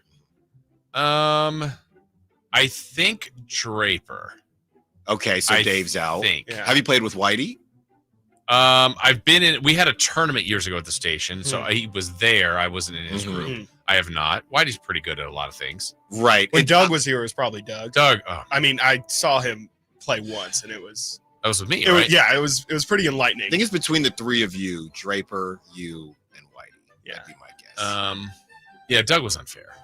It was cheat code. Like it was really like that's when I learned like, oh yeah, he's a professional athlete. Like there's levels to this thing. There was the reminder. I do literally remember this being at, here at the station when the Tahoe was going on. It was, I think, maybe the first time that Jerry Rice went there, and it was actually funny. I'm like, okay, golf's hard. Right. And Jerry, this is like the world-class athlete, and like he was hitting grounders. I'm like, right. I mean, not really laughing. We were like, wow, it's humbling, huh? Yeah. The next year he came back, he had the bug. I'm like, okay, this is not fair anymore because he is just legitimately took off, great. really. Yeah, Right. Bobby Jackson was that way. Doug, Yeah. I mean, Doug hadn't really played golf, and then he gets a few lessons, trains, and you're like, He okay, killed that like, ball. I mean, what's happening here? Yeah. I'm talking like 320. Yeah, like easy, it was effortless. done. Malik Yeah. Monk said he's working to be a part of Tahoe. Do we know how far away he is? He just started know. playing, I think, last summer. Okay, so we're again, we're professional probably a athletes, year so or two away. 2 years away. You Something know who like probably that. won't talk it up, but probably could is Keegan. I think Keegan's good. Keegan, I think, is like in the 70s. Yeah. I think Yeah. he could probably shoot like an easy 80. Yeah. Wow. So Yeah. Okay. we got goals. Yeah. We have goals, and The look, game of golf. and we get it going. I've been a part what we can do to get the listeners in this. We do a contest, right? And you can play with the host. I've done that before. Yeah. Well, I didn't get to play. But other hosts did. Yes. You But set now it I up get for to other play. people. I set it up for other people. I was on air. And they were talking about it, but I couldn't go. It's too bad. Like we'll have to have a day where like our show plays against with your not against or with your Right. show. Right. We can do in the summer because it stays Right. light so Oh late. yeah, for sure. So Yeah, after you get out ours, there just we'll see you out there. late. Absolutely Scramble. Absolutely. What's coming up on the show today? Kings Roundtable Yeah. with just Frankie. Brendan is under the weather. Frankie Cardicelli Is is he around going. Sabonis? I think so. There's something going around. Yeah. So get that immunity right. Oh, he got that Vegas bug. Oh, I Wow, forgot that's a he different was in bug. Vegas. Yeah. Oh, Brendan went to Vegas. He went to After Vegas. us. The following week. Oh yeah, you were gone. Yeah, after that's us. right, And there were bed bugs as well. Yeah. We'll have to ask him. Who about is that. going to fill the Sabonis role? He only missed 3 games last Is he out season. for sure? I mean, whenever I see Yeah. doubtful, Yeah. right? Feels like And whenever Sabonis misses a game, they were 1-1. We're not counting the last game because it was the Warriors. It was second to last game of the season, but they were 1-1. Who's going to fill that role? De'Aaron Fox. How does that change what he does? And ultimately, there are no excuses as this is a game that you need to have. Absolutely. Yeah. I mean, they've had too many of those that they let slip away, and technically you can have another. It's just why that I don't really think they can let this Probably. one slip. Those Especially first when you 5 look at games are you have crazy. Miami, unless you got make it up. It's like, why Denver. do that? It's impossible. Yeah, Miami, Denver, Clippers, who you have not beaten before, and you have the Spurs as Yeah. well. I asked this to Sean earlier. If you got so, let's paint a rosy picture for the Kings. I'm not even saying where they finish. Who would you want them to play in the first round if they get there? I think at this point, Like, I if you had mean, a preference. if they're going to be on the wrong side of home court advantage, if they're going to be 5 down, I'm picking OKC. It's got to be OKC. Yeah. Based on their lack of experience. No Lack of disrespect experience and how you play. whatsoever. Yeah. But And we want you. Sabonis is eating Chet Holmgren up for lunch. I think so too. Gonzaga. Yeah. Yeah, there's no way. I mean, Clippers is just scary. Minnesota, that's a lot of size to deal with. I know don't they've wanna play beaten Denver, but come on. No, I thanks. mean, when you get to the If playoffs, you're giving me a choice, I'm Yeah. not going to choose the defending champs. and they're resting and they still haven't played Denver complete once. Like they missed. True. You know, I thought the second time. KCP, I thought the Jamal second time Murray. they did. No, Porter was out. Right. Okay. Um, Okay. And KCP. KCP And this was last out time both was times. KCP and Jamal. And Jamal. And the first Yeah. time somebody was out. Jamal. Jamal was Jamal. out. So Yeah. big difference there. Today, guys, is it's National California Day. Hey. That's right. You guys NorCal. Wow, and there's a picture of Sacramento in that. How Hey, about we that? made it. That's Look at right. that. San You know, Francisco. it's not the Hollywood sign or something like that. Nice. Good for us. What's your favorite thing about California? Favorite place in California Uh, besides Sacramento? Sacramento, the ocean, Newport Beach, probably, or Manhattan Yeah. Beach. The beach. Yosemite guy for sure. You are? Yeah. Yosemite's That awesome. that weirdly tracks Yeah. somehow. It's great. What is my favorite place? No, that's a good one. He likes fall, so Yeah. I would have said Yosemite actually. For Bodega Chris. Bay. Bodega Bay. Yeah. Take a bay. Mm-hmm. How about you? I would have guessed Monterey for you, Chris. Yeah, that's a good one. Yeah. I would go Monterey. I love Santa Cruz, but I love Santa Cruz. I love San Diego. San Diego's And I so think good. slow is very underrated Yeah, it's because you good. can get there pretty easily. It's a straight shot. You got golf. You got a Mhm. bunch of different things Good going weather. on. So great Yeah. weather. Okay. Mm-hmm. National Chili Day. Chili, yay, soup? nay? Is it a soup? As opposed to I would say it's more of a stew. Stew. Yeah. Oh. Yeah, like a soup, stews, and chili. Yeah. Chili Day. National Cook a Sweet Potato Day. But Not what eat. about chili and I'm going full Dave here. Yeah. When you talk chili, are you going chili with meat, without meat, with beans? Well, there's with meat, without meat. I know. Is it Texas? Somebody on the text on it, correct me if I'm wrong. One of the states, they say no beans. It's just straight meat and probably Texas. Onions. Yeah. And I don't like that. I like beans. And I don't like that. I like beans and meat in my chili. Yes, I'm with you on that. I'm Alan Styles. Vote for me. And I approve this message. National Margarita Day. I'm in. Yeah, for sure. For a non-drinker, I do like margaritas. I can't, more than 2 max. Yes, exactly. More than 2, it's just a job. Yeah. It's just a job at this point. All right, what's a job is you guys guessing these celebrity birthdays. Brought to you by our friends at Crumble Cookies. Birthdays are meant to be spent with family and friends, and nothing brings family and friends together better than Crumble Cookies. They probably have a chili cookie. One day they will, for sure. Happy birthday. Gross. Drew? Holiday. Eubanks. Carrie. Barrymore. Drew Barrymore. We're in the wrong sex there. Drew Barrymore. How old is Drew Barrymore today? In a lot of Adam Sandler movies, so I'm going to try and actually guess Adam Sandler's age. She was in E.T. Let me see if I can work the math. There you go. There you go. I know where it is. I know the range. I think. Chris has a pen and paper. I'll say he's doing math. I'll say unfair. 47. Yeah, we're all going to be in the range, but who's going to get it? I guess I got to go big 5-0. Ooh, big one. Chris? She is. I'm terrible at math. Numbers didn't help you writing it down? Math is tough. She is 52. All right. 52, 50, 47. Alan's the closest. 49. There you go. Drew Barrymore. Yeah. See, Chris, you didn't know how old she was in E.T., so it was still a guess. Yes. Yeah. Happy birthday. I'll Great just say the first name, see if you get the second. Rajon? Blondo. Yes. Rajon Rondo. How old is Rondo today?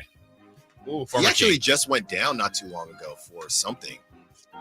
Yeah. Oh, yeah. Is possession of marijuana in Indiana? Yeah, something like Didn't he just join that group too? He did, yeah. Up and Smoke Podcast group? Yeah. Yep. Okay. How old is he today? 44? No. Older? Younger. 30. Oh, yeah. I'll say 37. 38.